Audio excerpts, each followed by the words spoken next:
Volume 2. From each according to his ability. 1. Philosopher's Engagement with Marx. Robert Paul Wolff. Edited by Michael Hemmingson. Introduction. I grew up in a home that paid homage, or at least lip service, to my grandfather's lifelong commitment to the cause of socialism, so I was inclined from the crib to be favorably disposed toward the thought of Karl Marx, but neither at home, nor in college, did I actually encounter any of Marx's writings. My first serious exposure to Marx's thought was in 1960, when, in preparation for a social studies sophomore tutorial that Barrington Moore, Jr. and I were teaching at Harvard, I read Volume 1 of Capital. I read it very quickly, and made little or nothing of it. In the next 10 years I read, and then taught, some of Marx's early writings, most notably the economic philosophic manuscripts of 1844, which were then much in vogue. I even placed a standing order with Blackwell's bookstore in Oxford for each volume, as it appeared, of the magnificent edition of the collected works of Marx and Engels then being produced by a group of German scholars in East Berlin. The lovely hardcover volumes, with elaborate indices and appendices, cost roughly $3 or $4 apiece, priced so that working men and women could afford them. They now adorn the shelves of my Paris apartment. In the autumn of 1977, I offered a graduate seminar at the University of Massachusetts Amherst on classics of critical social theory. The seminar was devoted to the thought of Karl Marx, Sigmund Freud, and Karl Mannheim.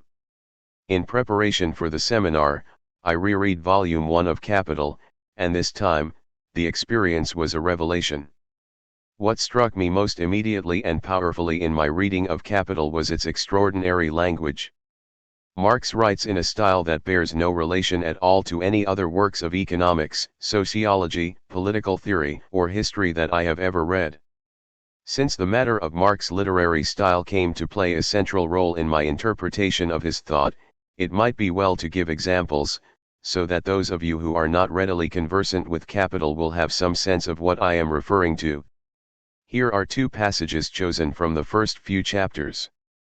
The first is taken from the opening paragraph of the famous section 4 of Chapter I, The Fetishism of Commodities and the Secret Thereof.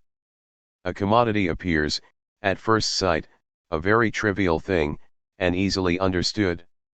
Its analysis shows that it is, in reality, a very queer thing, abounding in metaphysical subtleties and theological niceties. So far as a table is a value in use Adam Smith's term, there is nothing mysterious about it. But, as soon as it steps forth as a commodity, it is changed into something transcendent.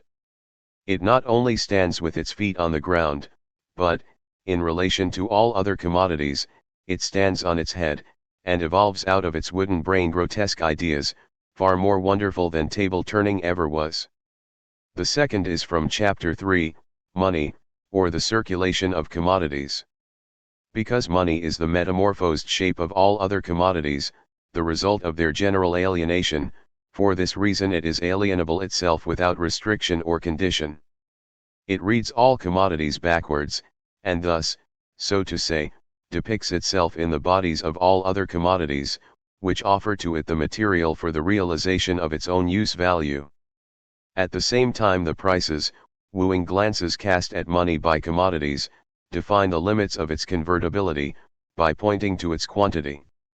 Since every commodity, on becoming money, disappears as a commodity, it is impossible to tell from the money itself, how it got into the hands of its possessor, or what article has been changed into it. Non-OLED, from whatever source it may come. Defining prices as wooing glances cast at commodities is simply wonderful. Marx loved the novels of Charles Dickens, and like Dickens, he achieves some his most striking literary effects by describing people as things and things as people. Prices cast wooing glances at commodities, linen officiates as standard of value in its exchange with coats. The phrase non-OLED, by the way, is a passing reference to a well-known story about the Emperor Vespasian. In Vespasian's day, he was emperor from 69 to 79 AD, Rome collected taxes from the public urinals. One day, Vespasian sent his son, Titus, to collect the money, a task that offended his son. When Titus returned, he flung the money at his father's feet. Non olet, Vespasian replied with equanimity. It stinked not. Money from whatever source does not bear the mark of its origin, the point Marx is making in this paragraph. Capital is full of metaphors and literary allusions called down by Marx from 2,500 years of European literature. It also abounds in religious echoes. Commodity exchange is described by Marx at one point as transubstantiation inverted, for whereas in the Roman Catholic rite of the Mass, the substance of the bread and wine is changed into the body and blood of Christ, while the accidents, the taste and smell and look, remain unaltered, in commodity exchange, the substance, which is value, remains unaltered, while the accidents, the properties of the corn and linen, coal and iron, change. Those of you whose light reading does not regularly include the writings of Francois Quesnay, and Robert Jacques Turgot, Adam Smith, David Ricardo, or John Stuart Mill will have to take my word for it that Marx's literary style bears no resemblance to theirs, even though he conceives himself as writing in, and bringing to its highest development, the tradition of classical political economy that they created. What on earth can Marx possibly have thought himself to be doing? It was at this point that I had a flash of insight, an éclaircissement, as the French put it. Even though I knew very little about Marx's thought and even less about economic theory in general, I concluded that Marx had chosen his literary style because only by its means could he capture his complex understanding of the nature of capitalist economy and society. There was, I thought, a union in Marx's writings of economic, mathematical, historical, sociological, political, and psychological ideas for the adequate expression of which only the language of capital would do. Needless to say, this was not then, nor is it today, the common view of Marx's ideas and their literary form. The majority opinion, if I may quote myself, has always been what might be thought of as the public health or childhood polio interpretation of capital. According to this reading, Marx as a young man contracted a nearly fatal case of the particularly virulent strain of Hegelism that raged pandemically throughout Germany during the third and fourth decades of the 19th century. Although he somehow managed to survive the illness, he was intellectually crippled for life. Hence it is simply bad manners to mock him as he drags himself painfully, awkwardly from concept to concept in the realm of ideas. Rather we ought to marvel that he can make his way at all from the premises to the conclusion of an argument, and we ought scarcely to expect him to ascend a ratiocinatio polysyllogistica like Fred Astaire tip-tapping his way up a flight of stairs. The British version of this rather curious literary theory, put forward most notably by the doyen of English Marxists, Joan Robinson, simply has it that Marx was German, and hence was unable to achieve the clarity and simplicity of Locke, Hume, Bentham, Smith, or Ricardo. I was having none of it, and so I decided to set out on a quest, however long it might take me, to discover an integrated reading of Marx that made room for his economic theories, his theory of alienated labor and commodity fetishism, his historical account of the rise of capitalism, and his anticipation of the eventual transition to socialism, all the while explaining exactly why he found it necessary to couch his ideas in language so utterly unlike that of his predecessors or his successors. I anticipated that this would be a lengthy undertaking, but I had reached a point in my life at which I was weary of writing and editing books of philosophy, and as I was only in my middle 40s, I figured I had plenty of time for the task. That autumn, I happened to overhear a conversation between two graduate students standing in front of Thompson Towers, the home at University of Massachusetts Amherst of the Economics Department. They were talking about a book by someone named Sraffa, and although I had never before so much as heard the name, I immediately concluded that I very badly needed to read it. It turned out to be a 98-page monograph called Production of Commodities by Means of Commodities, published by Piero Sraffa in 1960. I bought the book and started reading it. It was an extraordinarily difficult read. Sraffa, who had begun life as an Italian economist and friend of Antonio Gramsci and had fled Mussolini to spend the rest of his days at Cambridge University, wrote in a spare prose completely devoid of the usual academic graces, footnotes, allusions, and hesitations. It was as though a monk had been contemplating the infinite for an entire life and then had quietly, unhurriedly, drifted into speech, carefully uttering one perfect proposition after another. Although the mathematics was quite simple, never rising above ordinary algebra, Sraffa tended not to bother to flesh out the intermediate steps between premise and conclusion, forcing me on occasion to spend a day or more on a single page reconstructing the argument. With the unself-conscious hubris that has characterized my entire professional life, that same semester I organized a reading group on Sraffa for a small circle of economics students, some of whom were in my critical theory seminar. At one of the sessions, a student came in and blurted out, "Herb says you can do the whole thing in 3 lines with linear algebra." Herb was Herb Gintis, a senior member of the economics department and partner and co-author with Sam Bowles. Bowles and Gintis were 2 of the 5 tenured radical economists whose simultaneous recruitment had transformed the University of Massachusetts Econ Department into the center of Marxist economics in America. By a happy accident, I was scheduled for a sabbatical leave in the spring, only my second semester off from teaching since starting my academic career in 1958. As soon as classes were done and grades submitted, I bought a linear algebra textbook and began working through it, a task that took me most of the month of January. With linear algebra under my belt, I launched on an intense 10-year study both of the writings of Marx and of the modern reinterpretation of Marx's economic theories, then finding expression in an ever-growing number of books by brilliant mathematical economists around the globe. I bought a complete set of the works of Marx and Engels in English. My German was simply not up to plowing through thousands of pages of books, monographs, letters, and unpublished manuscripts, and began reading a healthy subset of the millions upon millions of words that Marx and Engels produced in their lifetimes. I also bought a brilliant new biography, Marx's Fate, by a young historian then at Princeton, Gerald Zeigel. I had had thoughts of casting my final product in the form of an intellectual biography, but reading Zeigel caused me to change my plans. The problem, to put it baldly, was that by the time I had finished Marx's Fate, I really did not like Marx very much as a human being.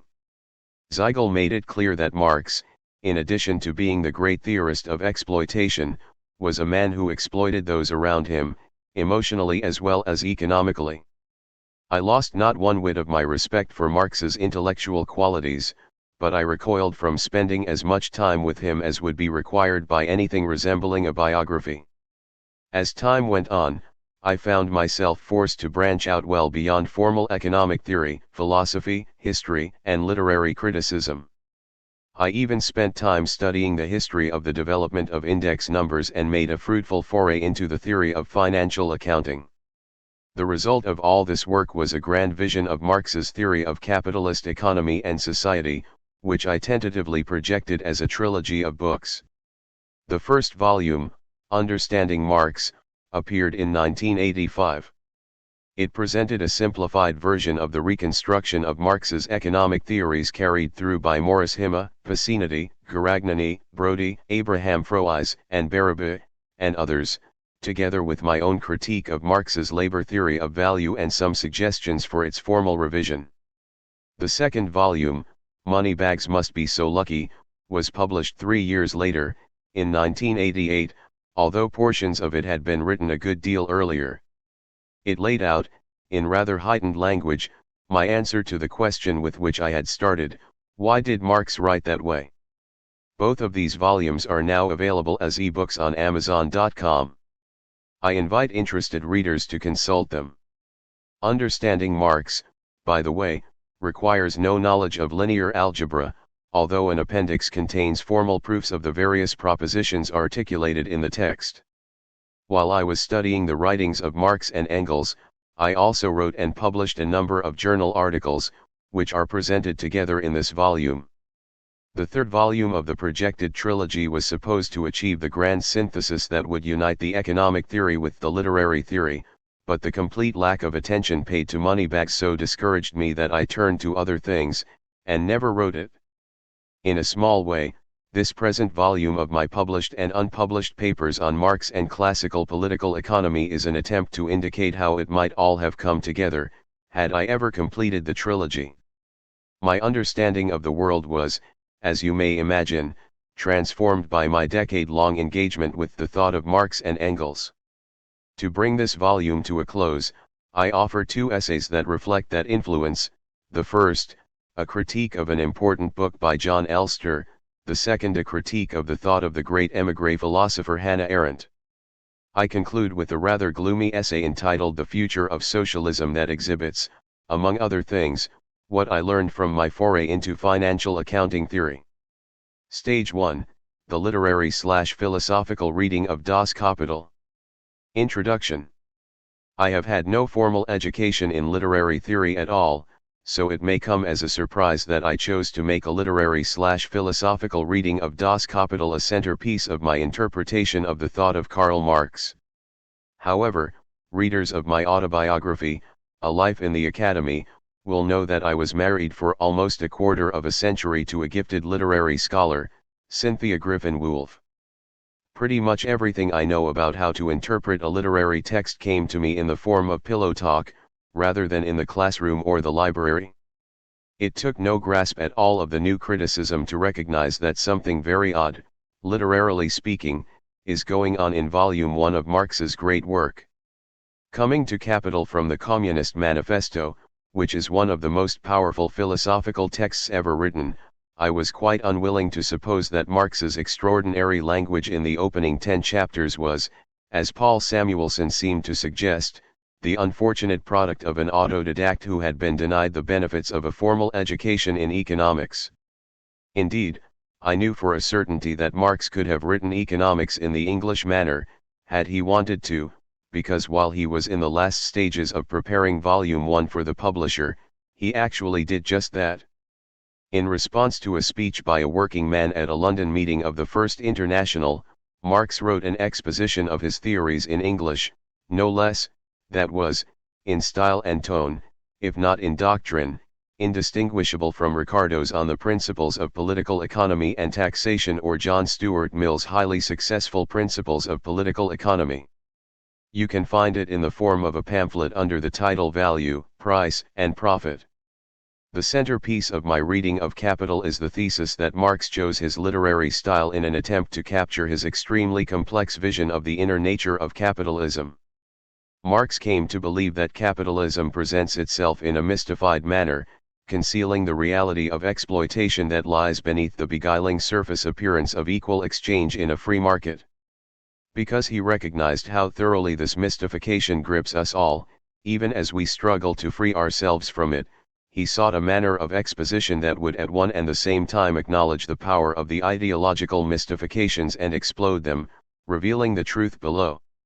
Very early in my extended struggle with Marx's text, I concluded that in this effort he had been successful, producing one of the greatest books in the entire Western canon. My fullest exploration of the literary/philosophical dimensions of Capital appeared in a slender volume entitled Moneybags Must Be So Lucky. Although it was one of the last things I wrote on Marx, the ideas and insights contained within it came to me very early in my decade-long engagement with Capital. Along the way, I published 2 essays on these themes, which I present here. The first, How to Read Das Kapital, appeared in the Massachusetts Review in 1980, shortly after I began my work on Marx. By a happy accident, in the same issue of the review is a lovely essay on the adventures of Tom Sawyer by my then wife Cynthia Griffin Woolf. If you will take the trouble to look it up and read it, I think you will be able to see the ways in which I learned from her. How to Read Das Kapital. I propose to defend the proposition that Volume 1 of Capital, by Karl Marx, is a great book. This announcement will perhaps stir in the reader the same eager anticipation that would greet the claim that Mt. Everest is a large mountain, or that Milton was a good poet. However, by great I do not merely mean influential or history-making or theoretically powerful or even true. I would subscribe to all of those claims, even, in large measure, the last, and undoubtedly most readers would readily grant at least influential and history-making. But Capital, I shall argue, is also a deliberately artful book, in which the philosophical argumentation and factual descriptions, the dominant metaphors and the architectonic literary structure, are so powerfully fused in the service of a central organizing idea that the whole has the intellectual and emotional impact of a great work of literary art. It is in this sense, I suggest, that we often think of the Republic as a great book, while withholding that accolade from such important philosophical works as the Nicomachean Ethics or the second treatise concerning civil government. This is hardly the standard view of Marx's Hauptwerk. It is perhaps not surprising that Paul Samuelson, in a notorious attempt at wit, should refer to Marx as a minor post-Ricardian and an autodidact. But even the doyen of British Marxists, Joan Robinson, dismissed the entire labor theory of value as magical incantation, and Louis Althusser, the most raffined of the philosophical Marxists, recommends in his preface to the French edition of Capital that beginning readers skip the crucial opening chapter, returning to it only after having mastered the remainder of Volume 1. The majority view seems to follow what might be called the childhood polio interpretation of Capital. According to this reading, Karl Marx, as a young man, contracted a nearly fatal case of the particularly virulent strain of Hegelism that raged pandemically throughout Germany during the third and fourth decades of the 19th century. Although he survived the illness, this view has it, he was intellectually crippled for life. Hence it is simply bad manners to mock him as he drags himself painfully, awkwardly from concept to concept in the realm of ideas. Rather ought we to marvel that he is able to get himself from the premises to the conclusion of an argument at all, and we can scarcely expect him to ascend a ratiocinatio polysyllogistica like Fred Astaire tapping his way up a flight of stairs. I do not wish to quarrel with this reading of Capital, I wish to reject it utterly. The opening chapters of Capital are not badly written, they are beautifully written, witty, ironic, complex, bitter, rich in cultural resonance and intellectual complexity. The exposition is not confused, it is deliberately, artfully, brilliantly mystified. As well criticize the brothers Karamazov because the murder scene is so recounted as to obscure the identity of the murderer. Marx writes as he does for the most profound of philosophical reasons, and like his contemporary, Kierkegaard, he is most intensely serious when his irony is bitterest and his wit most biting. I shall argue that the clues to Marx's intention are to be found in the articulated structure of the first 10 chapters of Capital, in the nature and significance of the metaphors that dominate those pages, in the classical allusions with which Marx adorns his exposition, and also, at a deeper, more systematic level, in the structure and content of the theory that Marx expounds. Edmund Wilson, a critic both learned and perceptive, approaches this point of view in his characterization of Marx as a poet of commodities, to the Finland station. Wilson described Marx as certainly the greatest ironist since Swift, and he comes very close to the real truth when he says that in competing with the pundits of economics, Marx has written something in the nature of a parody. But Wilson's sound literary instincts lack philosophical or economic support, and in subsequent pages he lets Capital slip through his fingers by accepting the stock view of the labor theory of value as meaningless metaphysics. My thesis has, after all, a certain surface plausibility. Karl Marx, as much as any philosopher who has ever lived, was a man of the book. He began his intellectual career with a doctoral dissertation on democracy and atomism, and armed himself for his massive assault on bourgeois capitalist society by a decade-long study of everything that had ever been written on political economy. Marx clearly conceived of Capital as his masterwork, his Wealth of Nations, his Principles of Political Economy and Taxation, his Faust. It was to be the work that would immortalize him, as indeed it has done. This is, after all, the same Karl Marx who, 20 years earlier, had written the Communist Manifesto. Is it plausible, is it even conceivable, that he would, absent-mindedly as it were, begin his opus magnum with 100 pages of clumsy confusion? Lest one suppose that all those years in the British Museum had addled his brains, it should be noted that in later chapters of the very same Capital, Marx expounds complex theoretical arguments with considerable force and clarity. In short, had he believed that it would serve his purpose to begin capital with the sort of spare, clear, Spartan exposition that we find in the pages of Adam Smith or David Ricardo, we may be sure that he could have found the words. The wealth of societies in which the capitalist mode of production prevails appears as an immense collection of commodities, the individual commodity as its elementary form. Our investigation begins therefore with the analysis of the commodity. The principal verb of this opening sentence of Capital is erschienen als, appears as. Marx has chosen to begin by telling us not how things are in a capitalist society, but rather how they appear. We find here the essential clue to a correct understanding of Volume 1 of Capital, and beyond that to all of Marx's political economy. It was a commonplace with Marx and Engels, so often repeated in their writings as to become a cliché, that the Germans were essentially philosophical, which was to say, religious, the French political, and the English practical, or economic. The first two of these three great realms, the philosophical or religious and the political, were by Marx's time widely understood to have been thoroughly mystified. For a century, the cold wind of Enlightenment rationalism had been dispersing the fog that shrouded the altar and the throne. Voltaire's great cry, "Écrasez l'infâme," echoed in Kant's devastating refutations of the intellectual pretensions of rational theology. David Strauss's assault on the historicity of the Gospels, in his influential book, The Life of Jesus, struck at the very core of the religious myth that beclouded the Western mind, and Ludwig Feuerbach had completed the thoroughgoing secularization of God in the essence of Christianity. The effect, Wizard of Oz-like, had been to blow away the clouds of incense and reveal the Church in its true nature as a secular institution, created by man as an instrument of domination. The second realm, the political, had been washed clean of its especial and peculiar mystery by the bloodbath of the French Revolution. When the head of Europe's most glorious monarch fell into a basket and the heavens did not open, the aura of monarchy was forever dissipated. There were attempts, of course, to revive the corpse, most notable Hegel's desperate defense of the majesty of the ruler. In one of his most serious early efforts at philosophical criticism, Marx took dead aim at the Hegelian rationalization.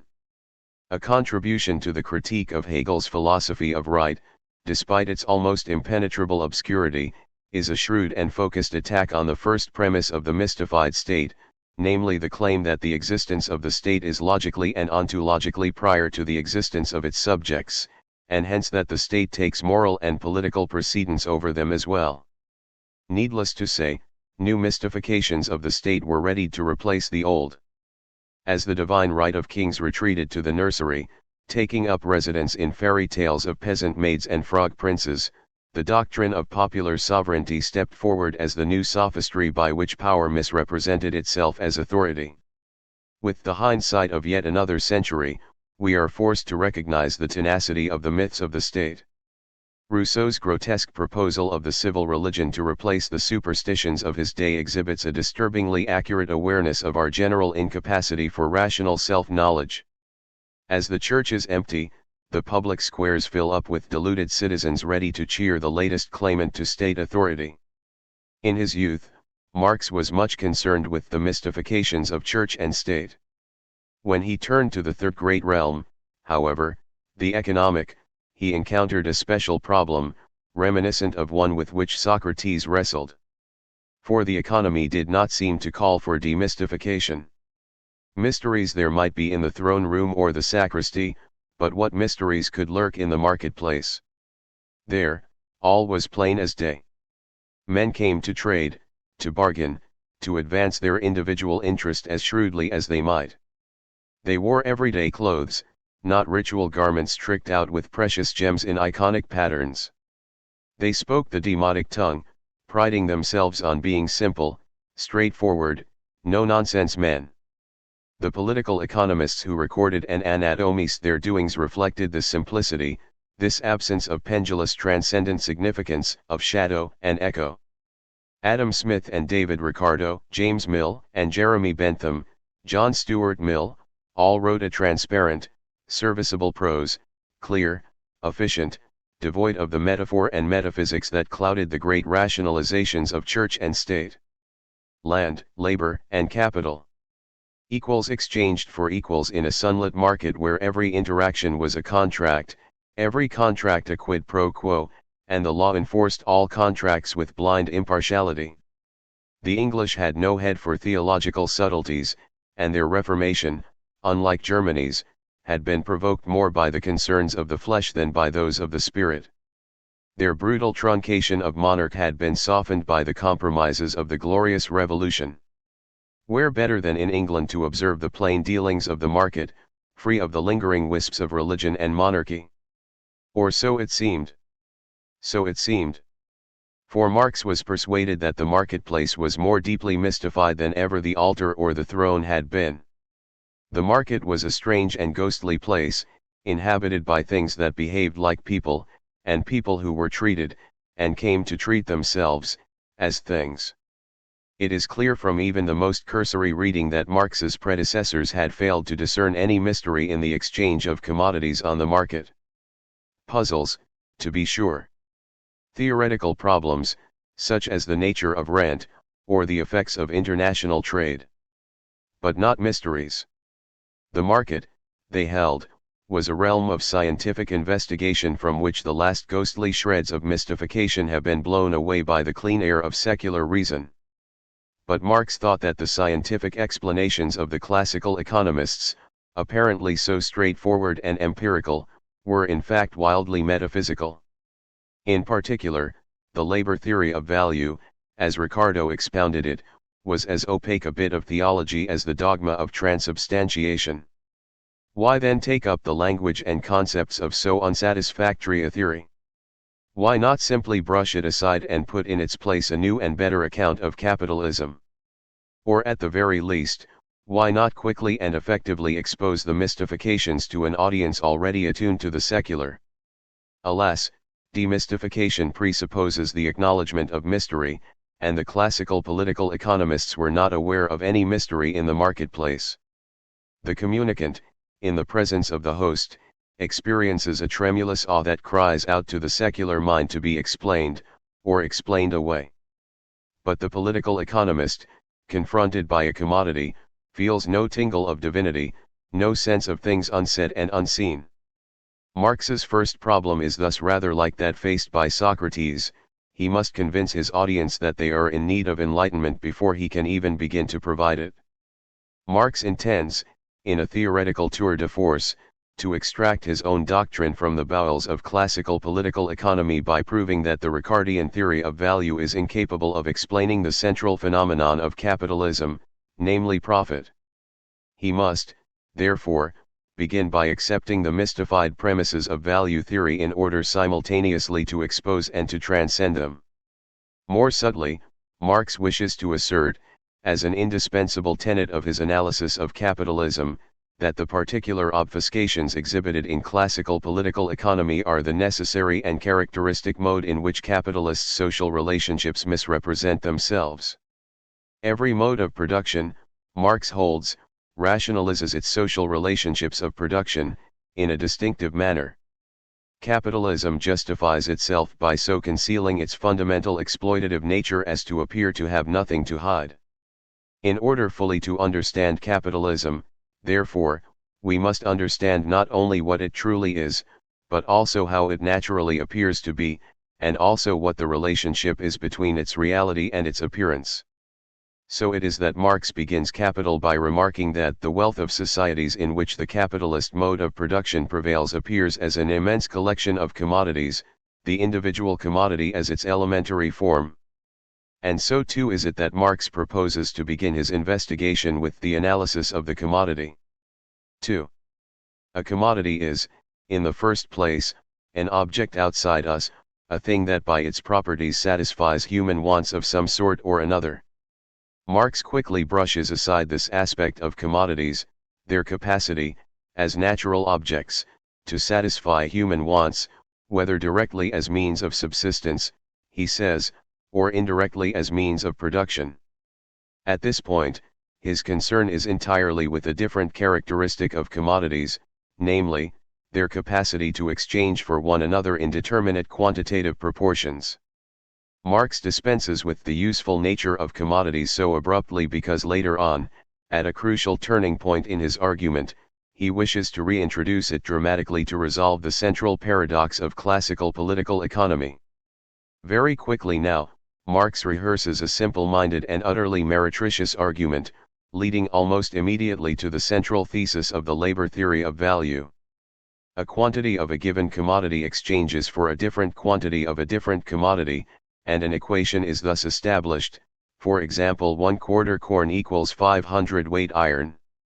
The equation presupposes that there is something common to the corn and to the iron in virtue of which they can be equated. But the quantities are incommensurable, and there are no natural properties shared by these and all other commodities in virtue of which they can enter into equations with one another. If then we leave out of consideration the use value of commodities, Marx concludes, they have only one common property left, that of being products of labor. But even the product of labor itself has undergone a change in our hands. If we make abstraction from its use value, we make abstraction at the same time from the material elements and shapes that make the product a use value. We see in it no longer a table, a house, yarn, or any other useful thing. Its existence as a material thing is put out of sight. Neither can it any longer be regarded as the product of the labor of the joiner, the mason, the spinner, or of any other definite kind of productive labor. There is nothing left but what is common to them all are reduced to one and the same sort of labor, human labor in the abstract. Lest we mistake Marx's intention, and suppose that he means us to take this description literally and unironically, he invites us in the very next paragraph to look at the residue of the products of labor. There is nothing left in each case, he asserts, but the same phantom-like objectivity, dieselbe gespenstige Gegenständlichkeit. And if we still persist in imagining that Marx considers homogeneous human labor to be some odd sort of hidden natural property, congealed, as Marx likes to say, in commodities, he concludes this paragraph with the statement that as crystals of this common social substance, Dieser innen gemeinschaftlichen gesellschaftlichen Substanz, they are values, commodity values. Marx now leads us through the concepts of abstract labor, socially necessary labor, and into the relative form of value, the equivalent form of value, the total or expanded form of value, the general form of value, ending at last with the money form of value. As we read these pages, we may begin to notice that in them Marx labors exceedingly hard to make a clear notion seem obscure. The logic of the argument is simplicity itself. Beginning with a single exchange ratio between two commodities, we expand the circle of exchange until we have a system of consistent or compatible exchange ratios. To say of a system of exchange ratios that it is consistent is simply to say that any single ratio can be deduced from the others. These ratios are then rewritten so as to exhibit every commodity save one as equal to a unit amount of that one commodity, yielding, as economists like to say, the corn price, or iron price, or, for that matter, the yo-yo price, of every commodity. Finally, the single commodity thus selected as the measure of value becomes thereby money, which in Marx's day was to say, gold. Now, it is really very difficult to linger over this notion sufficiently to fill even a page. Why in heaven's name does Marx stretch it out to 25 pages?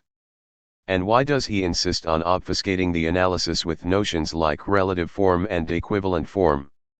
The answer lies in the opening lines of the very next section, the famous discussion of the fetishism of commodities and the secret thereof. A fetish is an inanimate object worshipped by savages as having magical powers or as being animated by a spirit. And commodities, according to Marx, are fetishes. As he says, a commodity appears, at first sight, a very trivial thing, and easily understood. Its analysis shows that it is, in reality, a very queer thing, abounding in metaphysical subtleties and theological niceties.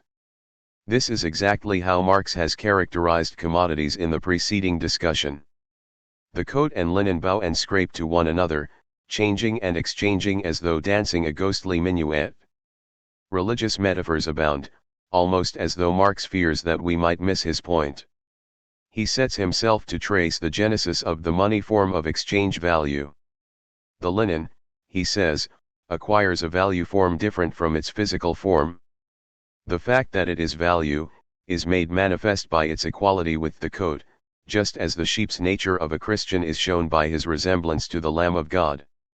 And in one of the bitterest allusions of the chapter, Marx observes, "The language of commodities by which, nota bene, he here means the language in which commodities speak to one another has, besides Hebrew, many other more or less correct dialects. The German word sen, to be worth, for instance, expresses in a less striking manner than the Roman verbs valere, valer, valoir, that the equating of commodity B to commodity A, is commodity A's own mode of expressing its value. Paris va bien un messe." Interwoven with these religious metaphors, with the core metaphor of exchange as transubstantiation, are political metaphors. These are less bitter and more mocking, perhaps expressing thereby the relative power of the religious and the political to addle our brains. A coat as such no more tells us it is value, than does the first piece of linen we take hold of. This shows that when placed in value relation to the linen, the coat signifies more than when out of that relation, just as many a man strutting about in a gorgeous uniform counts for more than when in mufti.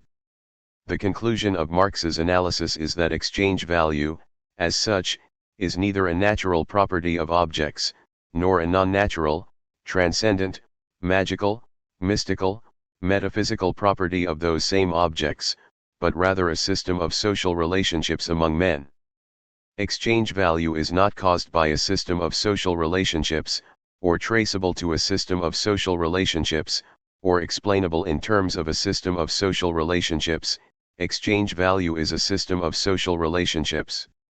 As Marx says in the section on fetishism, a commodity is therefore a mysterious thing, simply because in it the social character of men's labor, a definite social relation between men, assumes, in their eyes, the fantastic form of a relation between things.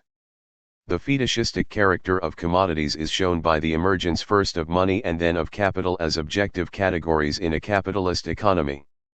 The objectification of money is not a mere logical error, an intellectual confusion to be cleared away by a bit of careful economic analysis. It is a necessary mystification without which capitalism could not function. This, parenthetically, is the theoretical reason for Marx's strenuous opposition to the enlightened proposals of the utopian socialists. The labor theory of value, Marx believes, is the theoretical expression of this necessary mystification. It is neither a correct analysis of commodity exchange nor a mistake, but the theoretical expression of the objective craziness of capitalist production.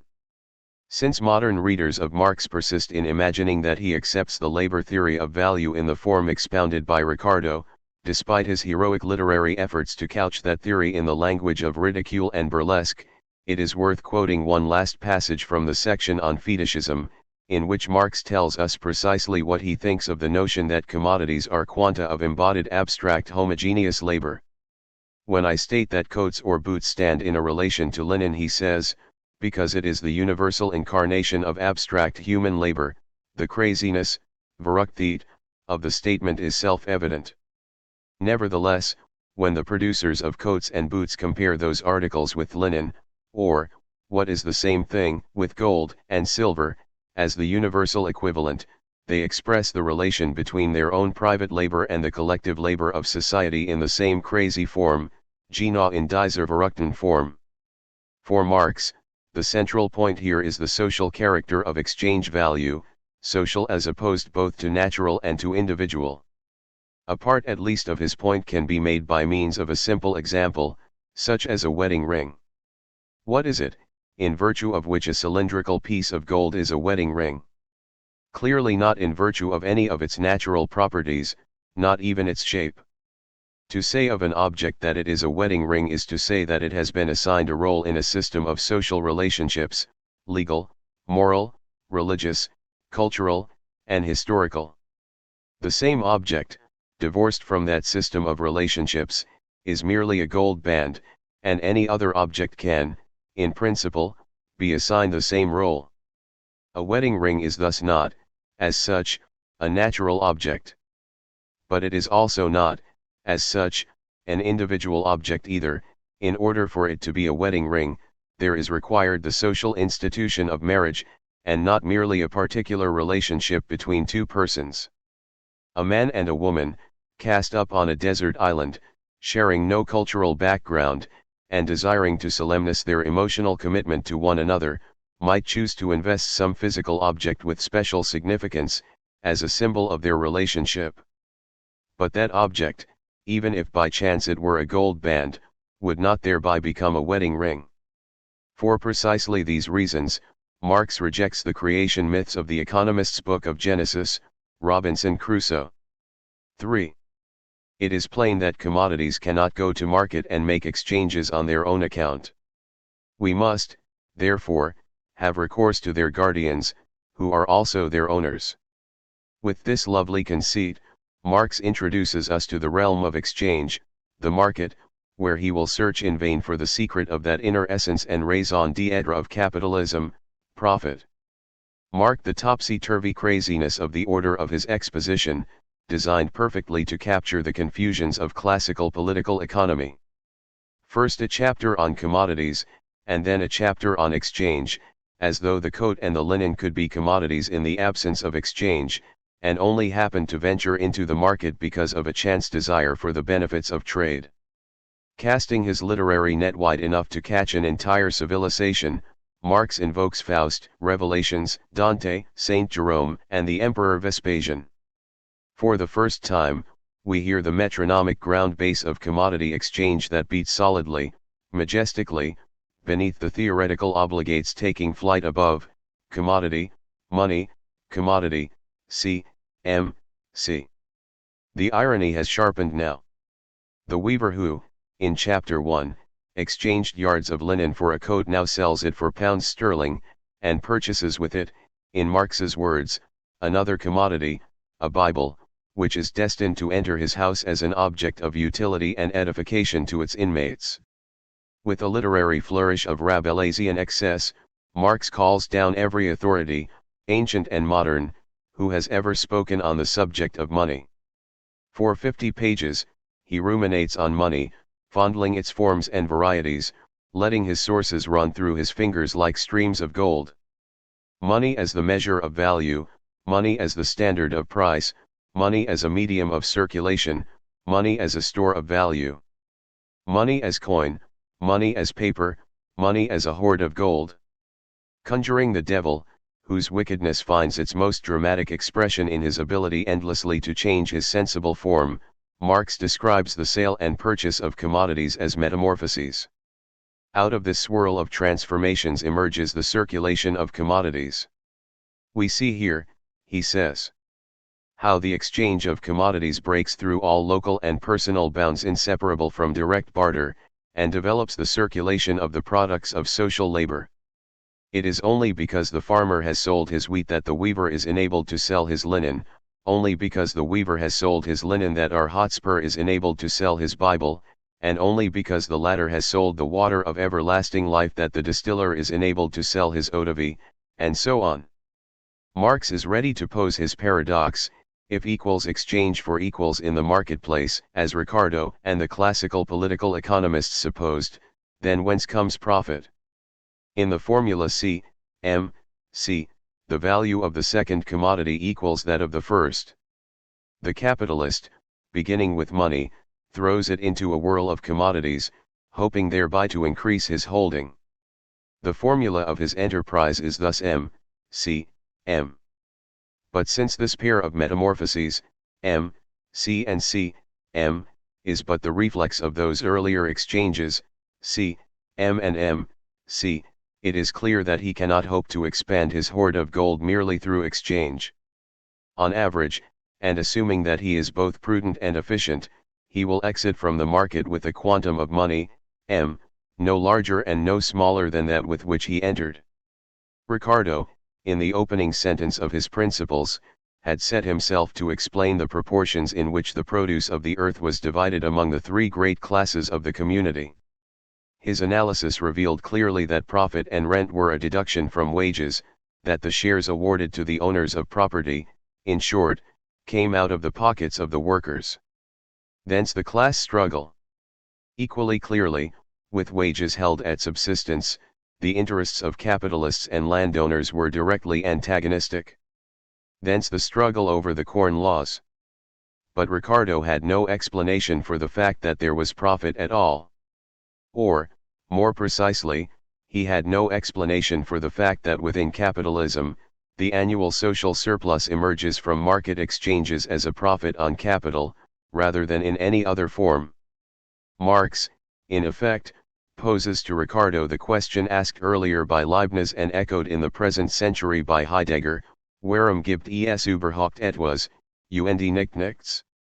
Why is there in general something, i.e., some profit, and not nothing? Marx poses his puzzle in the form of a paradox. We have shown that surplus value cannot be created by circulation, and, therefore, that in its formation, something must take place in the background which is not apparent in the circulation itself. But can surplus value possibly originate anywhere else than in circulation, which is the sum total of all the mutual relations of commodity owners, as far as they are determined by their commodities? Apart from circulation, the commodity owner is in relation only with his own commodity. So far as regards value, the commodity contains a quantity of his own labor. This quantity is expressed by the value of the commodity. The commodity owner can, by his labor, create value, but not self-expanding value. It is therefore impossible for capital to be produced by circulation, and it is equally impossible for it to originate apart from circulation. And Marx ends with a mocking Aesopian tag: these are the conditions of the problem. Hic Rhodus, hic Salta. Most of you are familiar with Marx's solution to this puzzle. We shall review it presently. But we might usefully pause for a moment to reflect on several matters related to the style of capital, and to the moral and psychological background of its composition. What follows is quite speculative and impressionistic, but I believe that it may help us to achieve a more just appreciation of Marx's literary and intellectual purposes. For Marx, sentimental sympathy and uncontrolled rage are both signs of weakness, not of strength. Sentiment is womanish, passive, inefficacious. Like so many of the sentimental novelists in the English tradition, who identify a feeling heart with ineffectuality, with the private sphere of sweet, vulnerable women, pathetic children, and epicene men, Marx is torn between the impulse to sympathize with the victims of social injustice and the desire to identify with the strong, the publicly effective, which is to say with the amoral men. Rage for Marx is merely the impotent cry of the weakling. He who can work his own vengeance need not trouble deaf heaven with his bootless cries. These two sentiments, sympathy and rage, are the foundations of morality. Like Nietzsche, Marx sees morality as the complaint of the weak. Sympathy and rage well up powerfully in Marx's soul, and they threaten to unman him. If he denies these feelings altogether, however, he will cut himself off completely from the passional sources of his convictions, becoming thereby affectless, bloodless, in the manner of the utopian socialists. Caught in the grip of contradictory passions and needs, Marx must find some mode of expression that will permit him at one and the same time to reject morality and to embrace it, to deny sympathy and rage and to give vent to them. His solution is irony, tricked out in countless literary allusions through the medium of which he can express feelings that he will not openly and directly acknowledge. Listen to the opening paragraph of Chapter 6, The Buying and Selling of Labor Power, in which Marx presents us with the solution to the puzzle of profit. The change of value that occurs in the case of money intended to be converted into capital, cannot take place in the money itself, since in its function of means of purchase and of payment, it does no more than realize the price of the commodity it buys or pays for, and, as hard cash, it is value petrified, never varying. Just as little can it originate in the second act of circulation, the resale of the commodity. The change must, therefore, take place in the commodity bought by the first act, m.c., but not in its value, for equivalents are exchanged, and the commodity is paid for at its full value. We are, therefore, forced to the conclusion that the change originates in the use value, as such of the commodity, i.e., in its consumption. In order to be able to extract value from the consumption of a commodity, our friend, money bags, must be so lucky as to find, within the sphere of circulation, in the market, a commodity, whose use value possesses the peculiar property of being a source of value, whose actual consumption, therefore, is itself an embodiment of labor, and, consequently, a creation of value. The possessor of money does find on the market such a special commodity in capacity for labor or labor power. The capitalist must be so lucky. We are to imagine a would-be capitalist launched upon a quest for profit, trying this commodity and that, combining factor inputs in countless imaginative ways, yet always failing to augment the value of his holdings so as to reap a profit. Finally he thinks to try labor power as one of his inputs, and hey presto, out comes more value than went in. Who will be surprised at the speed with which the news of this discovery spreads through the counting houses, until in next to no time, the old techniques of production have disappeared and everyone is using the magic self-expanding ingredient, labor power. It is an extraordinary fact that this is the very first mention, in Capital, of labor power as a commodity. Until now, it has all been linen and coats and Bibles. With the appearance of labor power, we realize, with a shock, that the discussion of commodities, value, money, and exchange has proceeded entirely without mention of the commodity on which the entire capitalist system is erected. Now the argument moves quickly forward. Labor power, like every other commodity, exchanges in proportion to the quantity of abstract, socially necessary labor congealed in it. Translated, this means that labor power will bring on the market enough to reproduce or replace it. The price of a day's labor power, for which we have the special name, wage, will on average suffice to keep the laborer alive one more day, so that he or she can, by laboring tomorrow, produce yet another day's labor. Allowing, as all prudent producers must, for depreciation of capital stock, which is to say, the wear and tear on the body, we add in enough to rear the children, who are its replacements, until such time as they can go into the market themselves, until they are 7, let us say. Thanks to the fruitfulness of God's earth and man's technical ingenuity, it comes to pass that only 6 hours of labor, on average, is required to produce the food and necessaries that the laborer must consume for a day's labor. Hence, the capitalist pays a wage large enough to purchase goods in which 6 hours of labor are embodied. But the capitalist has rented the laborer's body for a day, in which there are 24 hours, and he will certainly wish to work that body for as much of those 24 hours as is physically possible. For him to require less would be an act of charity, and although Manchester businessmen are justly celebrated for the generosity of their hearts, we cannot expect them to mix business with religion. So the workers and the capitalists occupy, in the world of trade and manufacture, roughly the same role that the damned and the elect play in the predestinarian theology of the Calvinist faith. The workers and the damned get what they deserve, which demonstrates God's justice on earth as in heaven, and the capitalists and the elect, by the luck of the draw, enjoy the delights of paradise, thus showing forth God's bountiful mercy. The capitalist system rests upon profit, and profit arises out of the extra value, the surplus value, extracted by the capitalist from his laborers in the process of production. If we define exploitation as the extraction from a factor of production of more value than is embodied in it, we can summarize our conclusion by saying that capitalism rests upon the exploitation of labor power. Since labor power is produced and sold by laborers, who, unlike other producers, are forced by a metaphysical accident to accompany their product out of the sphere of circulation and into the sphere of production, we can equally well say that capitalism rests upon the exploitation of the working class. This entire argument rests on a quite simple-minded version of the labor theory of value toward which, as we have seen, Marx is at the very least ambivalent. Just as it appears to be merely a lucky accident for the capitalist that one of his factor inputs has the magically self-expanding capacity to create new exchange value in the process of being consumed as a use value, so it seems an equally fortuitous misfortune for the worker that his or her stock in trade, labor power, happens to be exploitable. Marx locates the source of this misfortune in the distinction labor power, or the capacity to work, and labor, or the actualization of this capacity.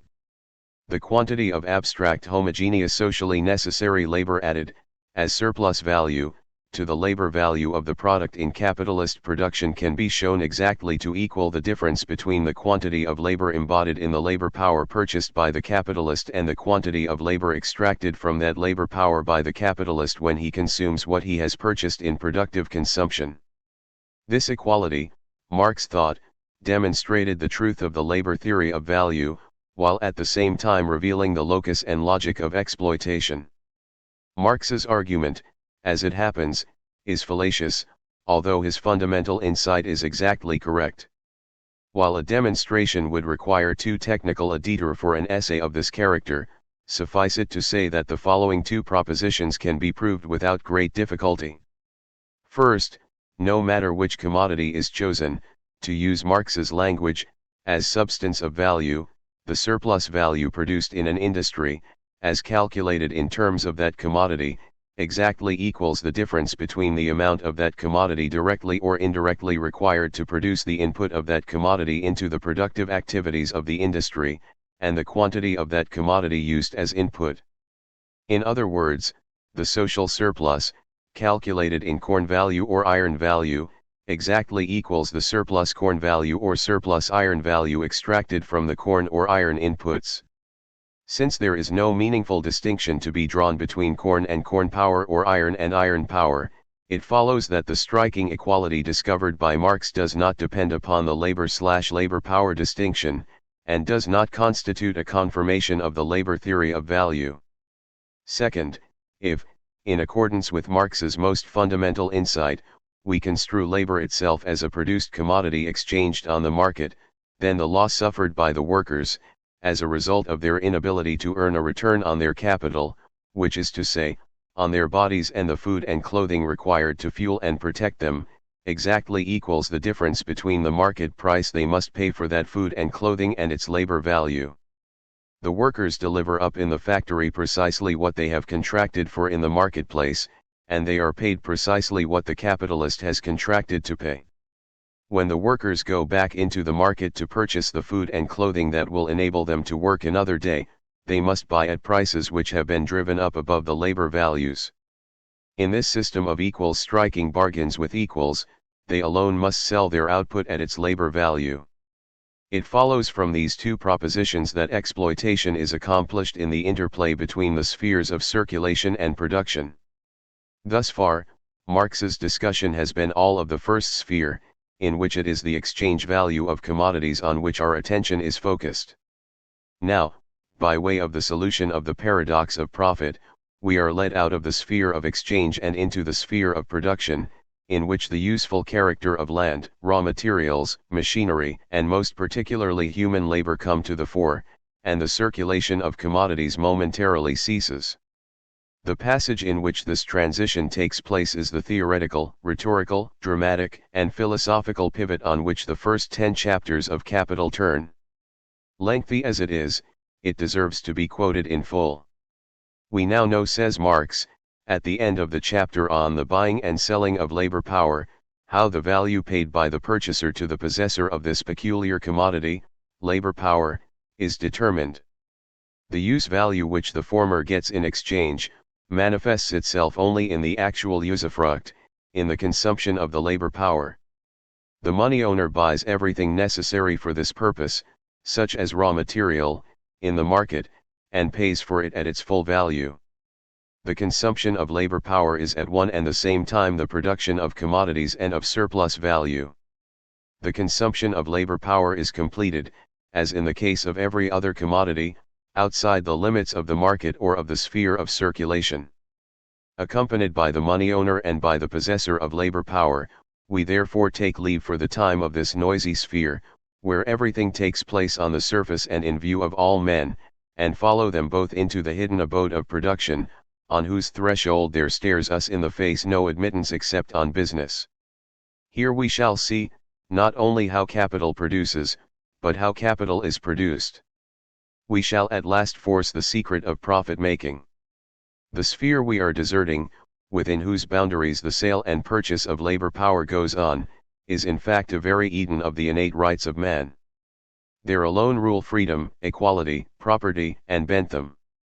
On leaving this sphere of simple circulation or of the exchange of commodities, which furnishes the free trader vulgaris with his views and ideas, and with the standard by which he judges a society based on capital and wages, we think we can perceive a change in the physiognomy of our dramatis personae. He, who before was the money owner, now strides in front as capitalist, the possessor of labor power follows as his laborer. The one with an air of importance, smirking, intent on business, the other timid and holding back, like one who is bringing his own hide to market and has nothing to expect but a hiding. No admittance except on business.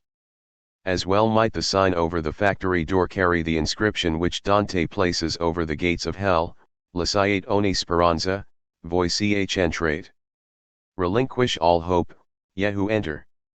For there follows, in the most famous chapter of Capital, a terrifying account of the horrors that await the men, women, and children who, having bargained for a wage in the market, must now deliver up their labor to its new owner.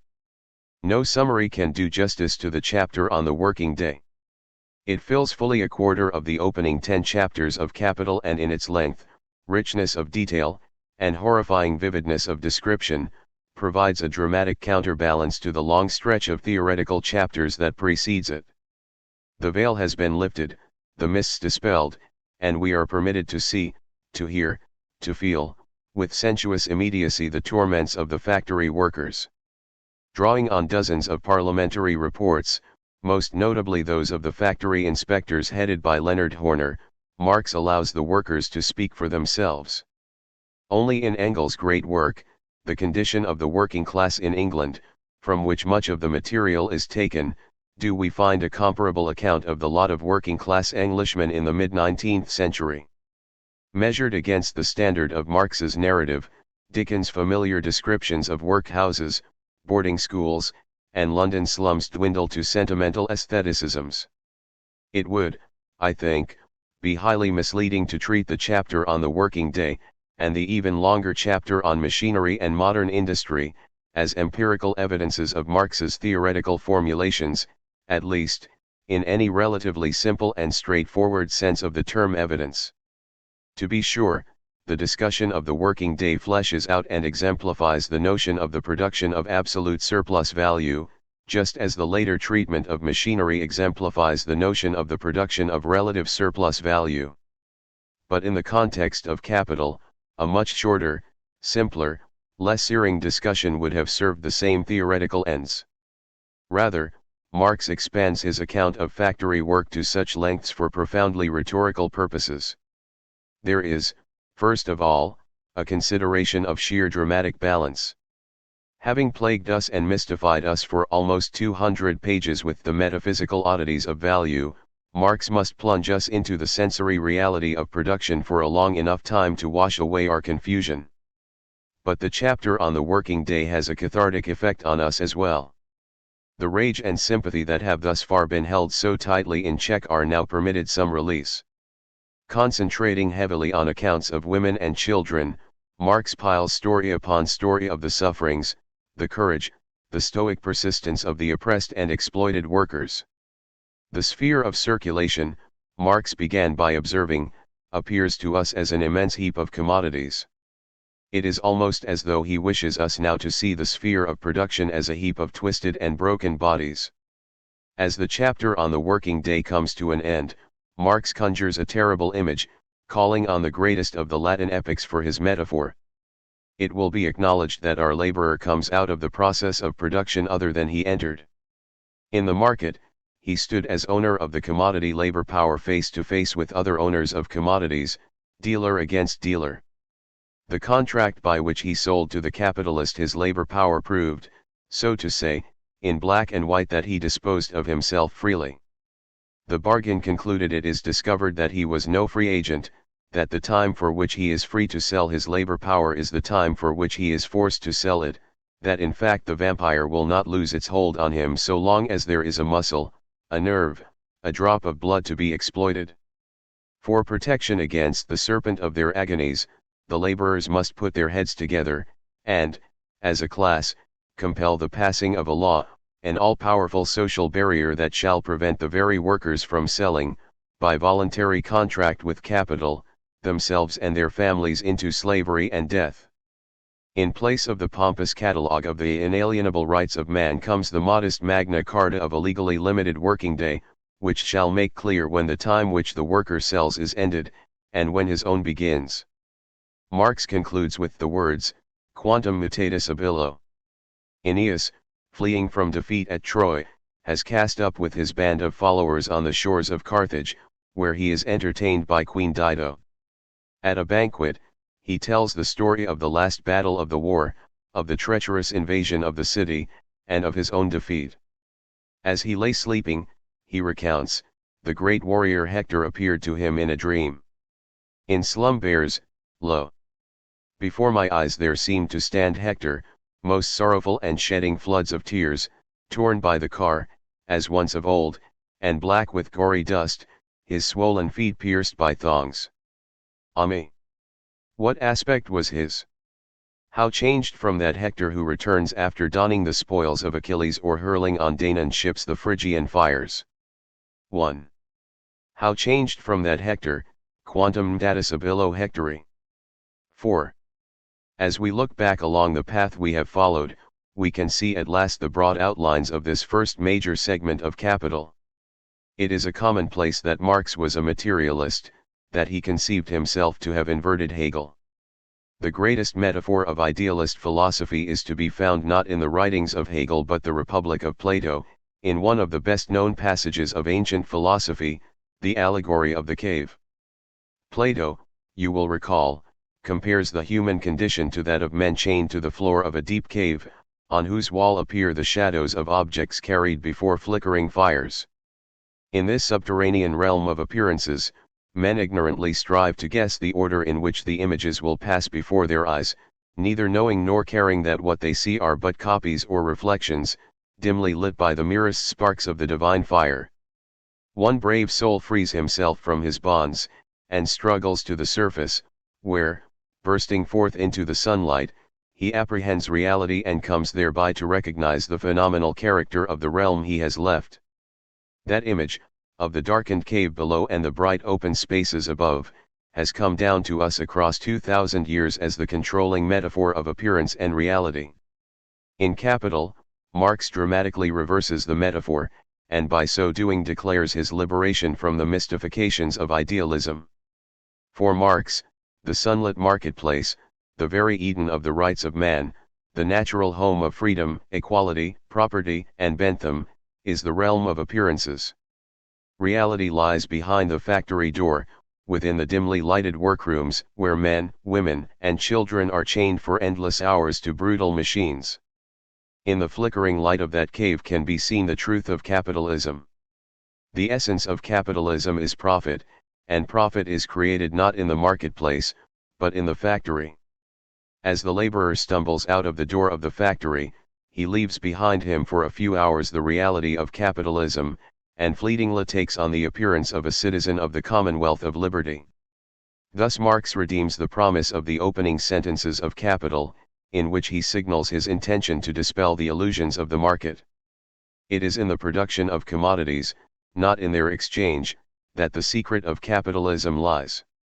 The transformation of labor power from a human capacity into an alienable commodity, a transformation that rests historically upon the separation of the worker from the means of production, gives rise to a system of exchange in which the value of goods appears as abstract, homogeneous, socially necessary labor. One question remains: are the literary devices of capital mere embellishment, or does Marx require them for the full and proper expression of his theses? They are necessary, I suggest, because only by their means can Marx articulate satisfactorily the complex relationships among the object of his investigation, himself as author, and the several audiences of his discourse. The object of his investigation is capitalist society, as it has developed in the context of Western European civilization. The central structural fact of that society is the dialectical relationship between the apparent equality of capitalists and workers in the market and the real domination of workers by capitalists in the factory. The relationship is dialectical because the appearance of equality is the necessary and indispensable mode in which the domination manifests itself. The classical economic account of exchange, as embodied in the labor theory of value, is thus at one and the same time inevitable and mystifying. Only by taking up that theory, deploying it ironically, and extracting from its own premises the proof of the fact of exploitation, can Marx expose the underlying reality of capitalism, give expression to the surface appearance of that reality, and capture as well the necessary link between the two. Were he merely to deny the labor theory of value, he would mislead us into supposing that it had been simply a theoretical mistake, an error with no intrinsic relation to the reality of capitalist domination. Marx conceives his audience to include both political economists and workers. The political economists, whether classical or vulgar, are the superficial, or apparent, audience of his discourse, though like all sophists they imagine themselves to be the real audience of any utterances directed to them. The true audience is the workers, together with those other readers who are prepared to set aside their theoretical prejudices and see capitalism for what it is.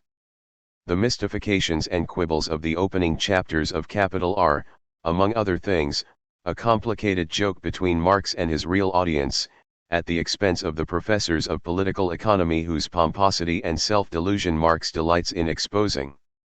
The workers know the reality of capitalism, though they may not yet understand its laws and logic, for they suffer its torments daily.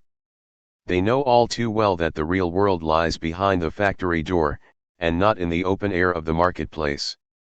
But if Marx were simply to speak to them in the language of protest, he would infantilize them. He would be saying, "I know that you suffer, and I identify myself with your suffering, even though neither of us can understand, as these learned professors seem to, just why it is necessary that you suffer." From that, it is only a short step to the conclusion that we can do no more than throw ourselves on the mercy of the wise and learned. Instead, Marx takes up the vocabulary of the economists and mocks it, twisting their arguments about so that their premises are made to yield his conclusions. He thereby robs them of their apparent expertise, and so deprives them of their power to persuade, mystify, and cow those who raise their voices in protest. Finally, there is the author who mediates between object and audience. Marx must tap the rage and sympathy that wells up within himself, while never allowing himself to be overwhelmed by it. He must appear to speak to the economists, while actually addressing himself to the workers. Only irony will accomplish these tasks. The result is an emotionally and intellectually powerful fusion of three ironic structures. The dialectical interaction between appearance and reality in capitalist society is communicated to a complex audience of academic apologists and workers through the mediation of Marx's own tightly controlled passion. Through his rich, many-layered literary allusions, Marx evokes every level of capitalist society, and beyond it the religious, political, economic, and cultural history from which it has emerged. Capital is an artistically unified rendering of the philosophical foundations, economic structure, cultural articulation, and historical genesis of bourgeois capitalist society. It stands as the greatest work of 19th-century thought, and as one of the great books of Western civilization. Absolute Fruit and Abstract Labor, remarks on Marx's use of the concept of inversion. The firm control of the ironic voice that Marx exhibits in Capital can be observed in its early development in a boisterous work that he and his young colleague Friedrich Engels wrote when they were still in their 20s. The left Hegelians, as they were sometimes called, were hardly in the forefront of world historical revolution, but the young Marx and Engels thought it was writing worth an entire bloated volume to put them in their place. My purpose in this essay, written in 1989, was to buttress my claims concerning the proper interpretation of the early chapters of Capital by exhibiting the striking parallels between that mature text, which most Marxists construe literally, and a juvenile work that every reader can see is intended as buffoonery. Nevertheless, there will, I am sure, be some readers who simply will not acknowledge that Marx was deliberately making fun of the classical political economists in Capital. Some people just never get the joke. The wealth of those societies in which the capitalist mode of production prevails presents itself als as an immense accumulation of commodities, its unit being a single commodity. Our investigation must therefore begin with the analysis of a commodity. Karl Marx. A coat is an article of clothing capable of protecting its wearer from the weather. But it is not, in virtue of that or any of its other natural properties, a commodity. If a coat were a commodity in virtue of its capacity to protect its wearer from the weather, then it would remain a commodity no matter where or when it existed, for as a natural object it always possesses that natural capacity. But coats are commodities only in societies with systems of production for market exchange.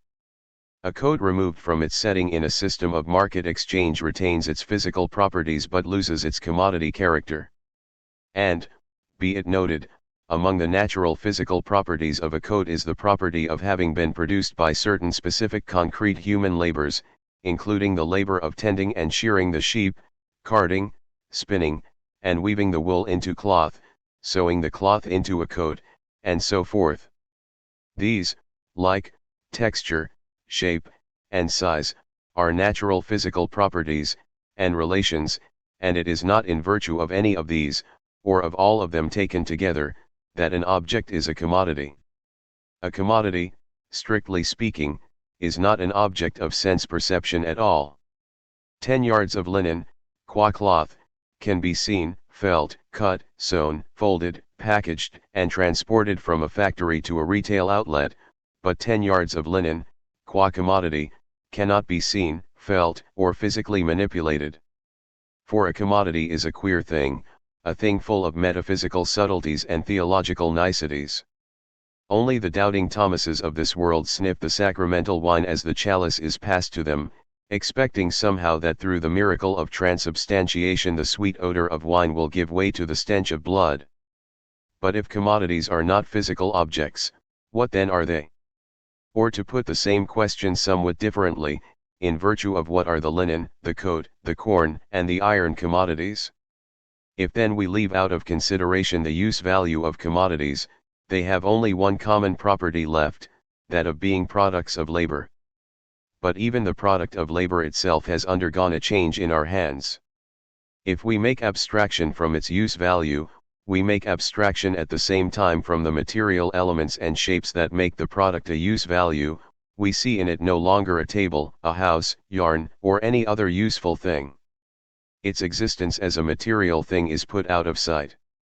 Neither can it any longer be regarded as the product of the labor of the joiner, the mason, the spinner, or of any other definite kind of productive labor. Along with the useful qualities of the products themselves, we put out of sight both the useful character of the various kinds of labor embodied in them, and the concrete forms of that labor. There is nothing left but what is common to them all are reduced to one and the same sort of labor, human labor in the abstract. Let us now consider the residue of each of these products. It consists of the same unsubstantial reality in each, a mere congelation of homogeneous human labor, of labor power expended without regard to the mode of its expenditure. All that these things now tell us is, that human labor power has been expended in their production, that human labor is embodied in them. As crystals of this social substance, common to them all, they are values, commodity values. The labor, however, that forms the substance of value, is homogeneous labor, expenditure of one uniform labor power. The total labor power of society, which is embodied in the sum total of the values of all commodities produced by that society, counts here as one homogeneous mass of human labor power, composed though it be of innumerable individual units. 2. The exchange value of a commodity, or, more precisely, the exchange value in virtue of which a commodity is a commodity, the exchange value that constitutes the commodity-ness of a commodity, is a crystal of abstract homogeneous social labor. The quantum of exchange value congealed or crystallized in each commodity can neither be seen nor felt nor smelt nor tasted. This homogeneous, infinitely divisible, non-sensory stuff, this value, is contained in the products of labor as a consequence of their being produced by workers hired by capitalists in a system of market exchange regulated by competition. In the production process, portions of this stuff congealed in previously produced commodities are transmitted or passed on to newly produced commodities. As the spindle turns, it smoothly, invisibly, magically passes on infinitesimal bits of its value to the thread that collects around it.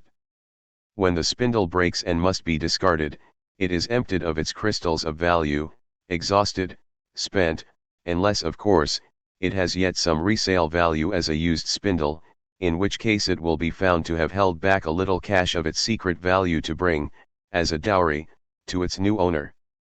The passionate aim and single-minded purpose of the hard-headed businessmen from Manchester and Liverpool, London and Sheffield, is to accumulate as much of this transcendent ectoplasmic stuff as possible, as fast as possible.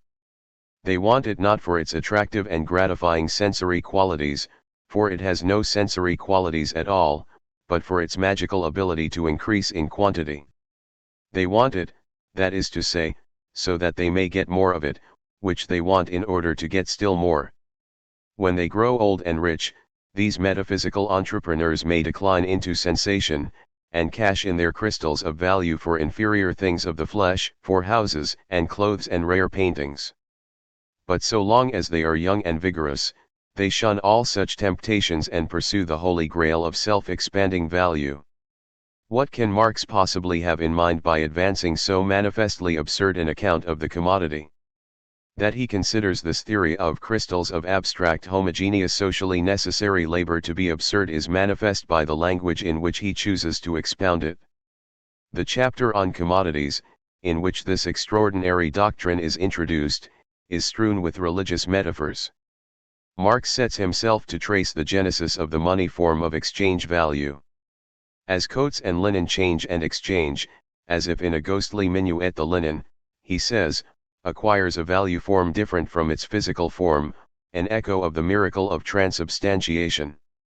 Indeed, all exchange is a kind of inverted transubstantiation, for in the miracle of the Mass, the sensory accidents of the bread and wine remain unaltered, while their essence or substance is changed into that of the body and blood of Christ, whereas in commodity exchange, while the sensory accidents of one commodity are exchanged for the sensory accidents of another, their substance, value, remains unaltered.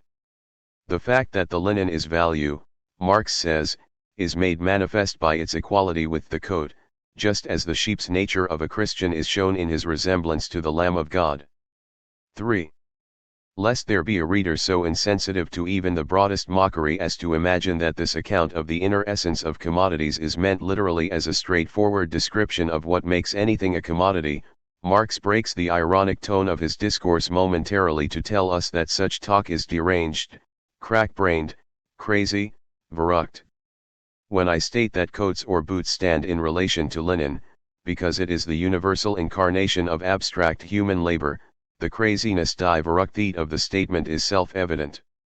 Nevertheless, when the producers of coats and boots compare those articles with linen, or, what is the same thing, with gold or silver, as the universal equivalent, they express the relation between their own private labor and the collective labor of society in the same deranged form, genau in dieser verrückten form. 4. The key to Marx's meaning here is his use of the notion of inversion, which he takes from Hegel. The notions of inversion, Verkehren, and of the inverted world, die verkehrte Welt, are introduced by Hegel in his discussion of understanding, in the Kantian sense of the cognitive faculty that orders the given materials of experience in law-like structures, and the relationship between appearance and that which appears. Hegel's account of these notions, like so much of his philosophy, is exceedingly obscure, but the central theme is a rejection of Kant's claim that the perceived world, the world of scientific investigation and daily experience, is merely an appearance of a real world of things as they are in themselves, lying behind the presented appearances. In effect, what happens is something like this: we begin in medias residential with a multiplicity of events and objects in relation to one another, and by a process of abstraction and cognitive organization we posit a system of laws as the order, or form, or structure of the experienced world. This world of laws is supersensible in the sense that it is posited by the mind's own cognitive powers, not apprehended in sense experience. It is a world characterized by universality rather than by particularity, for the events and objects with which we begin are individual, local, particularized as occurring or existing at a specific time and in a specific place, whereas the laws of the supersensible world are universal, general, applicable to all times and all places.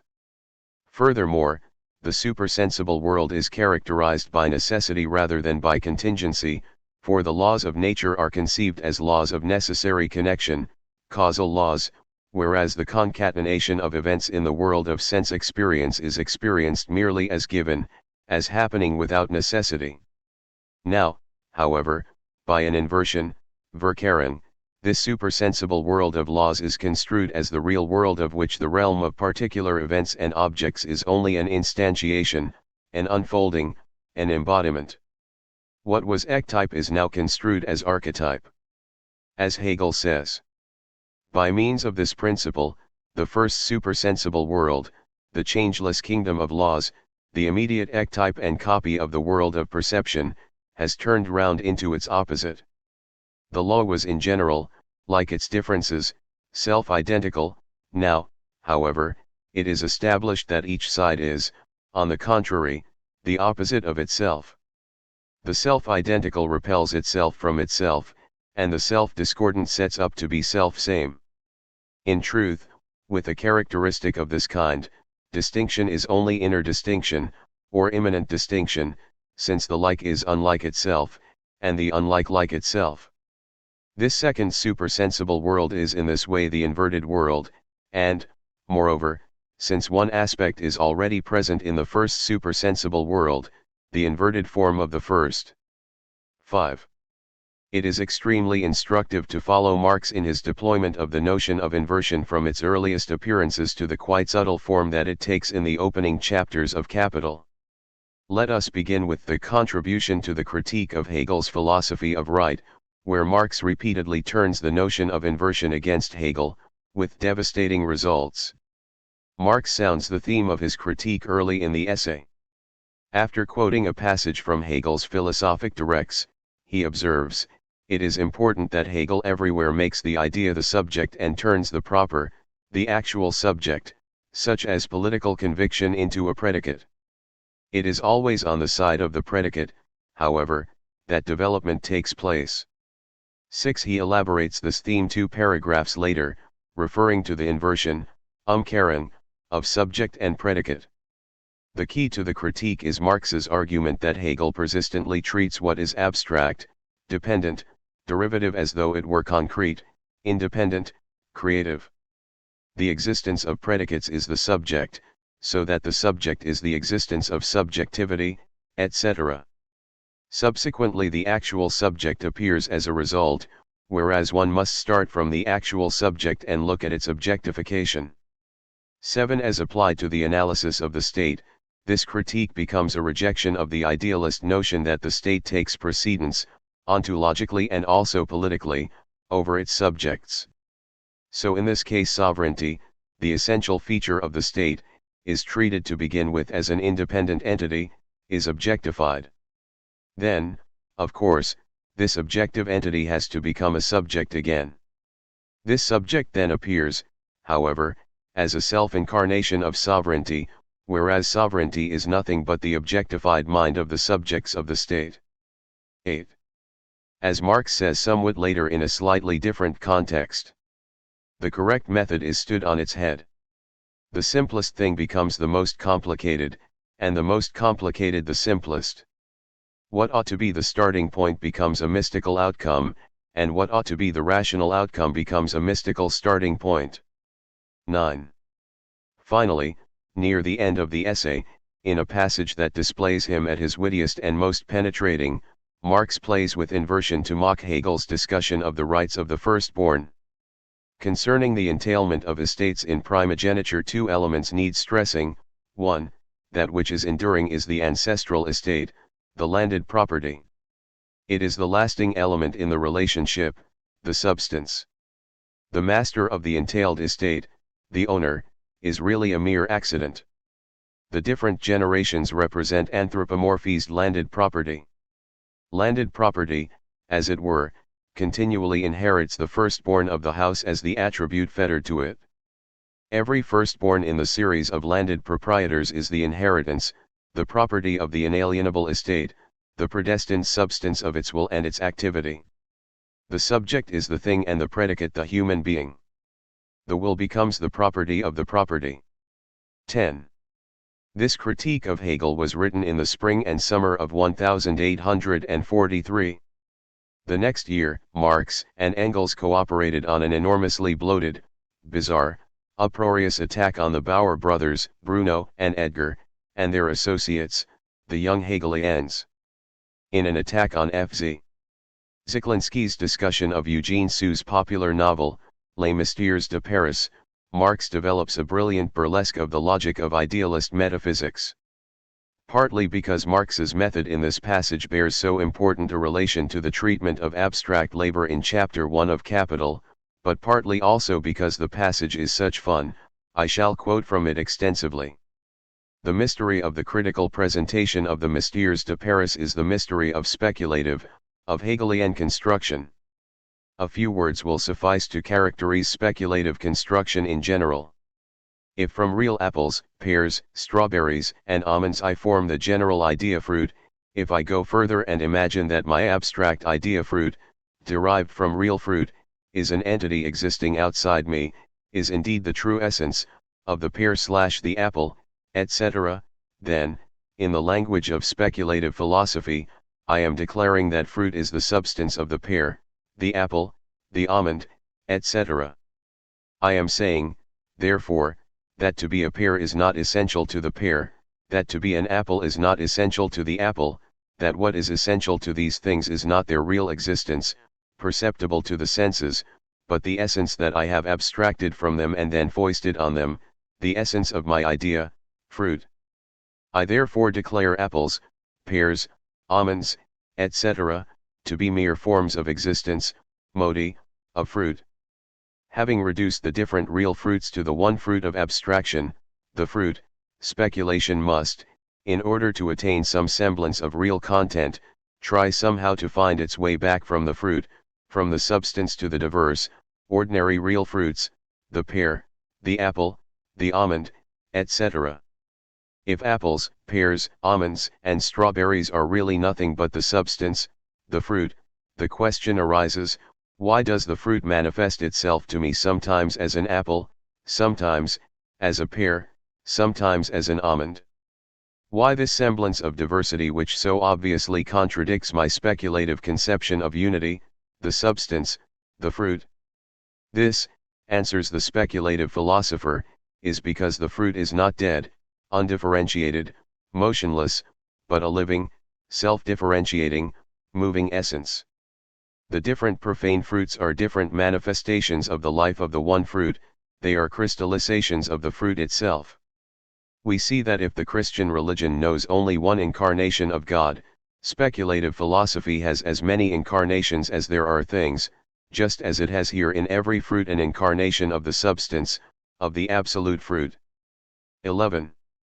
This disquisition on the absolute fruit may seem little more than youthful buffoonery on Marx's part, but it takes on a richer significance when it is compared with his treatment of abstract labor in the first chapter of Capital.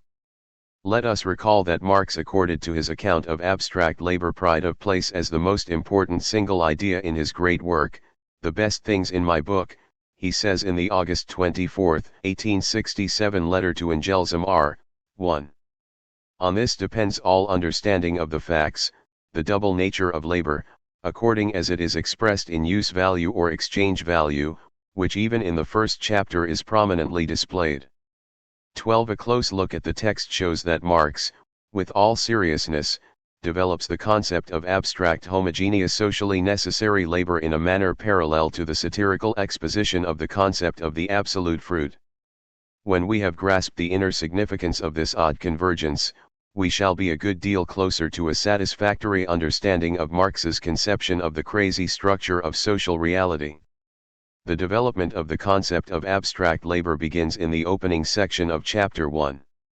We start with concrete particular physical objects whose natural properties make them capable of satisfying various human wants, and whose existence results from particular concrete acts of human laboring, specific acts of weaving, sewing, spinning, and so forth. We make abstraction from or put out of sight both the useful character of the various forms of labor embodied in those physical objects, and also the concrete forms of that labor. What is left when we have completed this process of abstraction is merely what is common to them all, namely human labor in the abstract. 13. Thus far, we are describing a familiar process of intellectual or conceptual abstraction, of the sort that is required to bring many particular concrete instances under one general heading. In Marx's deliberately untendentious phrase, we leave out of consideration the individuating characteristics that distinguish one commodity from another and one productive act from another, just as we leave out of consideration the individuating characteristics of the apple, the pear, and the almond when we form the general concept of a fruit. We no longer regard the coat as the product of the activity of a tailor, the table, of the activity of the carpenter, but it is clear that tailoring and joining are the real activities and laboring as such the abstraction, just as it is clear that apples, pears, and almonds are real existences, and fruit as such a conceptual abstraction. Now, however, a series of quite complex conceptual and theoretical shifts take place. According to Marx, when commodities exchange, their exchange value manifests itself as something totally independent of their use value, 14, from which he draws the conclusion that the common substance that manifests itself in the exchange value of commodities, whenever they are exchanged, is their value. And a useful article has value, according to Marx, only because human labor in the abstract has been embodied or materialized in it. 15. After setting aside the superficial error of supposing that a commodity less efficiently, and hence more laboriously, produced will thereby acquire greater value, a natural enough error, so long as we confusedly think of abstract labor as some peculiar sort of human activity engaged in by abstract laborers in an abstract factory, Marx sums up his analysis. We see then that that which determines the magnitude of the value of any article is the amount of labor socially necessary, or the labor time socially necessary for its production. 16. Echoing the language of the Holy Family, Marx says, in general, the greater the productiveness of labor, the less is the labor time required for the production of an article, the less is the amount of labor crystallized in that article, and the less is its value. 17.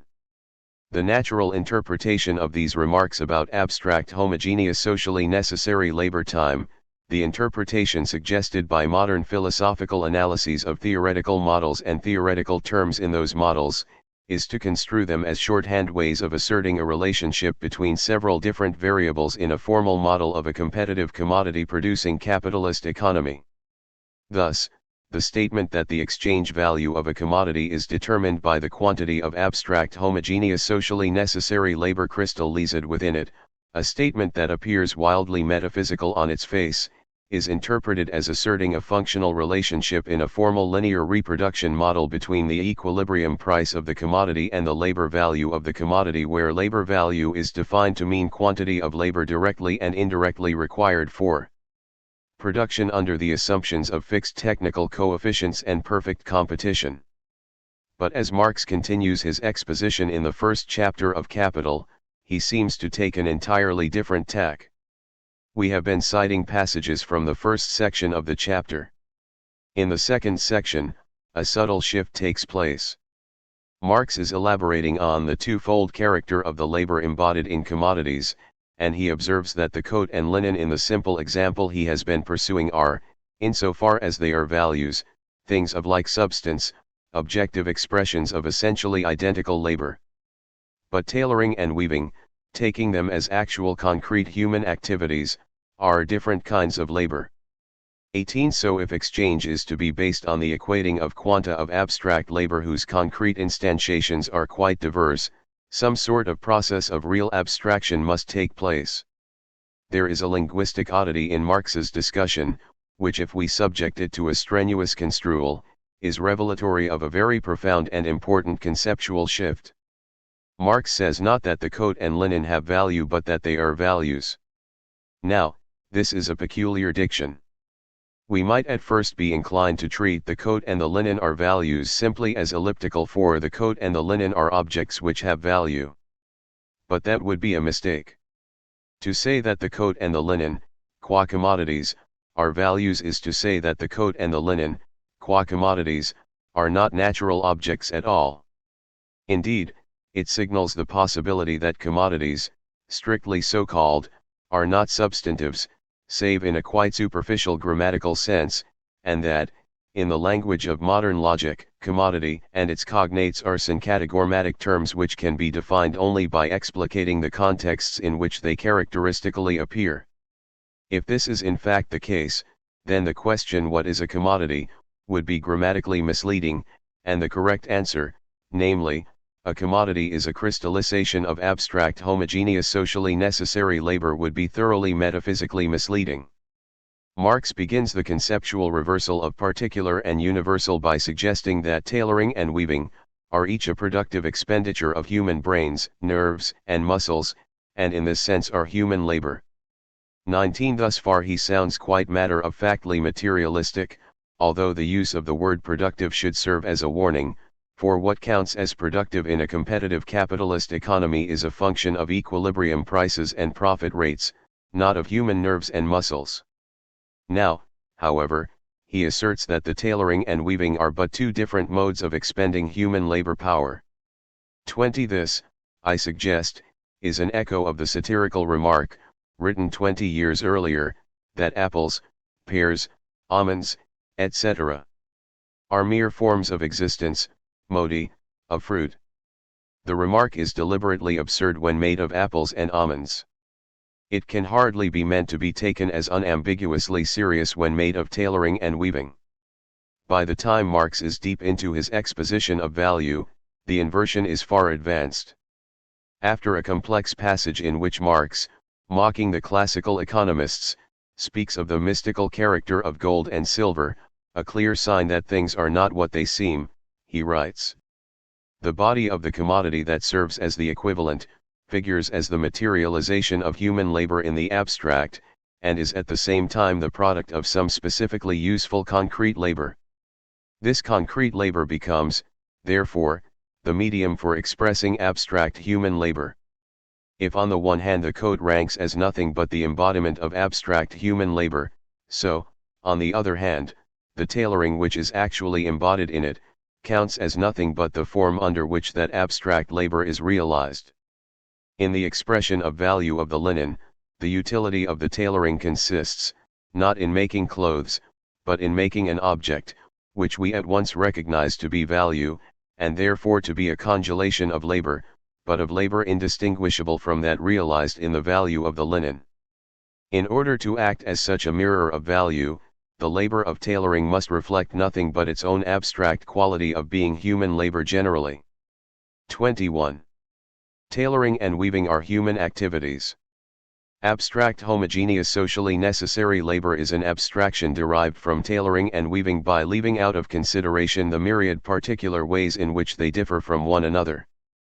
Abstract labor has no existence outside our minds, any more than the fruit has an existence outside our activity of abstracting from the particularities of apples, pears, and almonds. But now an inversion has begun to take place. Hedging slightly, Marx says, if on the one hand the coat ranks as nothing but the embodiment of abstract human labor, thereby leaving open the possibility that it is merely we who so construe it. But the assertion is made flatly a few pages further on. The manifold concrete useful kinds of labor, embodied in these different commodities, rank now as so many different forms of the realization, or manifestation Verwerklungs, oder Erscheinungsformen of undifferentiated human labor. 22. What is this but a direct echo of the crack-brained notion, attributed in the Holy Family to the speculative philosopher, that the different ordinary fruits are different manifestations of the life verschieden Lebensausführungen of the one fruit? 23. Finally, in the section devoted to the fetishism of commodities and the secret thereof, Marx tells us flat out that this way of speaking and thinking is crazy. When I state that coats or boots stand in a relation to linen, because it is the universal incarnation of abstract human labor, the craziness die Verrücktheit of the statement is evident. Nevertheless, when the producers of coats and boots compare those articles with linen, or what is the same thing with gold and silver, as the universal equivalent, they express the relation between their own private labor and the collective labor of society in the same crazy form. 24. To speak of tailoring and weaving as manifestations of, embodiments of, forms of the realization of abstract human labor is as crazy, as manifestly inverted, as to speak of man as having been made in God's image, or of apples and pears as different manifestations of the absolute fruit. And yet, having alerted us to this absurdity, having burlesqued it in his youth and anthemized it in his maturity, Marx persists in speaking this way throughout Capital. Why? Marx tells us the answer in the paragraph immediately succeeding the assertion that the producers of coats and boots express the relation between their own private labor and the collective labor of society in the same crazy form. The categories of bourgeois economy, he says, consist of such like forms. They are socially valid, hence objective forms of thought for the relations of production belonging to this historically determined mode of production, i.e., commodity production. 25. They are socially valid, hence objective. In this phrase is encapsulated Marx's revolutionary theory of the objectively crazy, or contradictory, nature of capitalist social reality, and the radically new epistemological and literary standpoint following therefrom. At this point we must attempt a direct statement and analysis of the fundamental elements of that theory. What does it mean to say that crazy forms of thought are socially valid, and hence are the objective forms of thought for commodity production? Without taking too prolonged a detour into the philosophy and methodology of science, we can, I think, clarify this puzzling but very important notion sufficiently to grasp Marx's meaning. The study of nature presents relatively simple problems of concept formation. If we suppose that nature has an objective, essential structure which it is the aim of science to grasp, then the concepts employed by science will be objective insofar as they identify and articulate the actual structures of natural things.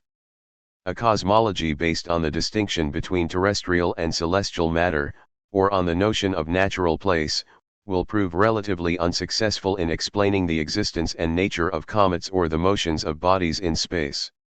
The scope and power of explanation and prediction achieved by the unification of the laws of terrestrial and celestial motion, or by the notion of inertia, is taken to constitute a demonstration of the objective validity of these concepts relative to that of their predecessors. In the study of human affairs, matters become considerably more complex.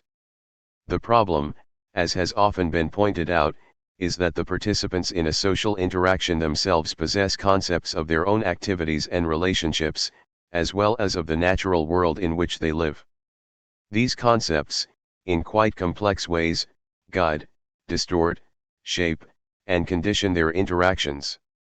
The problem arises in a familiar and much explored way in the work of cultural anthropologists, who must determine precisely what use to make of the concepts which play a central role in the thought and action of the subjects of their investigations. In particular, when religious or magical beliefs, which the anthropologists know to be false, constitute a significant portion of the salient belief system of a people, how, in what voice, with what caveats, with what degree of identification of speaker with subject, shall the investigator express those beliefs in the course of characterizing or analyzing the subject culture?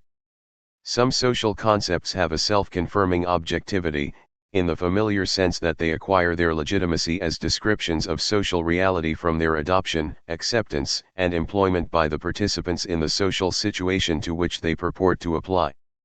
For example, the various terms associated with property relations have this character.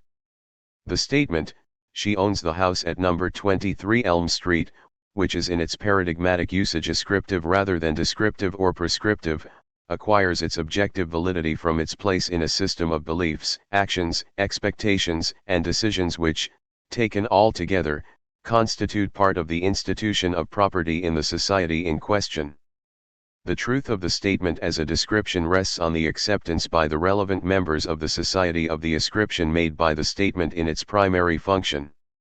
To say of a person that she owns a house is not, in the first instance, to discover something about her, nor is it to make a claim about what ought to be the case. Rather, it is to attribute to her a certain status, that of property owner, in a social structure of property rights defined at least partially by some institutional arrangements for deciding property relations, resolving conflicting claims, and so forth. It makes no sense to say of a person who lives in a society lacking the institution of property that he really owns a cow, regardless of whether the society knows it or not. We might, to be sure, offer the opinion that if the society were to develop the institution of property, it would probably adopt a set of property practices in the context of which this man would own the cow. But in the strict sense, property terms are descriptively objective because, to invoke Marx's phrase, they are socially valid, which is to say because the participants in the society employ them, shape their actions and expectations by them, and thereby embody them in their practices. There is, however, nothing inherently crazy about the beliefs expressed by statements of property rights and relations, nor are the concepts in which they are expressed crack-brained, at least not so far as anything we have said thus far is concerned. Later on, of course, we may find Marx calling into question the rationality of certain rights and relations of property. Property concepts, like kinship concepts, for example, are rational concepts which quite straightforwardly acquire their objective reference from their social validity. The situation is utterly different with regard to the concepts and associated practices of political authority. The central concept of politics is the concept of de jure legitimate authority. A state is a person or group of persons who successfully claim de jure legitimate authority within a territory or over a people. This claim is a normative claim, a claim to the right to issue commands, and the correlative claim to have the right to be obeyed.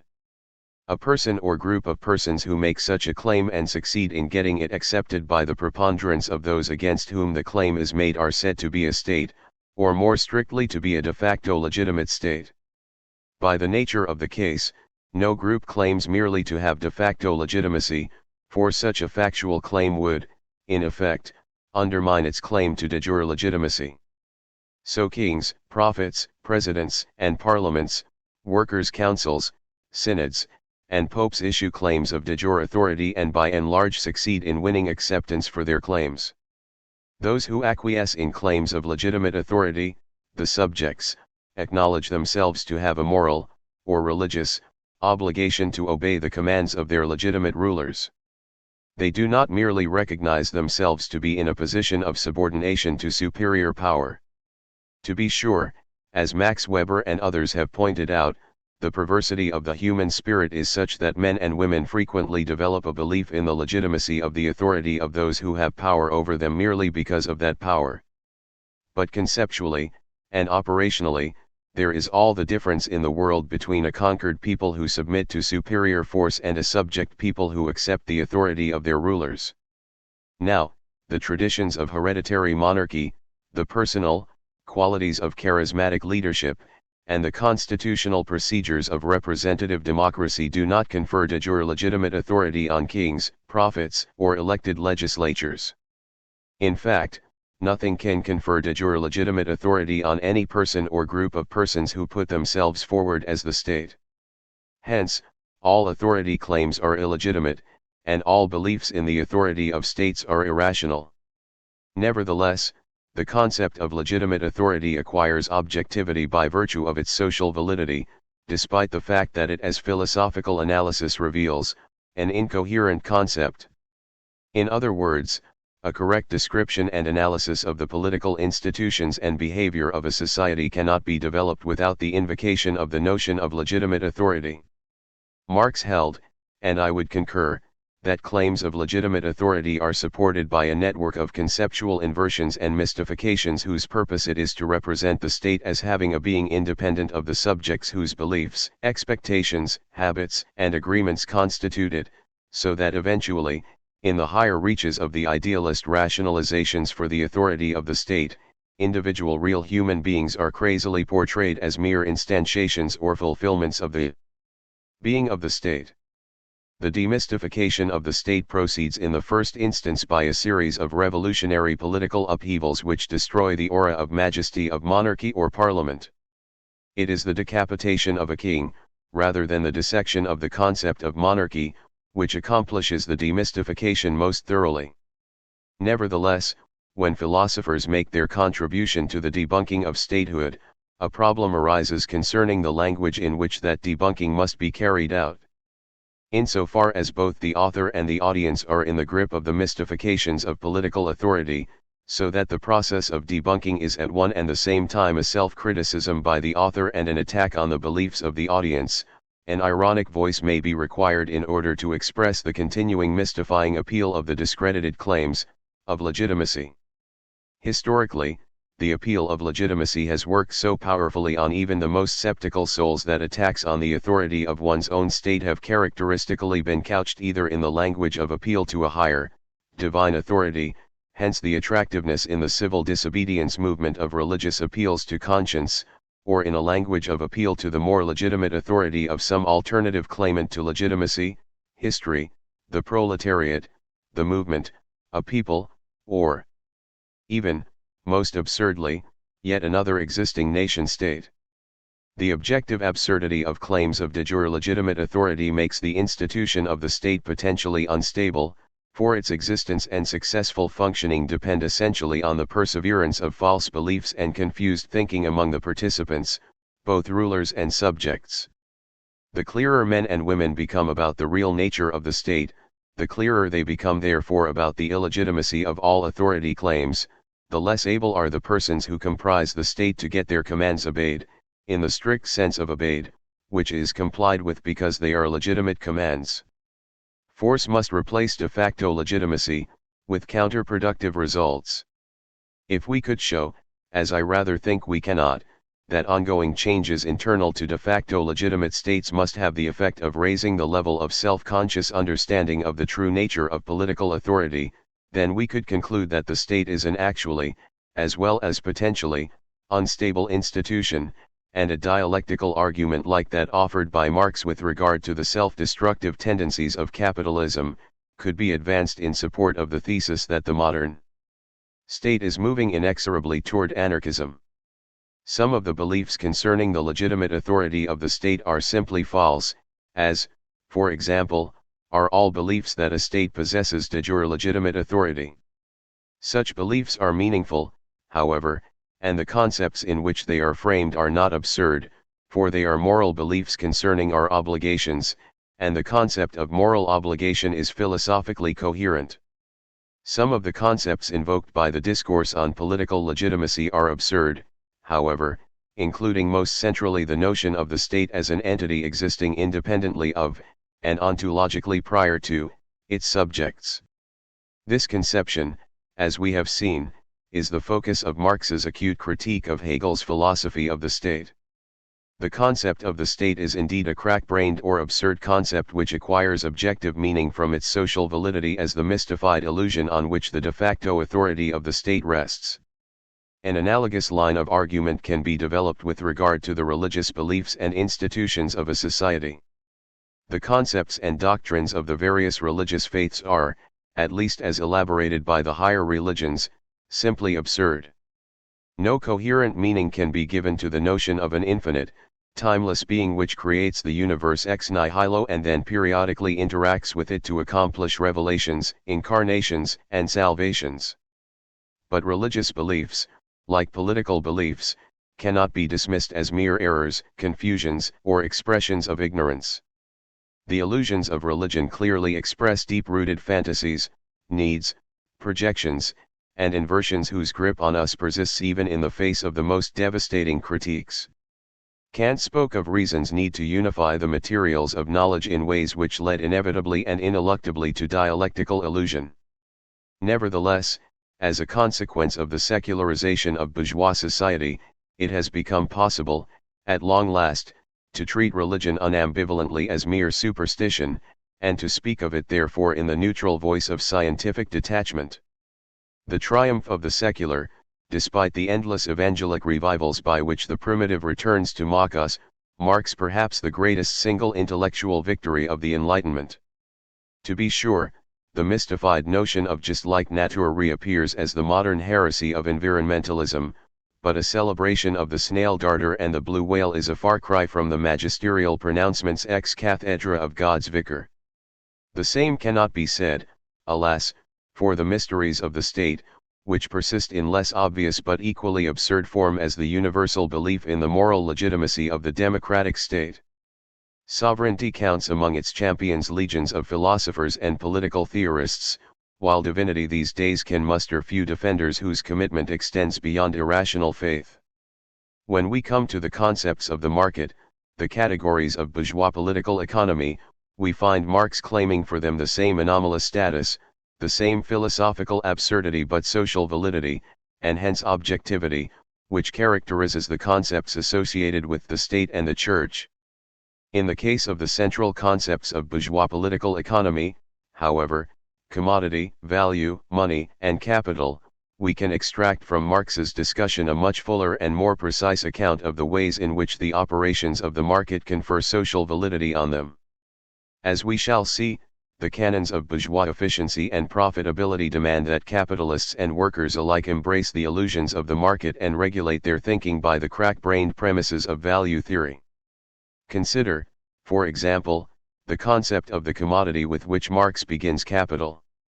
As natural being, a commodity is a material object with a variety of physical, chemical, and other properties which make it more or less useful in the satisfaction of human needs. But a commodity is not, qua commodity, a natural object. A commodity is a quantum of value. Its natural properties are accidental and irrelevant to its true inner essence, which is the crystal of abstract homogeneous socially necessary labor that lies concealed within it. This is an absurd notion, as should by now be obvious. But Marx insists that it is nevertheless a socially valid notion, and hence an objective form of thought for those participating in and theorizing about the particular social relations of production and exchange characteristic of capitalism. Let us see exactly what this means. Economic efficiency demands that both entrepreneurs and merchants abstract entirely from the natural properties of the commodities they produce and sell, attending only to their exchange value. The prudent capitalist cannot allow his economic decisions to be influenced by his normal human responses to the accidents of his wares. The tailor in love with his worsts is no better than a whiskey priest drunk on sacramental wine. A sensuous affection for fine cloth, lingering from a pre-capitalist craft pride, may incline him to a more costly suiting than the market demand justifies. Soon he will find himself driven to the wall by rational tailors whose fingers are numb to the feel of good wool, but whose metaphysical consciousness can discern the exact quantum of value in each yard of goods. The senses are too coarse to apprehend the miracle of self-expanding value. No mechanic, however keen his eye, can perceive in the bustle of an automatic assembly line the measure of its profitability. Only the accountants, those eremites of capitalism, for whom all sensory qualities fall away to reveal the transcendent crystals of value, can discern whether a firm is earning an appropriate rate of return on the value of its invested capital. Romantic entrepreneurs, enticed by the stench and heat and fire of the blast furnaces, will soon yield place to the Pythagoreans of the market, for whom only numbers are real.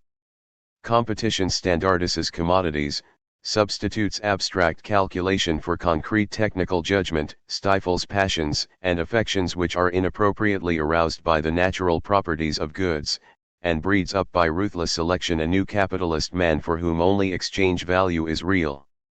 The same historical process of development produces a mass of workers who, in the homogeneity of their culture, their mobility, and their lack of particularized skills, approximate ever closer to the inverted ideal of abstract labor. As the rational becomes real, the real becomes, ever more irrational. These absurd forms of thought, the commodity as quantum of crystal leased value, the worker as petty commodity producer of abstract labor, acquire social validity and hence objectivity, which is to say that successful day-to-day interaction with the world of work and consumption, of production and circulation, requires workers and capitalists to apprehend their environment, interpret their experience, and guide their actions by means of them. But if socially valid, which is to say effective in operation and confirmed in experience, then how absurd? The answer is twofold, on the side of the worker and on the side of the capitalist. Subjectively, the worker as purveyor of abstract, averagely efficient labor is torn between her natural human needs and the needs of capital. Her mind and body require a graceful, rational, integrated development if she is to achieve a healthy fulfillment of her nature. But the exigencies of profitability demand the services of a neutral, adaptable labor power unencumbered by such obstructive predispositions as natural body rhythms, craft traditions, or a preference for participation in the planning, direction, and evaluation of the activity of production.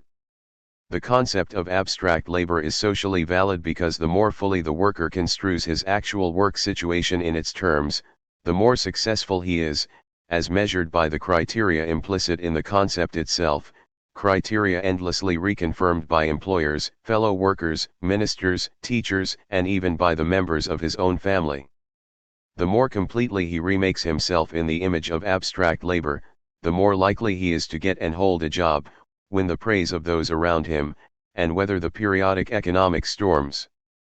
This repeated social confirmation confers objective validity on the concept, so that finally it comes to seem that resistance to the regime of the machine is mulish stubbornness, rejection of the authority of the bosses is sinful rebelliousness, and dissatisfaction with the subsistence wage is self-indulgence. The absurdity, the crack-brainedness of the concept of the commodity is thus, on the subjective side, made manifest in the increasing misery of the increasingly productive, increasingly twisted and thwarted, ever more alienated workers. On the objective side, on the side of capital, the immediate and irrefutable evidences of the absurdity of the categories of bourgeois political economy are the periodic crises that threaten to bring to a disastrous halt the processes of reproduction and accumulation. Economic crises, Marx argues, are the direct consequences of the attempt by capitalists to conform their economic decisions to the tenets of rationality enshrined in the socially valid, and hence objective, categories of bourgeois political economy. It is the social relations of production and circulation, not the technology of capitalism, that produces crises. The self-destructiveness of capitalism results naturally from the capitalist's reduction of all economic decisions to profitability, to the quantitative measurement of self-expanding value. The concepts of value, of money, and of capital achieve social validity through their short-term success. Capitalists unable or unwilling to live by the ascetic rule of profit maximization are driven to the wall in the competition of the market. The craziness of these concepts is manifested in the crises which periodically destroy even the most economically rational of entrepreneurs. Thus we see that there is an inner theoretical connection between Marx's economic doctrines of exploitation and crisis, his psychological theory of alienation, and his metaphysical thesis of the objective irrationality of capitalist social formations. It follows in turn from these conclusions that a different, more conceptually and stylistically complex mode of discourse is required to express that irrationality in our social theory. I shall argue, in a future work, that the ironic voice of capital is Marx's solution to this epistemological and literary problem. Marx's philosophical, as opposed to his economic, doctrines have often been construed in ways that make them relatively impervious to disconfirmation. It is therefore perhaps worth concluding with the observation that if this reading of Marx is correct, then the soundness of his philosophical conception of the objective irrationality of capitalism depends essentially both on his claim that capitalism produces a progressive alienation of the working class and on the thesis that capitalism is fatally prone to ever more serious economic crises. If the evidence leads us to give up these hypotheses, then we lose the critical perspective from which we can issue a negative evaluation of capitalism. But, of course, this is the price of non-vacuous theory. Stage 2, Classical Political Economy. Introduction. As I have noted, my introduction to the classical tradition of political economy was Piero Sraffa's very important little monograph, Production of Commodities by Means of Commodities. This, in turn, led me into a study of David Ricardo's economic theories in the splendid 10-volume edition of the complete works edited by Sraffa over many years. By a stroke of luck, the brilliant young Cambridge, England economist John Eatwell was visiting the University of Massachusetts during my sabbatical semester, and I sat in on his high-level seminar on classical and neoclassical value theory. I also sat in on Donald Katzner's graduate course in micro, working my way with the class through the second edition of Henderson and Quant, Microeconomic Theory. My study of the early stages in the development of economic theory was aided considerably by the works of Mark Blagg, a well-known English economic historian who was also, as it happened, the father of one of my University of Massachusetts students, named, wouldn't you know it, David Ricardo Blagg. The first essay in this section was written for my blog, The Philosopher's Stone, in a series of posts designed as what I called a mini-tutorial.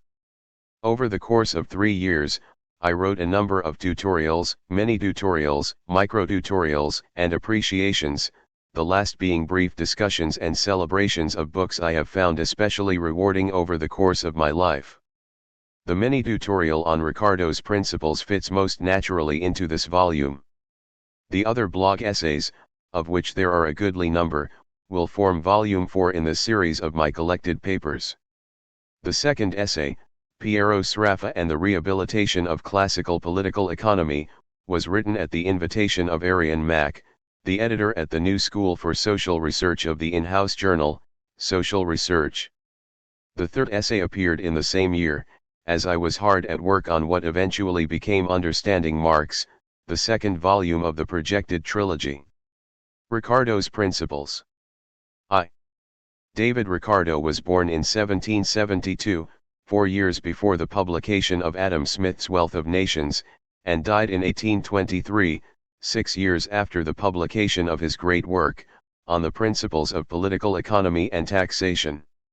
For more information about Ricardo's life and work, you may read the important and very long introduction by Piero Sraffa to his magisterial edition of the complete works of Ricardo, published by Cambridge University Press.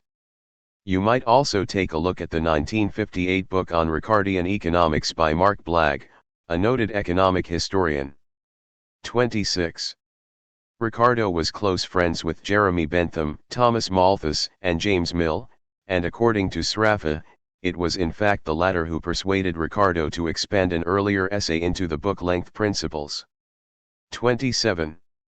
Before we turn to the first page of the Principles, it will be useful for me to say a few words about some background matters, historical and theoretical, to set the stage for Ricardo. When Smith published Wealth of Nations in 1776, England had an agricultural economy with a small but growing sector devoted to factory production.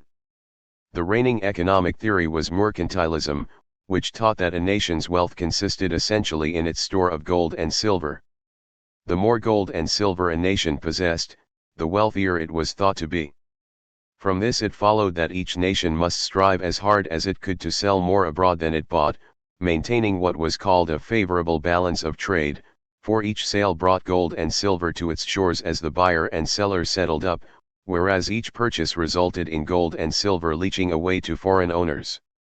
The result was a series of high tariffs imposed on foreign goods and a seemingly endless series of wars over markets in Africa and Asia. Smith was convinced, correctly, by the way, Ron Paul take note, that this theory was wrong, hence the full title of his great work, An Inquiry into the Nature and Causes of the Wealth of Nations. The success of Spain and Portugal in locating and stealing the gold and silver of the peoples of the Americas resulted for a time in their experiencing an enormous boom, as they used the pilfered metals to buy spices, luxurious cloths, and fancy horses, and to hire hordes of armed men to protect their piles of goods and conquer new colonies. But over time, this money flew north to the Low Countries, where industrious merchants flourished. By Smith's day, Spain and Portugal were no longer the envy of the European world. Smith argued that the wealth of a nation consisted in the productivity of its people. High tariffs simply impeded trade and resulted in a lowered level of productivity for the nation imposing them. Because the regime of tariffs was inevitably reciprocal, the entire undertaking was self-defeating. Smith's most urgent concern was the conflict he perceived between the interests of the landed gentry, who owned or controlled the agricultural land on which England's productivity depended, and the interests of the new entrepreneurial class. 28 Smith had nothing but contempt for the landed gentry, whom he described as parasitically maintaining a luxurious standard of living by hiring crowds of servants who engaged in unproductive labor. It followed immediately from Smith's analysis that the landed gentry and the entrepreneurs were engaged in an irresolvable conflict. Since the rents on which the landed gentry lived were paid out of the profits of the entrepreneurs, these two magnitudes, rents and profits, varied inversely. Smith's great fear, and that of Ricardo 41 years later, was the advent of what was called the stationary state. This was a condition of zero growth in which the rents demanded by the landowners would drain away so much of the profits earned by the productive activities of the entrepreneurs that virtually nothing would remain for the new investment required for expanded production. The third great social and economic class, the workers, were not a focus of Smith's concern. Their meager food and shelter were understood by him to be one of the costs of production, on a par with seed corn and farm machinery, what he called stock. Thomas Malthus, whose essay on the principle of population appeared a quarter of a century after The Wealth of Nations, argued that population would in all circumstances expand, driving down the income of the working classes to bare subsistence, and pressing against the available supplies of food. It is perhaps oversimple, but still essentially correct, to say that the story of classical political economy from Smith through Ricardo to Marx is the story of inevitable class conflict, with the focus of that conflict shifting from the opposition between landlords and entrepreneurs in Smith and Ricardo to the opposition between entrepreneurs and workers in Marx, the change being in part a result of the decline and defeat of the landed interests and the ascendancy of capital. Let me say that again, because it is so important. It was not Karl Marx who introduced into classical political economy the idea of class warfare. That idea comes straight out of Smith and Ricardo. Marx simply took it over and offered a new and different analysis of it. So modern so-called conservatives who celebrate Adam Smith, they tend not to know anything about David Ricardo, and decry class warfare are just dead ignorant. That idea was introduced by their hero, Smith, not by their nemesis, Marx. Ricardo announces the theme of class conflict in the opening sentences of the preface to the Principles. The produce of the earth, all that is derived from its surface by the united application of labor, machinery, and capital, is divided among three classes of the community, namely, the proprietor of the land, the owner of the stock or capital necessary for its cultivation, and the laborers by whose industry it is cultivated. But in different stages of society, the proportions of the whole produce of the earth which will be allotted to each of these classes, under the names of rent, profit, and wages, will be essentially different, depending mainly on the actual fertility of the soil, on the accumulation of capital and population, and on the skill, ingenuity, and instruments employed in agriculture. To determine the laws which regulate this distribution, is the principal problem in political economy. Why do we want to know how prices are determined in a capitalist economy? Not because we care how much it costs to buy a yard of cloth or a bushel of wheat or a peck of potatoes. No, those are not the prices we really care about as political economists. We want to know the price of land, labor, and capital, which is to say rents, wages, and profits, because it is through the intermediation of those prices that the annual social product is divided up among the three classes of the community: landowners, workers, and entrepreneurs. Most modern students of economics probably imagine that what distinguishes the old guys, Smith, Ricardo, Mill, and Marx, from the new hotshots, Walras, Jevons, Menger, Marshall, Samuelson, Malinvaud, and Minke, well, no, not Minke, is the fact that the old guys use addition and subtraction and multiplication and division, with sometimes a foray into the taking of averages, while the new hotshots use the calculus and all that cool stuff. Not so. The real distinction is that the two groups of theorists ask different questions and are interested in different issues. The classical political economists were concerned, above all else, about two things: distribution and growth. They wanted to know how and why the annual social product got divided up among the three great classes of society in the way that it did, and they wanted to know under what conditions that annual social product would expand year by year, and under what conditions it would not. As we shall see in a bit, their mathematical intuitions were in fact quite acute, even though their mathematical tools were rather primitive, and it is not difficult, with some modern math, linear algebra, mostly, not the calculus, to present their arguments in a quite mathematically rigorous fashion. What are modern so-called neoclassical economists concerned with? Never mind why neoclassical. Here is a standard answer from Chapter 1 of Nobel laureate Paul Samuelson's famous economics text. 29. Economics is the study of how men and society end up choosing, with or without the use of money, to employ scarce productive resources that could have alternative uses, to produce various commodities and distribute them for consumption, now or in the future, among various people and groups in society. It analyzes the costs and benefits of improving patterns of resource allocation. Or, as Lord Lionel Robbins rather more succinctly put it in his 1932 classic, an essay on the nature and significance of economic science. Economics is the science which studies human behavior as a relationship between ends and scarce means which have alternative uses. The classical political economists were quite capable of considering the efficient allocation of scarce resources with alternative uses, but that was not what they were interested in. And modern economists can discuss growth and distribution, but their treatment of those problems tends to be clumsy and ad hoc because that is not the principal focus of their attention. I shall have more to say about this later on. The real methodological difference between the two schools is in the nature of the simplifications they posit in order to bring their analytical tools to bear on the analysis of a capitalist economy. Economics is quite unlike, for example, history as a discipline.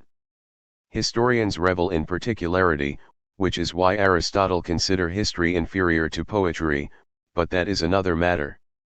Even ideologically driven historians will lavish time and attention on the irreducible specificity of an historical moment, positively relishing the details their archival research have unearthed. Two good examples among my very most favorite works of historiography are Georges Lefebvre's great work, La Révolution Française, and Leon Litwak's Been in the Storm So Long, The Aftermath of Slavery. Lefebvre was a Marxist, and he begins his work with a brief preface in which he lays out a standard Marxian line about the French Revolution as an episode in the rise to power of the bourgeoisie. But once that is out of the way, we are treated to a meticulously detailed account of the revolution, in which the details of the doings of particular people in particular regions of France quite obscure the ideological message. Litwak's work is equally informed by his impassioned moral and ideological commitment, but as one turns the pages, one finds story after story recovered from archives and other literary remains of the ways in which particular former slaves reacted to their newfound freedom. Economists construct radically simplified models of an economy in order to carry out logical and mathematical deductions. There is nothing wrong with this way of proceeding. The same thing is done by geneticists, climatologists, physicists, and, of course, logicians. What is interesting is the fact that the classicals and the neoclassicals choose exactly opposite simplifications. To put it in a phrase, the classicals assume there is one dominant technique of production for each category of commodity, and the neoclassicals assume there are an infinite number, so arrayed that a function relating the vector of inputs to a quantity of outputs is continuous and twice differentiable. As a consequence of these alternative simplifications, the arguments of the classicals are best rendered mathematically by means of linear algebra, and the arguments of the neoclassicals are best rendered by the differential calculus. The classicals and neoclassicals also differ in the way in which they model the real wage, which is to say the actual physical bundle of goods and services that the workers consume. The classicals, writing at a time when the condition of the working class was quite miserable, assume that there is a single quite plain market basket of goods that each worker and his or her family purchase with their money wage. For some purposes, as we shall see, Ricardo even goes so far as to assume that this market basket contains a single commodity, grain. 30. The neoclassicals, writing at a later time, assume that workers will make a series of choices about how to spend their money wage, and a good deal of their most mathematically sophisticated manipulations are devoted to relating those choices to their subjective preferences. My own personal opinion is that the classical simplification is closer to the underlying reality than that of the neoclassicals. But what really interests me is the fact that the classical simplification makes it much easier and more perspicuous to study the structure of the distribution of the annual social product. It becomes trivially easy to demonstrate formally that the money wage rate and the money profit rate vary inversely to one another, which is a mathematical way of saying that the interests of the working class are irreducibly opposed to those of the capitalist class. It is, of course, possible to show this in the neoclassical model. The thing about properly constructed mathematical models is that they are always intertranslatable, but the opposition between labor and capital is hidden rather than made manifest in the neoclassical models. In these days when mouthpieces for capital cry class warfare at the slightest suggestion that what goes into the pockets of the rich comes out of the pockets of the poor, it is convenient to employ a model of the economy in which this fact is impossible to miss. 2. Adam Smith began his Wealth of Nations by drawing several distinctions, posing a question, and then offering a preliminary answer. The first distinction was between value in use and value in exchange. Many things are useful to us in satisfying our wants or meeting our needs: food of all sorts, clothing, shelter, medical care, carriages, air, water, arable land, swords, pins, needles, plows, seed corn, feathers, furs, musical instruments, and so on and on. These are useful, or have value in use, insofar as they are instrumental in furthering whatever ends and purposes we may have, in meeting whatever needs we may have. Some, but not all, of these things bring a price in the marketplace when they are offered for sale. Furs and carriages do, air and water by and large do not. Those things that do bring a price in the market are said to have exchange value or value in exchange. We will die very quickly without air, and only slightly less quickly without water. Hence their use value to us is beyond calculation. But because they are, under most circumstances, readily available in virtually unlimited quantities, they bring no price at all in the market. Adam Smith, and after him 2.5 centuries of economists, including Ricardo and Marx, is not interested in value in use, content to leave that subject to chemists, physiologists, engineers, dietitians, and tailors. His interest is in exchange value, and more specifically in the price that is commanded in the market by such things as indeed have exchange value.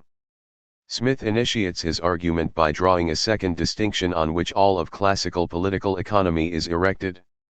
He observes that although the market prices for goods fluctuate day by day in response to such factors as weather or variations in supply and demand, those familiar with the market know that there is a customary or price at which each commodity sells for the most part, and he calls this the natural price of the commodity. The same is true, he says, for land, labor, and capital. There is a natural rent, natural wage, and natural profit on which buyers and sellers in the market can depend. Smith likens these natural prices to centers of gravity that draw toward them the fluctuating market prices, in much the way that a physical center of gravity will tend to stabilize an unsteady object. This is, on Smith's part, a deliberate attempt to give to the new study of political economy something of the majesty and rigor of what was then the gold standard for theoretical investigations, Newtonian physics. Smith calls these natural prices values, and he sets himself to offer an explanation for, or a theory of, the natural prices that rule in the marketplace. Thus, Smith seeks a theory of natural price, or, what is for him the same thing, a theory of value. His answer, in a phrase, is that natural prices or values of commodities are regulated by the quantity of labor required to produce them. Thus, he offers, in a very crude and preliminary form, a labor theory of value.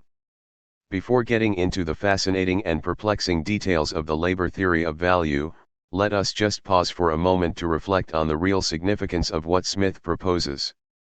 Economists, by and large, are so eager to get to the fun stuff, the equations, that they do not give as much thought as they ought to the conception of the world that underlies those equations. Smith is suggesting that it is human labor that confers exchange value of commodities. It is not the admirable capacity of capitalists to defer their personal gratification so that the money not spent on luxuries can be invested productively, a favorite of the apologists for capitalism, nor is it the entrepreneurial genius of those same capitalists that confers exchange value on the commodities that are produced on their land and in their factories, another favorite. Nor is it the interplay of consumer demand and producer supply that explains exchange value, the story currently enshrined in college textbooks. It is labor. Who performs that labor? The workers. The question simply cries out to be asked: if it is the labor of the workers that confers exchange value on commodities, then why do those same workers end up with so little of that exchange value? Why, as their labor creates more and more exchange value, do they remain as poor as ever, while the entrepreneurs grow richer and richer day by day? Before we move on to the details, I should like just to suggest that it was not the elegant mathematical superiority of the marginalist theories of Alfred Jevons, Karl Menger, and Leon Walras, advanced in the 1870s, that persuaded the entire economics profession to abandon the school of classical political economy. It was the fact that the new economic theories made it very easy to stop asking those troubling questions, questions that thrust themselves unavoidably on us as we read the writings of Adam Smith, David Ricardo, and Karl Marx. Well, enough of my ranting and raving. On to the theory. To defend the thesis that it is labor that lies at the heart of exchange value, Smith tells a little story about a deer hunter and a beaver hunter who meet in the woods and negotiate the terms on which they will trade deer for beavers to their mutual advantage. Since according to Smith it takes 2 days to catch a beaver and 1 day to catch a deer, I accept Smith's hypothesis without demur. Never having hunted a day in my life, the deer hunter will not pay more than 2 deer for 1 beaver, and the beaver hunter will not accept less than 2 deer for 1 beaver. The reason, of course, is that if the deer hunter is asked to pay 4 deer for 1 beaver, which 4 deer it would take him 2 days to catch, he would be better off, labor being a curse, not a blessing, as the good book tells us, spending 1 day hunting beaver, and a 2nd day hunting deer. He will then have, for his 2 days of labor, 1 beaver and 2 deer, rather than merely 1 beaver. The beaver hunter makes a parallel calculation, and so, by the higgling and jiggling of the market, as Smith puts it, they arrive at a price of 2 deer for 1 beaver. We are assuming, among other things, that each hunter has positive marginal utility for both beaver and deer, which may of course not actually be true. There are only so many beaver pelts one can put to good use, and only so much venison one can eat, but never mind. Immediately upon advancing this theory, Smith acknowledges that it applies only to the rude state of society before the appropriation of land and the accumulation of stock. The problem is this: once some people have laid claim to ownership of the arable land, and are in a position to defend their claim by the majesty of the law and force of arms, aspiring farmers seeking to get a living by cultivating the soil will be compelled to pay rent to those landowners, and that payment of rent, he thought, would drive up the price at which the farmers would be willing to sell their grain at market. 31. As for the accumulation of stock, the hunting of deer and beaver requires beaver traps and rifles or bows and arrows. Those tools of the trade cost a certain amount of labor to produce, and they last for some average amount of time before they must be replaced. Now, there is in general no reason at all to suppose, Smith realized, that the same amount of time and effort goes into the making of the tools of the trade in each line of production. Some techniques of production are, as later economists learned to say, capital-intensive, while others are labor-intensive.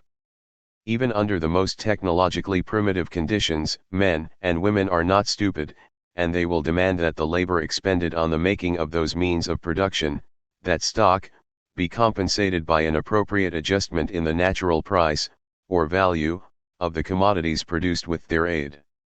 And there Adam Smith stopped, unable to figure out how to take into account the appropriation of land and the accumulation of stock in the determination of natural price. 3. Chapter 1 of the Principles is entitled On Value. Ricardo launches immediately into his argument, picking up the analysis where it had been left by Smith 41 years earlier. To clear the field for the development of the argument, Ricardo begins by setting to one side a certain class of goods whose price cannot be explained by the theory he is going to advance, but which by the time he is writing played a negligible role in the capitalist marketplace. He writes, "There are some commodities, the value of which is determined by their scarcity alone. No labor can increase the quantity of such goods, and therefore their value cannot be lowered by an increased supply. Some rare statues and pictures, scarce books and coins, wines of a peculiar quality, which can be made only from grapes grown on a particular soil, of which there is a very limited quantity, are all of this description. Their value is wholly independent of the quantity of labor originally necessary to produce them, and varies with the varying wealth and inclinations of those who are desirous to possess them. These commodities, however, form a very small part of the mass of commodities daily exchanged in the market. By far the greatest part of those goods which are the objects of desire, are procured by labor, and they may be multiplied, not in one country alone, but in many, almost without any assignable limit, if we are disposed to bestow the labor necessary to obtain them. I love the reference to rare wines. Ricardo had made a fortune on the stock market, and we may infer that he lived a luxurious life in which such wines played a significant role. Notice, by the way, that he is here simply brushing aside the assumption on which neoclassical economics rests, which is that price is determined ultimately by the subjective utility of consumers. That may indeed be true for Rembrandts and 96-point cabernets, but it is not true for cloth and corn and carriages and shoes, and in a capitalist economy, it is these reproducible commodities that dominate the economic landscape. Ricardo now makes a number of simplifying assumptions about the workings of a capitalist system that enable him to carry out rigorous formal arguments. You must not be misled by the absence of equations and other familiar mathematic formalism in the Principles. That style of argument in political economy was still more than half a century in the future, and truth be told, Ricardo probably did not have the grasp of formal techniques required for casting his arguments in mathematical form. But his formal intuitions were brilliant, and a century and a half later, a number of gifted mathematical economists recast his arguments, and those of Marx after him, in the appropriate mathematical form, thereby enabling them to ascertain exactly which of the claims of Ricardo and Marx were true, and which were not. It turned out that a startlingly high proportion of their claims were exactly correct. The first two assumptions Ricardo makes, as I have already noted, are that there is only one dominant technique of production for each commodity, and that there is a determinate real wage, or market basket of goods, that laborers purchase with their wages. The third assumption is that competition establishes a single economy-wide profit rate, or rate of return on invested capital. This last assumption actually conceals, or presupposes, a number of subordinate behavioral and informational assumptions, each of which is a simplification of the reality on the ground. First of all, entrepreneurs are assumed to have essentially perfect information about the behavior of their competitors both in the marketplace and in their factories. That is, they are assumed to know when their competitors are offering equivalent commodities at a lower price. They are also assumed to know when a competitor has introduced a new and cheaper production technique. They are assumed to know what rate of return is being earned by capitalists in each sector of the economy. Second, Entrepreneurs are assumed to have no irrational or traditional or emotional attachments either to the production technique they are using or even to the sector in which their capital is invested. If a new machine cuts production costs, they will very quickly substitute it for the machine they are now using.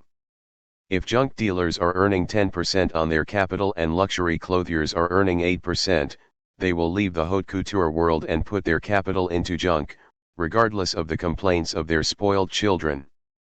And third, consumers are assumed to choose from the many identical commodities in the market purely on the basis of price, about which they, like the entrepreneurs, are assumed to have perfect information.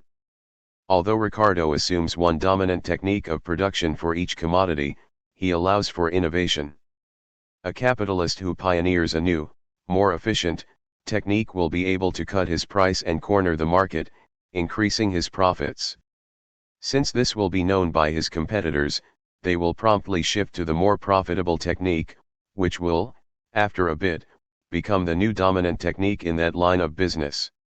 The result of this ceaseless, utterly rational, and ruthless quest for improved profits will be, he believes, a single economy-wide rate of return on invested capital. Formally speaking, he is quite correct about this, by the way. That fact, together with the other assumptions, permits Ricardo to introduce his great theoretical innovation, and draw from it important, although, as we shall see, ultimately unsuccessful, conclusions. Before proceeding to lay out that new idea, let me pause just for a moment for what might be considered a bit of specialist insider argumentation. As we have seen, Ricardo assumes that entrepreneurs are motivated solely by their search for the highest rate of return on invested capital, and consumers are motivated solely by a search for the lowest price. But what happens if either of these assumptions is in fact false in any significant way? Ricardo himself does not discuss this possibility, but his popularizer and follower John Stuart Mill. Mill, now best known for his long essays on liberty and utilitarianism, was the author of an enormously successful two-volume economics text called Principles of Political Economy. First published in 1848, the Principles went through many editions. It was the Samuelson of its day, and several generations of English students learned their economics from it. In Book 2, Chapter 4, of Competition and Custom, which runs only 8 pages in my 1897 copy of the 5th edition, Mill considers the fact that rents, wages, prices, and therefore profits do not always conform to the elegantly simple assumptions on which Ricardo had constructed his theory. Sometimes, consumers are moved by habit, or custom, to buy their goods at a shop whose prices are not the lowest available in the region, think mom and pop stores, or Whole Foods. Sometimes, long custom, repeated over generations, maintains rents on a particular piece of land despite the fact that land of equal fertility is available more cheaply nearby. People, Mill suggests, do not always behave as the assumptions of classical political economy require for its deductions. What is the consequence of this well-known but theoretically unsettling fact? In a word, macroeconomics. Permit me to explain. There are two quite different ways of analyzing economic behavior. The first way is to lay down behavioral and knowledge assumptions and then deduce what economic actors will do when confronted with an array of facts on the ground. This is what Smith and Ricardo do, and Marx as well, by the way. The result is a series of logical deductions and mathematical calculations that can be held to a quite satisfying degree of precision and rigor. This is what students learn in microeconomics courses. The second way is to collect vast amounts of statistical information about the past behavior of economic actors, and then with the aid of various modeling techniques, make a series of extrapolations from past behavior to future behavior. This is what students learn in macroeconomics courses. Although the formal representations of these extrapolations on the page can be quite formidable looking, the fact remains that they are simply guesses that things in the future will be as they have been in the past.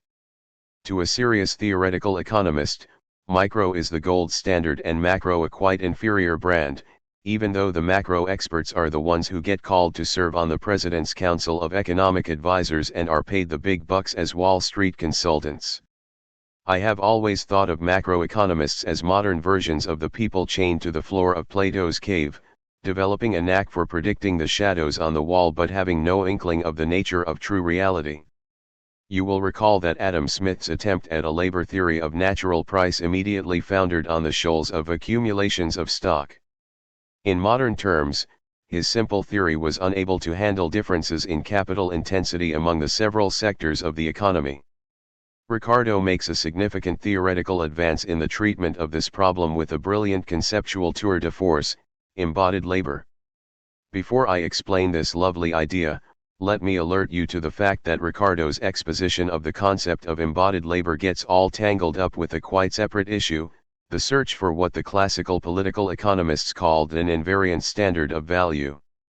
As Ricardo says, two commodities vary in relative value, and we wish to know in which the variation has really taken place. Both Smith and Ricardo thought that in the absence of some commodity whose value never varies, and which could therefore be used as the standard against which the value of all other commodities is measured, we would never be able to answer this question. This is actually something of a red herring, although it led Ricardo, as we shall see in a bit, into some very interesting theoretical territory. How do we deal with the fact that the trap used by the beaver hunter may require less labor to make than the bow and arrow used by the deer hunter, to recur to Smith's famous little example?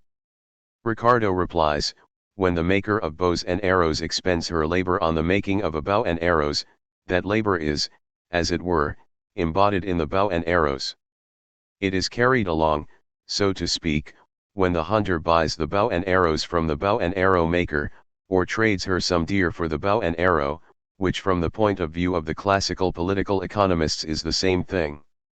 As the hunter uses the bow and arrows, bits of that embodied labor are transferred from them to the deer that are killed with their aid. Thus, the killing of the deer has actually required more than just the labor expended in hunting them. It has also required some portion of the labor embodied in the tools of the kill. The same is true of the traps used by the beaver hunter.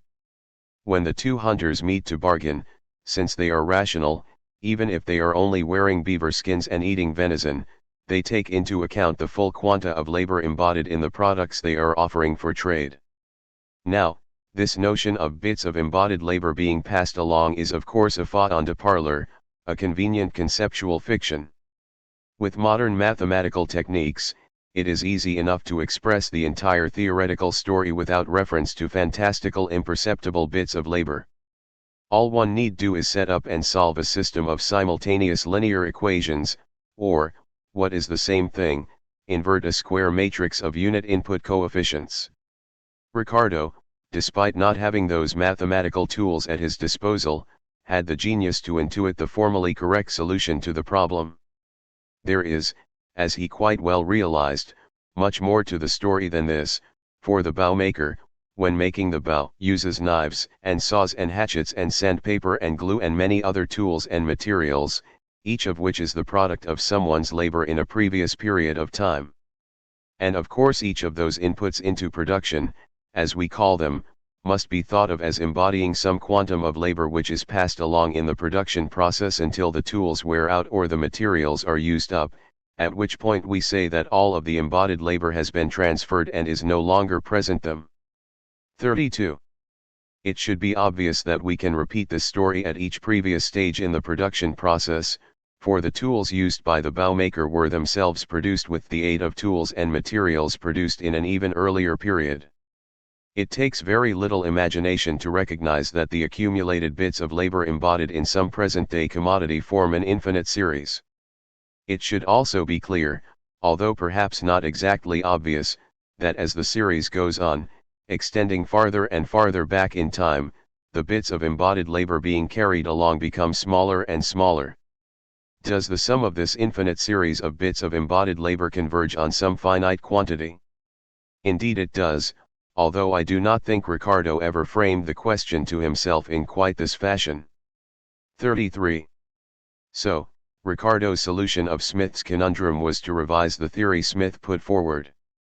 The new Ricardian labor theory of value asserts that commodities exchange in the market in proportion to the quantities of labor directly and indirectly required for their production, where the quantities indirectly required are what we have been calling the bits of embodied labor transmitted from the inputs into the production of the commodities. According to Ricardo, we are to understand each commodity as requiring, or embodying, some quantum of labor directly applied to it in the present period of production, and assorted quanta of labor indirectly required and transferred to it in the production process from the tools and materials employed. The sum of those various quanta is then the real value of the commodity, and in a fully competitive capitalist market exhibiting the behavioral and knowledge conditions discussed above, commodities will exchange with one another in proportion to the quanta of direct and indirect labor required for their production. This is the mature form of David Ricardo's labor theory of value or natural price. Alas, no sooner had Ricardo enunciated his new theory than he realized that it was not universally true. The problem was this: in some production processes, there is a very rapid turnover on the capitalist's investment.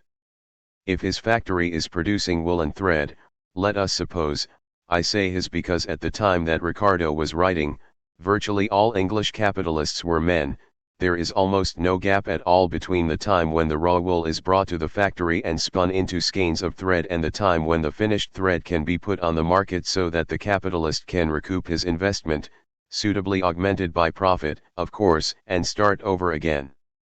But a maker of carriages may find that from raw materials to finished carriage is a matter of weeks, or even a month. Even though the amounts of labor directly and indirectly required in the fashioning of one carriage and some quantum of thread are the same, the carriage and that quantum of thread will not exchange equally for one another, for the carriage maker must be compensated for the time during which his capital is tied up in production. Otherwise, the thread merchant will make a greater return on his capital, for it will turn over 100 times a year rather than 12, and the workings of the market will force an adjustment in the relative price of carriages and thread.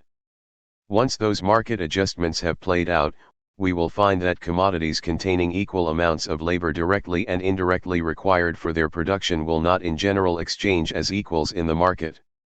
This is a genuine theoretical difficulty, and Ricardo spent the last few years of his life, after the publication of the first edition of the Principles, unsuccessfully searching for a solution.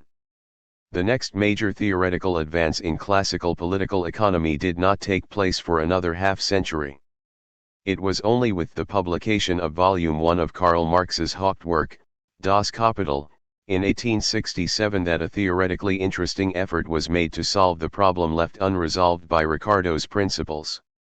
The search for an invariant standard of value is not really a part of our story, but there is an interesting side to Ricardo's quest that is worth talking about for a bit. What follows is something of a specialist nature, and will perhaps capture the imagination only of the graduate economics students among you, but since I think it is rather fun, I shall indulge myself for the next several paragraphs.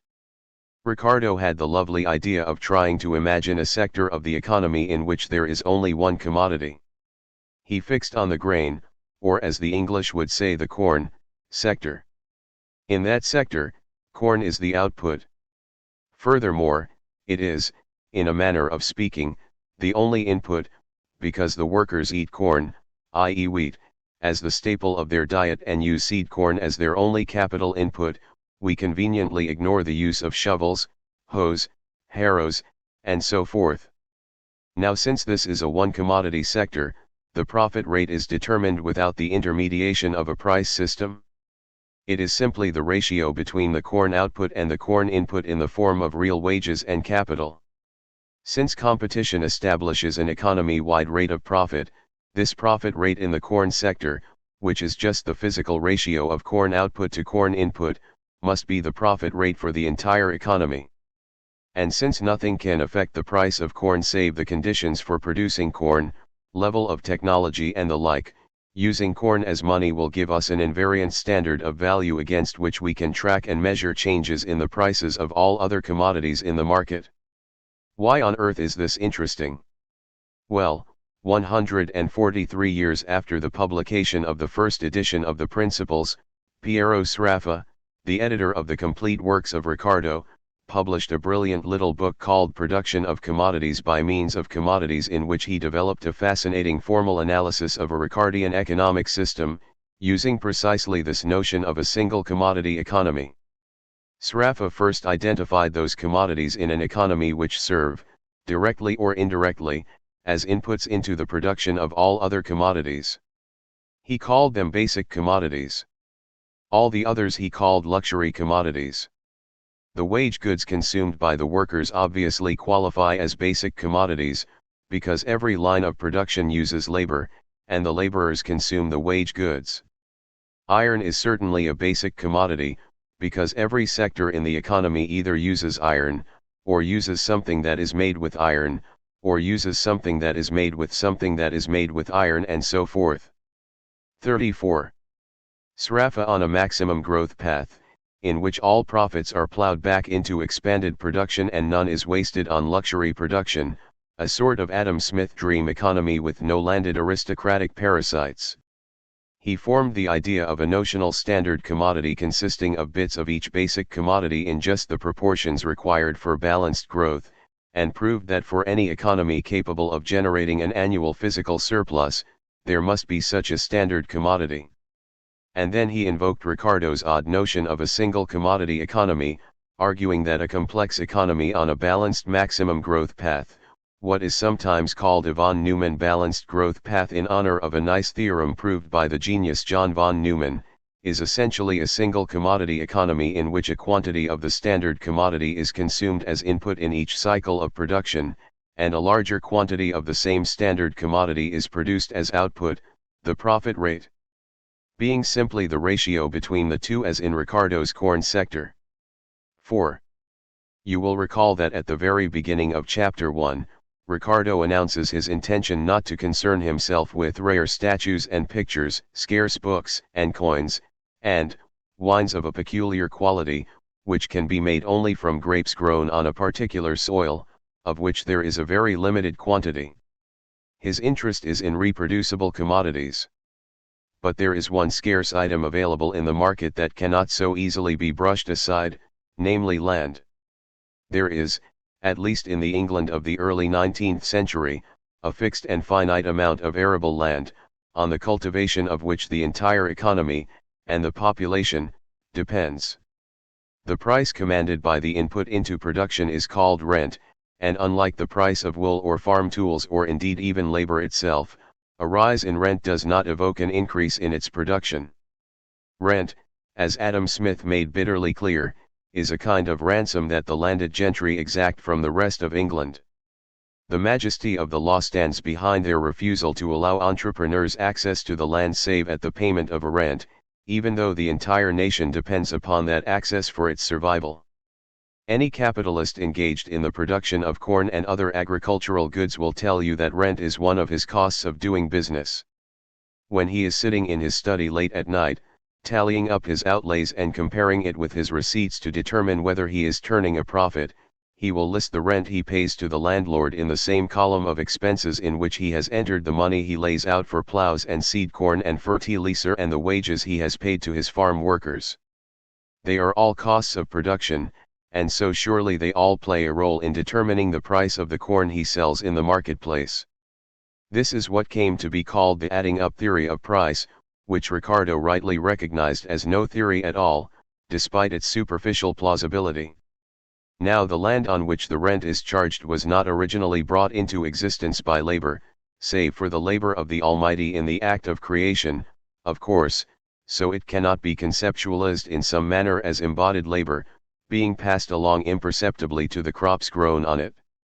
This quite obviously poses a very serious problem for Ricardo's revolutionary version of the labor theory of value. The only way in which he can salvage that theory is by demonstrating that, counter to common sense and the universal conviction of previous political economists, rent plays no role in the determination of natural price. And that is precisely what Ricardo proceeds to do, in Chapter 2 of the Principles. Ricardo's theory of rent, widely viewed as the intellectual coup of the Principles, is disarmingly simple. It goes like this: start with the premise that there are, in England, a number of different grades or qualities of land being offered to entrepreneurs for rent.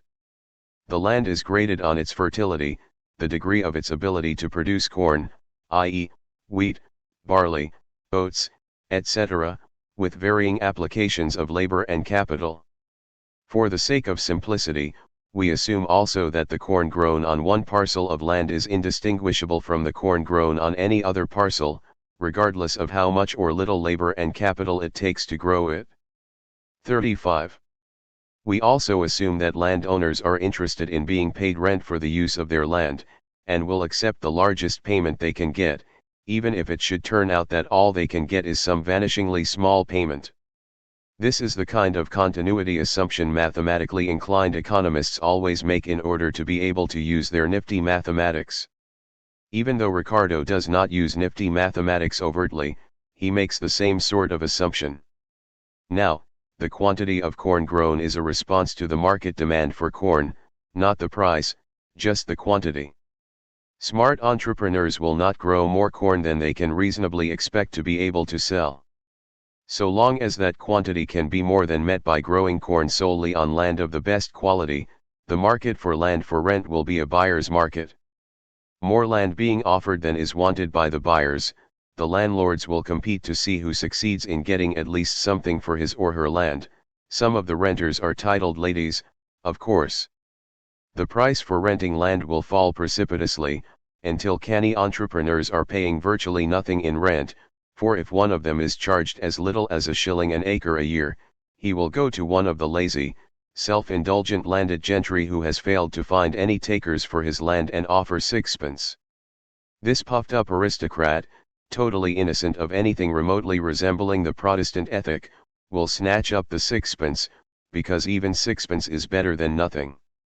Under these conditions, the natural price of corn will be determined by the total quantity of labor directly and indirectly required for its production, which is to say the farm labor expended in growing it together with the bits of embodied labor passed along from the farm machinery, seed corn, and other capital inputs.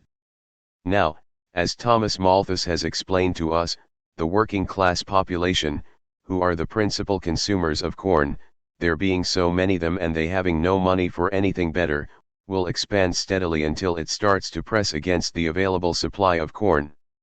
At this point, the relationship between the entrepreneurs and the landowners will shift dramatically. Now, there will be an actual shortage of the very best acreage, and competition for that land will commence. This will have two consequences. The first consequence is that for the first time, the entrepreneurs will be forced to pay a measurable rental on the best land. The second consequence is that some of the entrepreneurs will approach owners of the next best land, and offer them vanishingly small rentals, a tuppence an acre. Those owners, who have thus far been shut out of the rental market by a total lack of demand for their land, will snatch up this nominal fee. The entrepreneurs face a calculation, which all of them are quite capable of making. It is cheaper to grow corn on the best land, but that corn will sell in the market for the very same price as corn grown on the less good land. What, they must calculate, is the highest rental they can afford to pay before it becomes more costly to grow corn on the best land than to grow corn on the second best land, which requires larger capital inputs but is available virtually rent-free. As population presses on available corn supplies, the second best land will all fall under cultivation, and some entrepreneurs will start seeking out the owners of the third best land. The second best land will start to command a non-trivial rental, while the owners of the third best land, newly entered in the lists, will have to be satisfied with that insulting tuppence per acre. Inasmuch as there is no limit save starvation to the expansion of the ranks of the poor, Ricardo accepts Malthus' argument on this. Less and less economically desirable plots of land will be called into cultivation, and an entire hierarchy of rental rates will come into existence, attached to lands of differing degrees of fertility. As before, the very worst land, of which there is always some extra available, or so Ricardo assumes, his argument requires it, commands in effect no rental at all. Now comes the kicker. All the corn grown in England is thrown onto a single ferociously competitive market, where each bushel of it commands the same price. This means that it is the conditions of cultivation on the least fertile land that determine the price of corn in the entire market. Contrary to intuition and Adam Smith, rent plays no role at all in the determination of the natural price for agricultural goods. Tada! But the entrepreneur is paying rent on the land he employs, assuming he is not using land of the lowest quality. If rent is not an element in the cost of corn, what is it? Simple, is a deduction from profits, just as Adam Smith thought. It is a transfer payment exacted by the landlords who, for historical, political, and legal reasons, have a monopoly of an essential input into production. Because they control an input for which there is no substitute, they can exploit that control to siphon off a portion of the profits earned by the entrepreneurs. As population increases, so will rentals, with the result that a larger and larger share of profits will be diverted from productive reinvestment to wasteful luxurious living in the stately homes of England. Eventually, the landowners will suck up so much of those profits that economic expansion will be threatened, for growth results from the productive reinvestment of profits. To repeat, because the landowners control an essential component of the means of production, they can exploit the entrepreneurs. A corollary of this conclusion, not drawn by Ricardo, alas, is that if there is any major social and economic class that has no control over any of the means of production, it will be vulnerable to being exploited by the social class that does control the means of production. Enter Karl Marx. There are, in all, 32 chapters in Ricardo's Principles, and I have only managed to discuss the first 2. In what remains of this paper, I shall discuss just 2 additional chapters, in each of which we find material of the very greatest interest and importance, Chapter V, of wages, and Chapter XXXI, on machinery. V. Wages first. Ricardo opens the chapter by applying to the special topic of labor the general theory of price that he has developed in Chapter I. Labor, like all other things which are purchased and sold, and which may be increased or diminished in quantity, has its natural and its market price. The natural price of labor is that price which is necessary to enable the laborers, one with another, to subsist and to perpetuate their race, without either increase or diminution. The market price, Ricardo observes, is the price which is really paid for it, from the natural operation of the proportion of the supply to the demand. Labor is dear when it is scarce, and cheap when it is plentiful. However much the market price of labor may deviate from its natural price, it has, like commodities, a tendency to conform to it. The tendency is explained by Ricardo in the next paragraph, where, echoing Malthus, he asserts that when times are good and wages are above bare subsistence, workers tend to raise up large families, and soon enough, when the children are perhaps 10 or 12, though Ricardo does not say, this increases the supply of labor relative to the demand, and wages then fall to what is required merely to keep the workers alive and allow them to replace themselves with their children when they grow old and die. Thus far, this is straight classical political economy of the dismal sort so brilliantly satirized a generation later in the novels of Charles Dickens. But now Ricardo adds a phrase that explodes the simple brutality of Malthus and opens up an entirely new sphere of inquiry. In the very next paragraph, he writes, when the market price of labor is below its natural price, the condition of the laborers is most wretched, then poverty deprives them of those comforts which custom renders absolute necessaries. Look at the last 5 words of the sentence, which custom renders absolute necessaries. When I first read those words, alarm bells went off in my head. Could he have really meant this, I asked myself, or was it simply a slip of the pen, an unintentionally provocative turn of phrase? 10 paragraphs later, it became clear to me that Ricardo knew exactly what he was saying and intended the reader to construe his words literally. Here is that paragraph, truly one of the most extraordinary passages in the Principles. It is not to be understood that the natural price of labor, estimated even in food and necessaries, is absolutely fixed and constant. It varies at different times in the same country, and very materially differs in different countries. It essentially depends on the habits and customs of the people. An English laborer would consider his wages under their natural rate, and too scanty to support a family, if they enabled him to purchase no other food than potatoes, and to live in no better habitation than a mud cabin.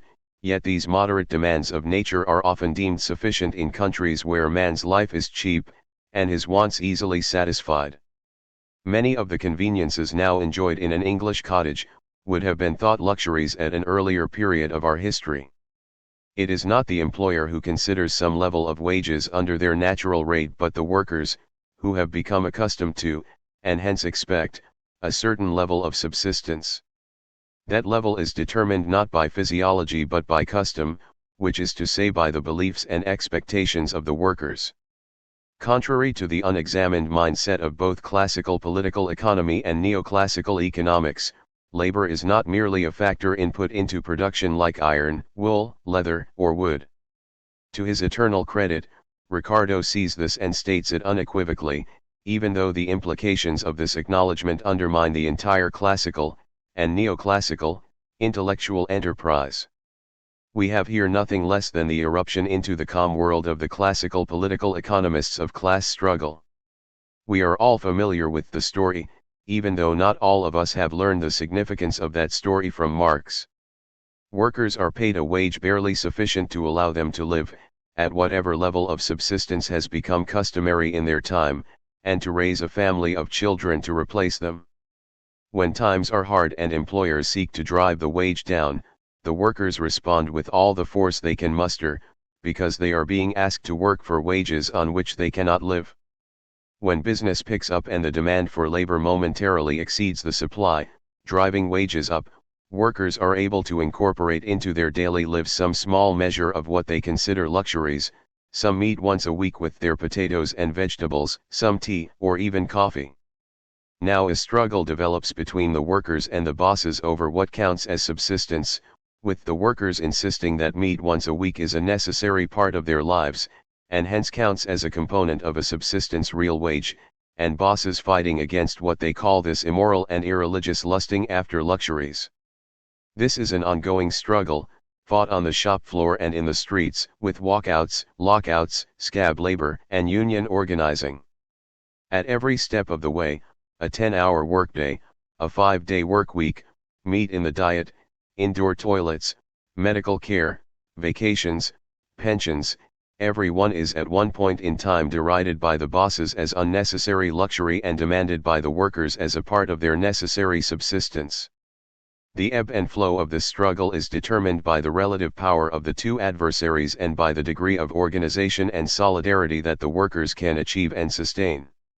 Recall the old bumper sticker, "Support organized labor, who brought you the weekend?" Speaking in the broadest and theoretically most abstract fashion, what we have here is a political struggle over the definition of social reality.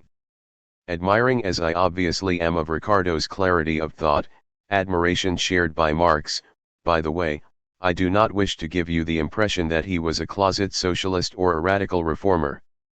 Perhaps I can balance the scales a bit by quoting a passage from the final paragraph of the chapter. Speaking of the poor laws, which Ricardo opposed, he wrote, "If by law every human being wanting support could be sure to obtain it, and obtain it in such a degree as to make life tolerably comfortable, theory would lead us to expect that all other taxes together would be light compared with the single one of poor rates. The principle of gravitation is not more certain than the tendency of such laws to change wealth and power into misery and weakness, to call away the exertions of labor from every object, except that of providing mere subsistence, to confound all intellectual distinction, to busy the mind continually in supplying the body's wants, until at last all classes should be infected with the plague of universal poverty. Happily these laws have been in operation during a period of progressive prosperity, when the funds for the maintenance of labor have regularly increased, and when an increase of population would be naturally called for. But if our progress should become more slow, if we should attain the stationary state, from which I trust we are yet far distant, then will the pernicious nature of these laws become more manifest and alarming, and then, too, will their removal be obstructed by many additional difficulties. 6. It seems appropriate that I should bring this paper to a close with a discussion of Ricardo's brief but extraordinary chapter on machinery. His argument there, it seems to me, shows him at his very best, while also exhibiting the theoretical and ideological limitations of the classical school to which Marx directed his most penetrating criticism. Ricardo's purpose in including the chapter is to correct a mistake of which, he says, he had previously been guilty. This in itself sets him off from the common run of theoreticians in a variety of disciplines these days, who think it a death blow ever to acknowledge that they have been mistaken. The question at issue, Ricardo says in the first sentence of the chapter, is the influence of machinery on the interests of the different classes of society. Take a moment to examine the phrasing of that question. I venture to suggest that there is not a single established economist in America today, including such liberal icons as Robert Reich and Paul Krugman, who could ever bring himself or herself to write a sentence in which appears the phrase "the interests of the different classes of society." Even to utter such a combination of words would be to elicit hysterical charges of class warfare, and yet Ricardo writes the sentence with no suggestion that he intends to be provocative or to deviate from accepted norms of polite intellectual behavior. In this, as in many other ways, the mathematically sophisticated discourse of our modern professional economists exhibits a marked falling away from the understandings that the first political economists had achieved by the beginning of the 19th century. It is instructive in this regard to read Marx's discussion of those early figures in the three-volume Theories of Surplus Value with which Capital concludes. Despite his strong disagreements with the best of them, Quesnay, Destutt de Tracy, Smith, Ricardo, and the rest, Marx is extremely respectful of them, and goes out of his way to acknowledge where they have been correct. This stands in striking contrast to his dismissive and mocking treatment of those whom he calls vulgar economists, like Nassau Sr., for whom he has nothing but contempt. One of the great advantages of the early political economists is that they are writing at the dawn of modern capitalism, and features of mature capitalism that today we take for granted are for them innovations that stand in stark contrast to what has gone before. The very novelty of markets, capitalist enterprises, wage labor, and the rapid introduction of machinery into spheres of production previously dominated by hand labor, or, in the original sense of the term, manufacture, prompts them to ask questions that might not occur with such urgency to those theorists who come along when these and other features of a mature capitalism have long since become the norm. The early 19th century saw the rapid introduction of machinery in England, particularly in the textile industry. Power carders, spinners, and looms replaced the hand-operated devices that had for generations been used to turn linen, wool, and cotton into cloth. The introduction of the machinery had two consequences, both of which were devastating to a group of workers who had until then been among the most skilled and best paid in England. First of all, the machinery displaced thousands of weavers, who were thrown out of work and were suddenly destitute. For the purpose of introducing the machines, of course, was that one machine could do the work of many weavers. Second, the machinery replaced the skilled weavers with semi-skilled machine operators or tenders, many of whom were children as young as 8 or 9. Weaving had been a skilled craft required a long apprenticeship and the possession of valuable tools, the looms and accompanying instruments of the weaving trade. Much of that skill was now internalized, as it were, in the power looms owned by the capitalists and located in factories, no longer in the crofts and cottages of the weavers. Instead of a years-long apprenticeship in the weaving craft, only a few weeks were required to train an unskilled boy or girl to tend a machine. The workers threatened with redundancy by the new machines reacted swiftly and violently. Luddites, they were called, after Ned Ludd, a weaver who was said, probably apocryphally, to have destroyed a weaving machine in the late 1700s. They threw wrenches into the machines, broke them up, and tried futilely to halt the mechanization of the cloth industry. The movement flourished between 1811 and 1816 before being put down by the police, which is to say in the years just preceding the writing and publication of the Principles. Summarizing the view he previously held on this question, Ricardo writes: As, then, it appeared to me that there would be the same demand for labor as before, and that wages would be no lower, I thought that the laboring class would, equally with the other classes, participate in the advantage, from the general cheapness of commodities arising from the use of machinery. But now, he says, he has concluded that he was wrong. I am convinced, that the substitution of machinery for human labor, is often very injurious to the interests of the class of laborers.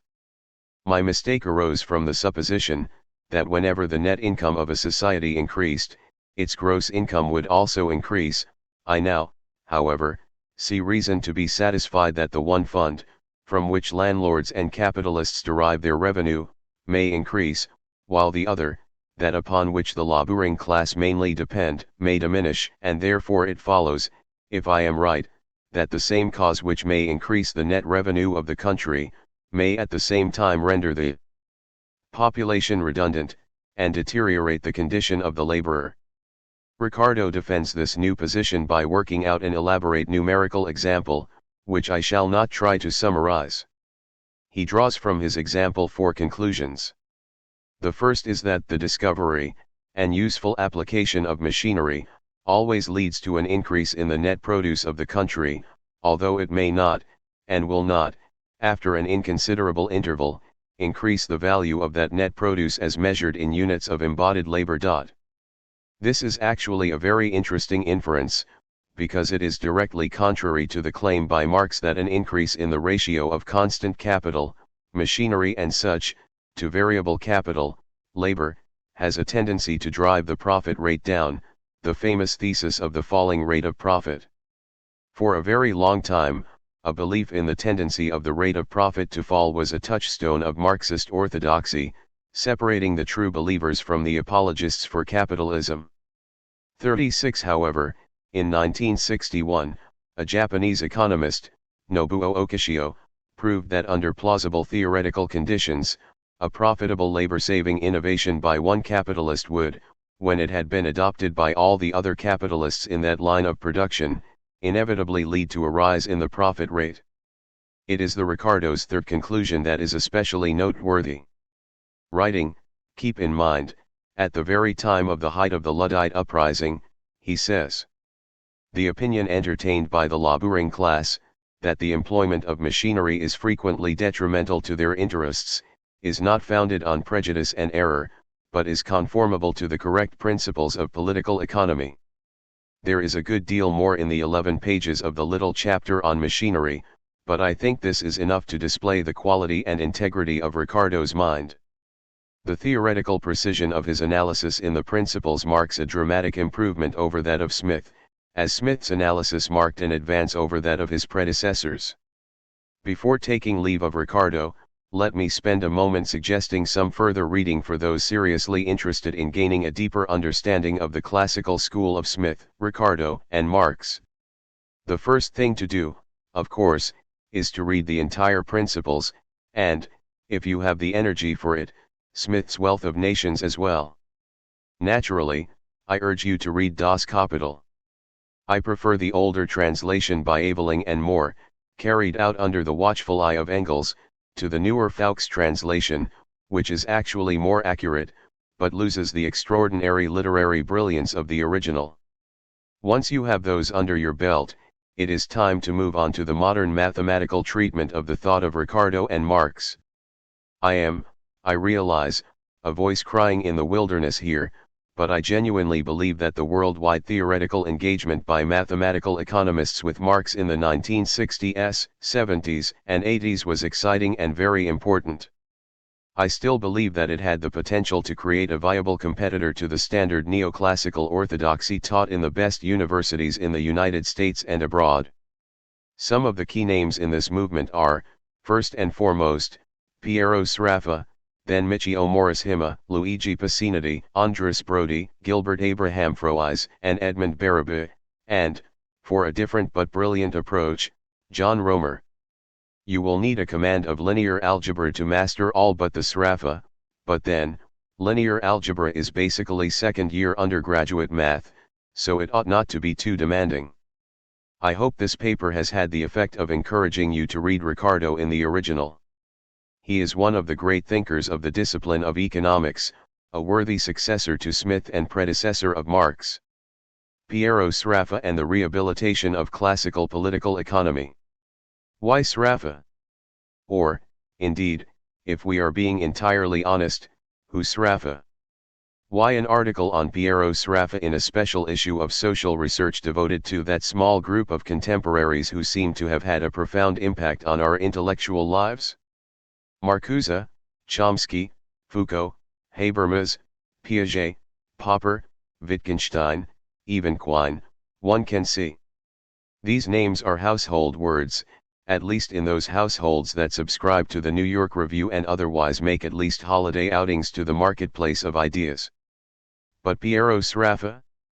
Sraffa is a theoretical economist, perhaps best known beyond the confines of his own discipline for his friendship with the Italian radical theoretician Antonio Gramsci.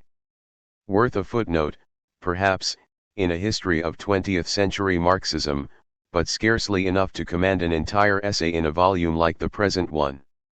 Nevertheless, Arian Mack has made the correct editorial decision in including Sraffa in her band of Illuminati, for in the long run Sraffa will probably figure more prominently in our intellectual life than many of the worthies mentioned above.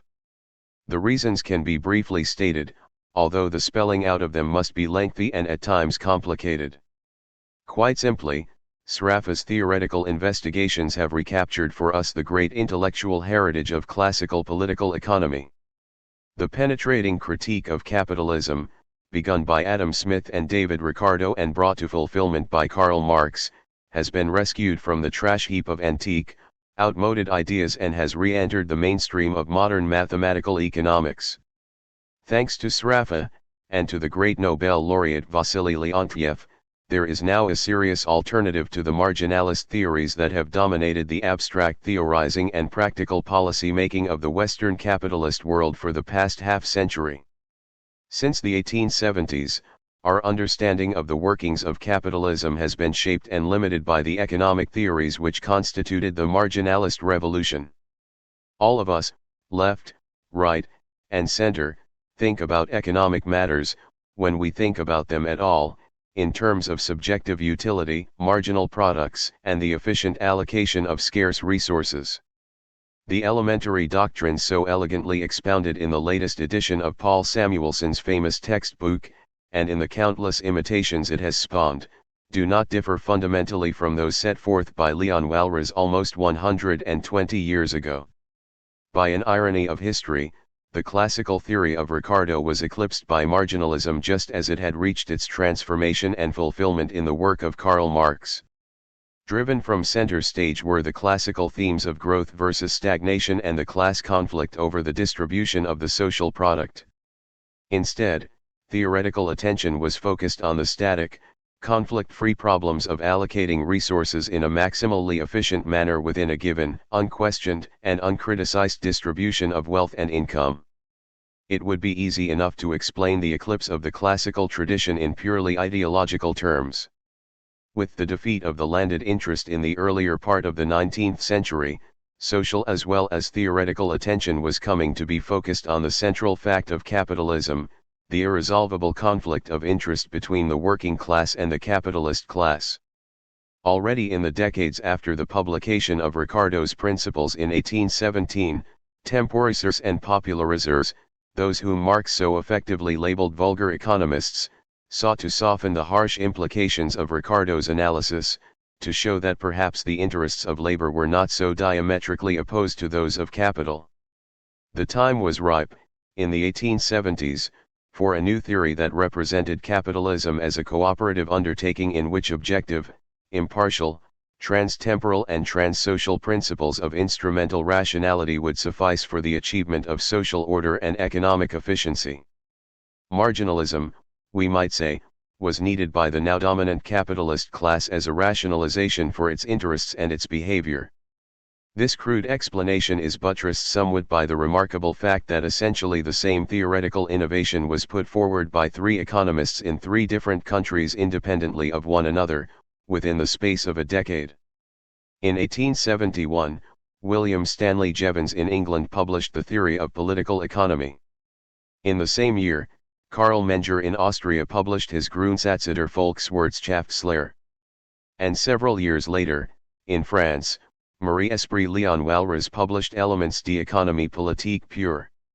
When one Napoleon bursts upon the historical stage, it is difficult not to believe the great man theory of history.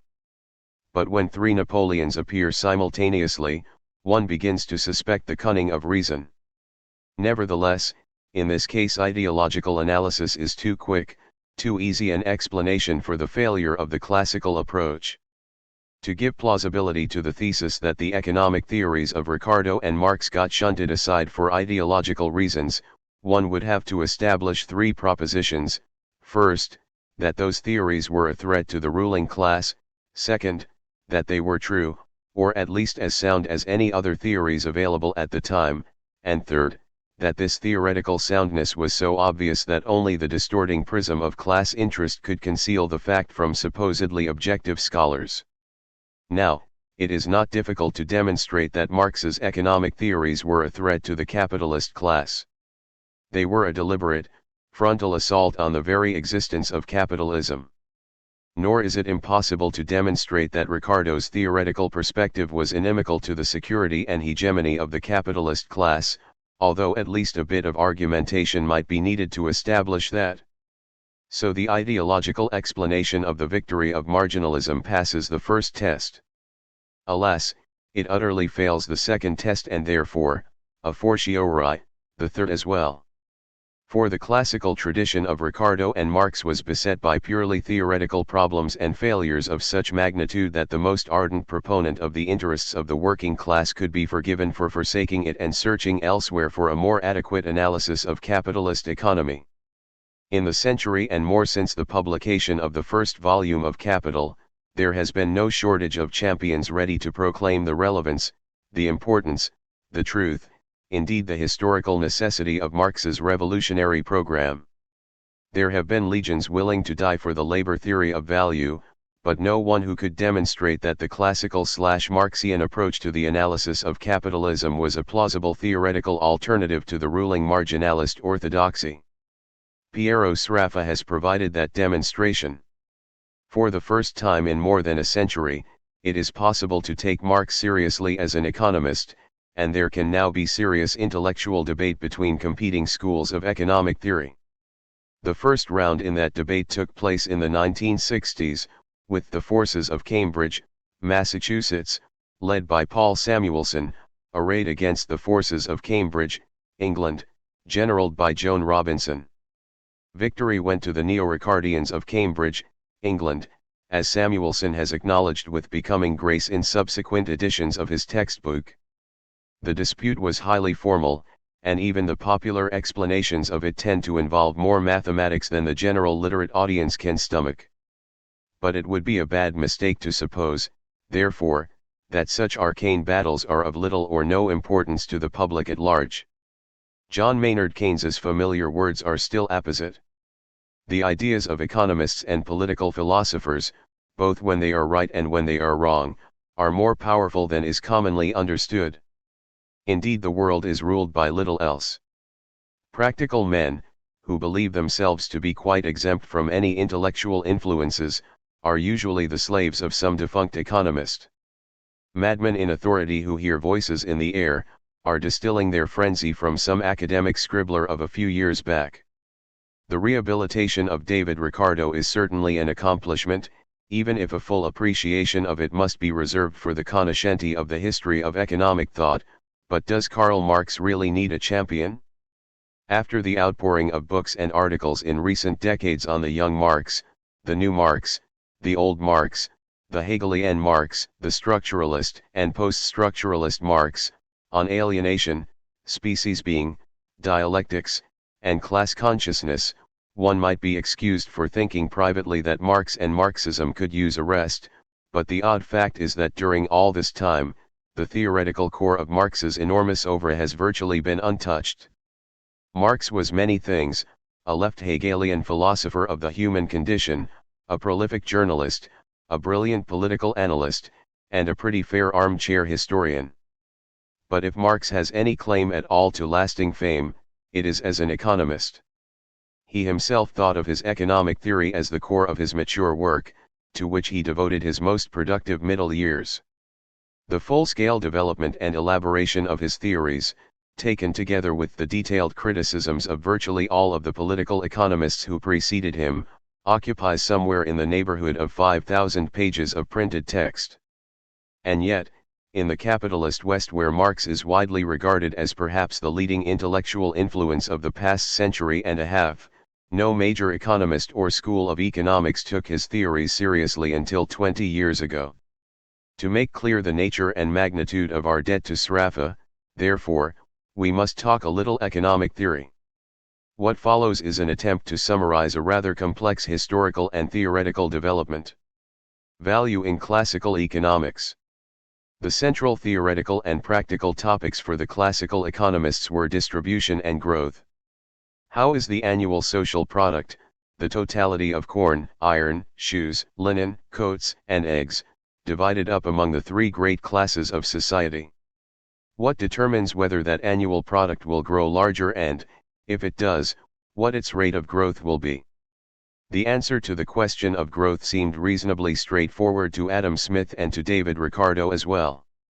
Growth results from the productive reinvestment of as much of the annual physical surplus as can be withheld from personal consumption and put to use employing more workers, clearing more fields, and building more factories. Since both Smith and Ricardo considered the landowning class to be self-indulgent and profligate, and the entrepreneurial class to be abstemious and prudent, they concluded that growth would proceed most rapidly when rents were held down and profits kept up. The first question posed rather more complex problems. The central mechanism of allocation and distribution in a capitalist economy is the market. The market regulates distribution by determining, in the free play of competition, the wage paid to workers for their labor, the rent paid to landlords for the use of their land, and the profit paid to capitalists as a return on their investment. The market also determines the possibilities of growth. If Smith and Ricardo are correct, for high rents and low profits will mean little growth, while high profits and low rents will mean rapid growth. It follows that a theory of growth and distribution must rest ultimately on a theory of the market. In a money economy, the quantitative measure of market exchange is price, and so a theory of the market will be, before all else, a theory of price, or, in the language of the 18th century writers who created the discipline of economics, a theory of value. Then, as now, the theory of price is the foundation on which any systematic account of capitalist economy and society must be reared. Classical political economists started from the intuition that all the necessaries and conveniences of life, in Smith's phrase, derive ultimately from the mixing of human labor with nature. For John Locke, this intuition served as the foundation for a justification of private property. But Smith and Ricardo were interested in explaining the distribution of wealth as well as in justifying, or criticizing, it. Abstracting a good deal from the particularities of their exposition, the argument runs as follows. The goods we exchange in the market arise out of the application of human labor to nature. Since nature, in its abundance, is God's free gift to us, the only expenditure required of us is our labor. Hence, in what Smith called the early and rude state of society, rational men and women will exchange what they have acquired through their labor in proportion to the amount of labor they have expended. If it takes me 1 day to catch a beaver, and it takes you 2 days to catch a deer, then you will be unwilling to give up your deer for anything less than 2 beaver, and I will be unwilling to give up more than 2 beaver for a deer. Since the price of anything is the ratio in which it exchanges for other things, and since a theory of price is simply a theory which explains, and predicts, the ratios in which goods exchange for one another, what we have here, in a very rudimentary form, is a labor theory of price. Now 2 major problems arise, which Smith describes as the appropriation of land and the accumulation of stock. First, nature's endless bounty turns out, at least in England, to be strictly limited, and after a while all the land is owned, appropriated, by landlords, who are quite unwilling to allow laboring men and women free access to it. Second, in any but the very rudest state, production of necessaries and conveniences requires tools, seed, factories, and so forth, as well as human labor. Even the hunters, after all, use something other than their bare hands to catch the deer and the beaver. So perhaps the simple labor theory of value will not suffice to explain relative prices, and with them wages, rents, and profits. Some way must be found to take account of privately owned land and accumulations of stock, or capital. Notice, by the way, that the theoretical problem with capital is not that it is privately owned, but simply that it is required for production. Since something other than the expenditure of human labor is needed to produce goods, it is plausible to suppose that the amount of human labor required will not, by itself, explain the ratios in which goods exchange. Enter David Ricardo. Drawing on the work of his contemporaries Torrens, West, and Malthus, Ricardo demonstrated that, contrary to what one might imagine, the scarcity of land and the necessity of paying rents to landlords had no effect on the price of the food grown on the land. Instead, the appropriation of land simply shifted a portion of the capitalists' profits into the pockets of the landlords. This demonstration, which was perhaps the greatest analytical achievement of economic theory in the classical period, set to one side the first objection of the labor theory of value or price.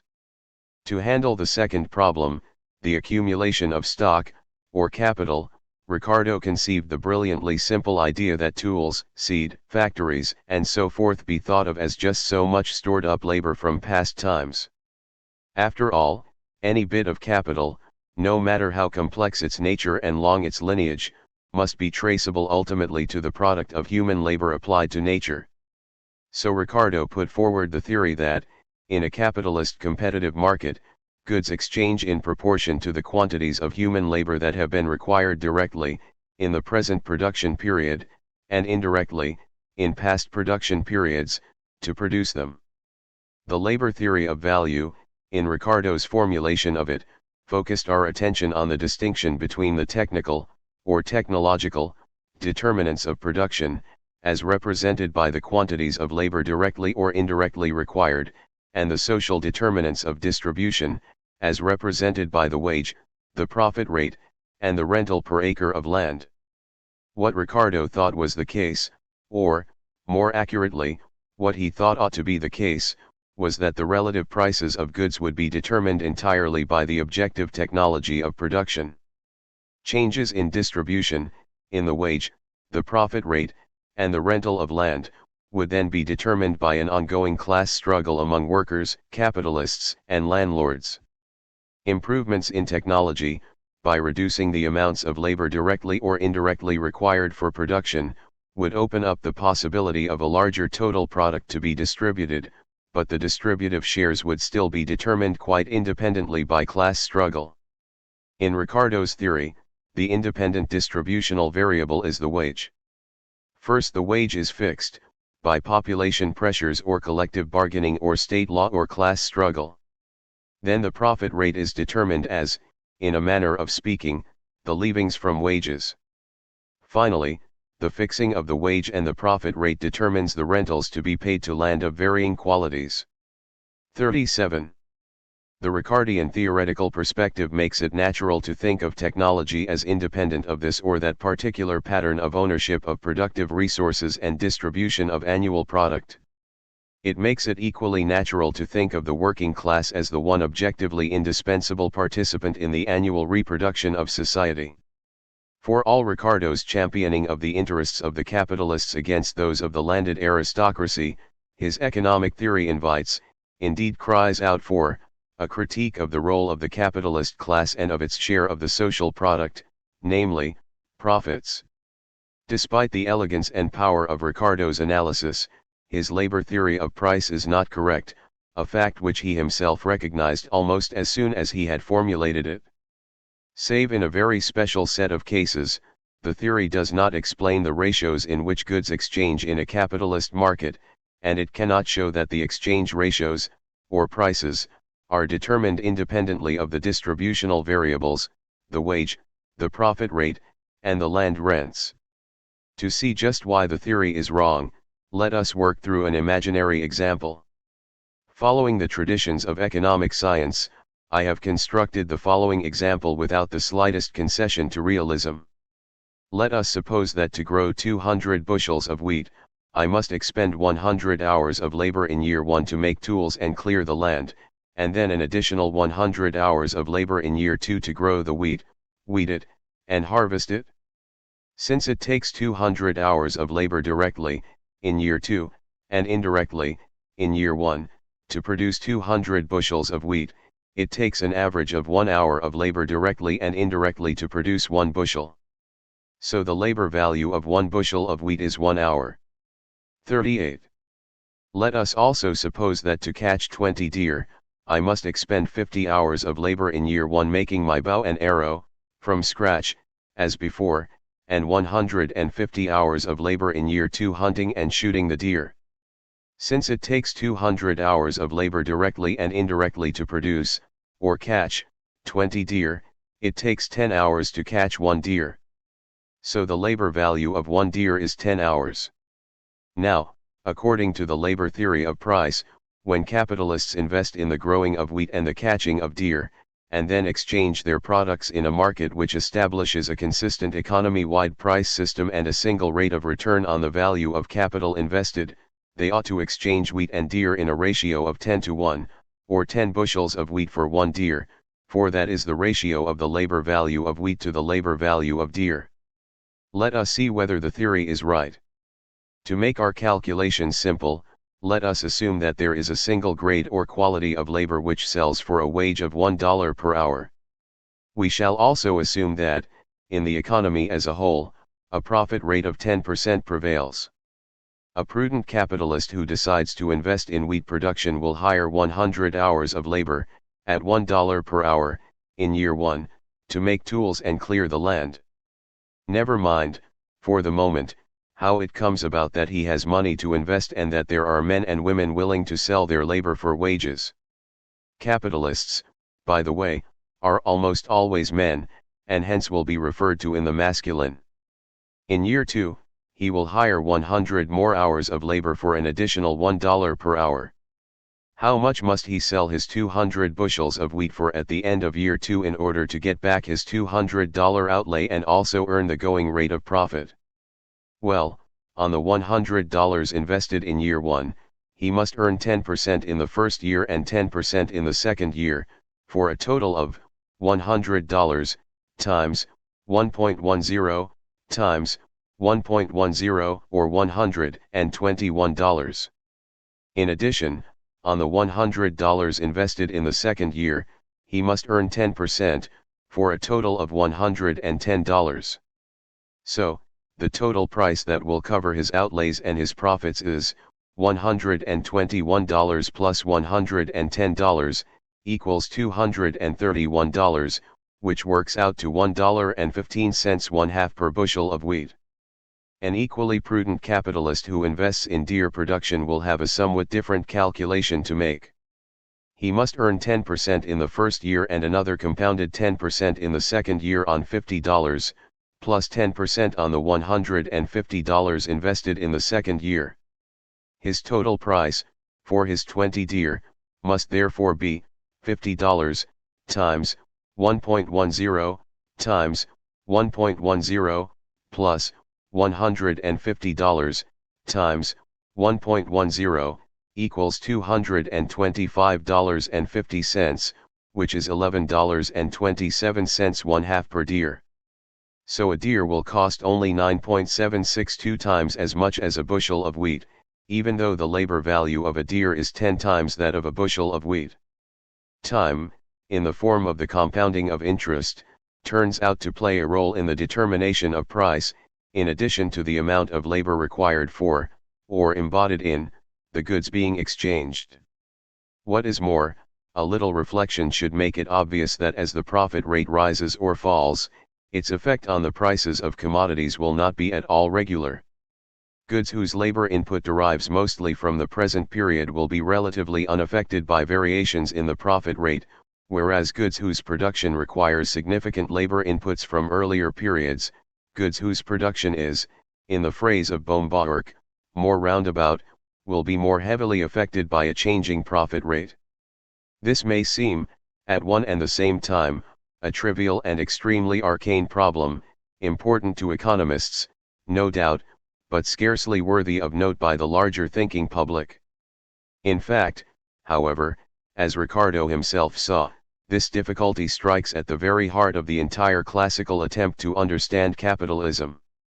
If prices are not proportional to labor values, then classical economic theory has no theory of price.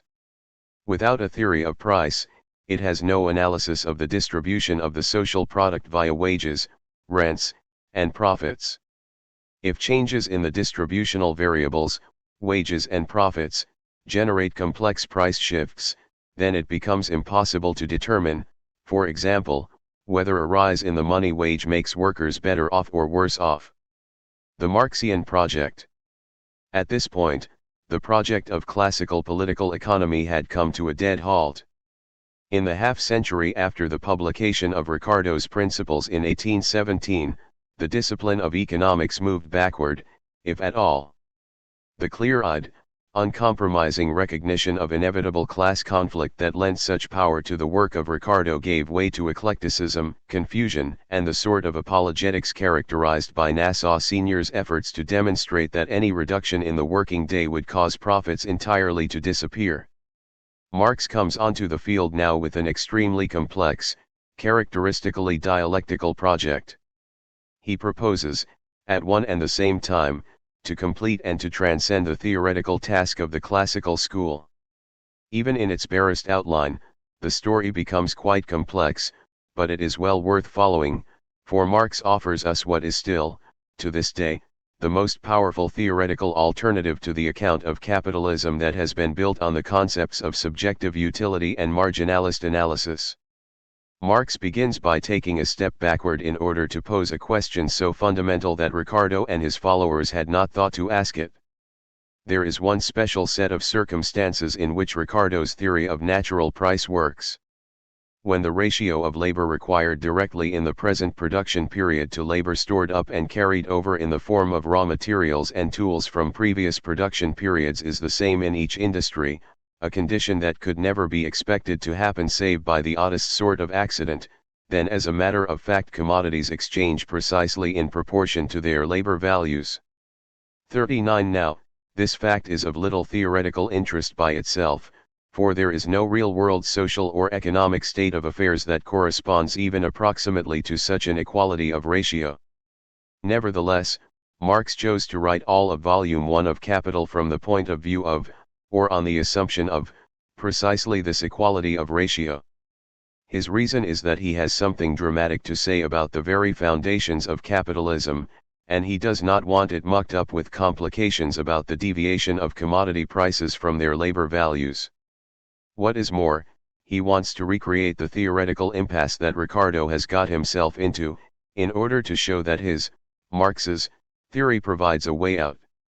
The problem is this: even if all industries exhibit the same ratio of labor directly required to labor indirectly required so that prices are exactly proportional to labor values, how do capitalists make any profit at all? Think about it for a moment. Capitalists buy their inputs in the market: corn, iron, tools, labor, and so forth. These inputs are all bought at their labor value, by the hypothesis on which Volume 1 of Capital is written. The capitalists combine the inputs, or, more precisely, command them to be combined, and sell the outputs, the finished commodities, at their labor values. They get back what they put in, to be sure, but how on earth do they make a profit? Well, someone might say, the canny capitalists jack the prices up above the labor values and pocket the difference. But in that case, commodities don't sell at their labor values, for the inputs for capitalist A are the outputs for capitalist B. What is more, how can a capitalist in a competitive market get away with artificially putting up his prices? Surely his competitors will simply drive him to the wall. So the challenge put by Marx to the classical economists is this: before you trouble yourself to explain the subtle ins and outs of price fluctuations, the effects of taxation on rents, the causes of growth and stagnation, just explain the most fundamental and obvious fact of any capitalist economy: profits. How is it that at the end of each cycle of production, the workers are as poor as before, but the capitalists have augmented their holdings? Everybody recognizes that a physical surplus of goods is produced in each year, more corn, iron, linen than is needed to run the system for another year. But how does it come about that the capitalists own all of that surplus, while the workers merely have enough to feed and clothe themselves for another year? And, Marx adds, I want you to explain this to me in the theoretical case that is most favorable to your own theory of value, namely, the case in which commodities really do exchange in proportion to the quantities of labor directly and indirectly required for this production. Ricardo and company have no answer to Marx's question, but Marx does. By means of the distinction between labor and labor power and the concept of surplus value, Marx believes that he can explain and demonstrate the exploitation of the working class by the capitalist class.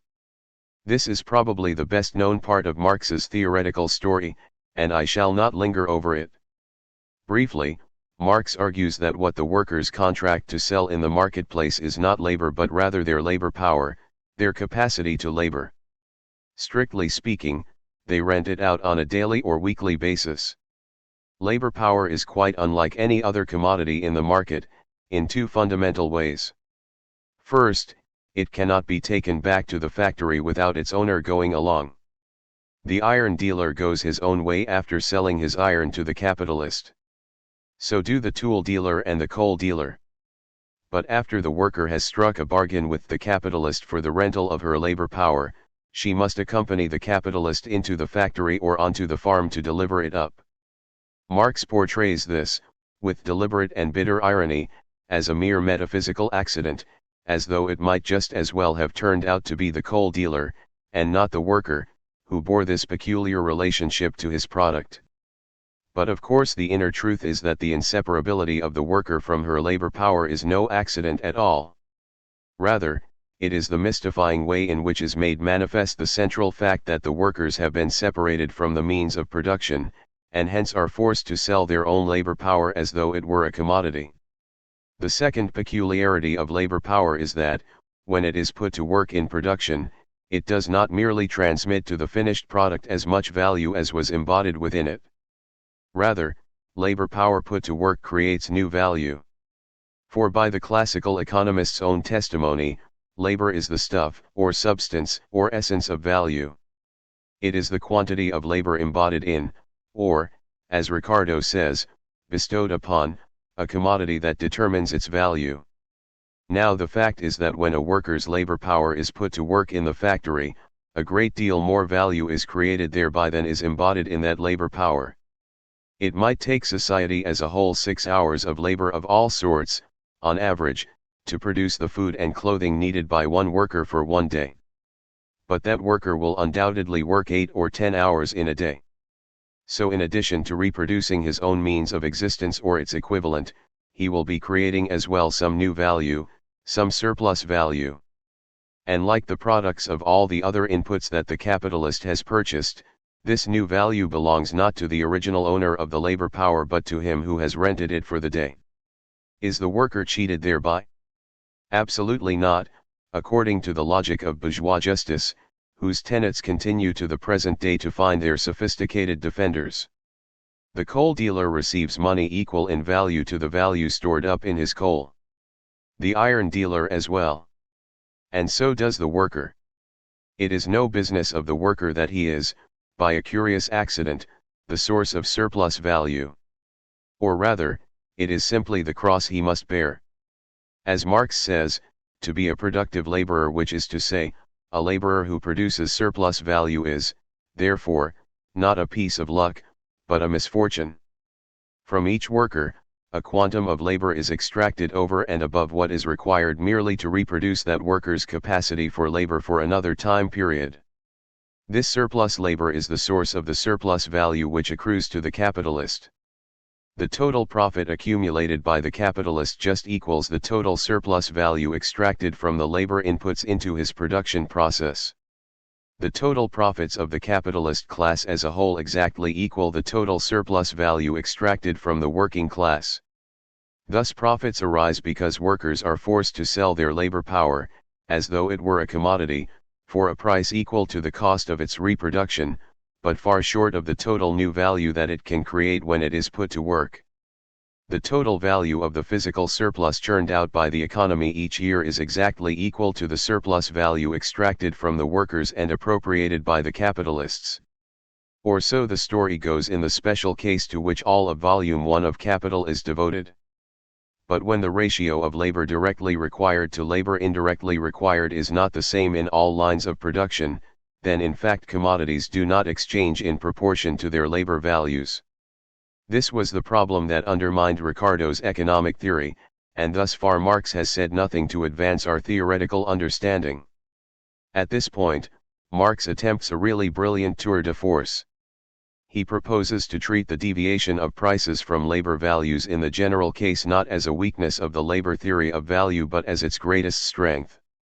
He is going to explain exactly how this deviation takes place, and, in the process, he is going to unmask the mystifying device by which capitalism seeks to conceal the real exploitative origins of profit. In short, he is going to turn the refutation of Ricardo's theory into a demonstration of his own. Briefly, Marx's idea is this: the total surplus value extracted from the entire working class is the real, underlying source of all the profits appropriated by the capitalist class. Hence, the aggregate quantity of surplus value generated in the economy in a single time period equals the aggregate profit appropriated by the capitalist class. In this or that individual industry, the profits appropriated may actually be greater or less than the surplus value extracted from the workers in that industry, due to the deviation of prices from labor values. In general, industries which are very labor-intensive will generate more surplus value than is reflected in the profits, while industries that are very capital-intensive will generate less. Since capitalists care about profits, not about surplus value, competition will move capital about from industry to industry until the profit rate is equal throughout the economy, even though the rate of surplus value generation is different from one industry to the next. But no matter how competition moves surplus value about, the quantity remains unchanged and is equal to the total profits appropriated by all the capitalists put together. As a consequence of this surface deviation of prices from values, and profits from surplus value, the real origin of profits is effectively concealed from view. The capitalist, after all, when taking his profit markup, computes his 10% on the total value of all the capital he invests, on the capital that goes for iron and coal as well as the capital that goes for wages. He earns his 10% on each bit of it, not merely on the part that has been paid to the workers. So if we tell him that his profits actually come out of the workers alone, he will immediately and confidently reject the suggestion as contrary to the evidence of his senses and his accounting procedures. On the surface, it appears that the profits come directly out of the capital that has been invested, regardless of what it is invested in, and so it makes perfectly good sense that the owner of that capital, the capitalist, should earn the profits that accrue to it.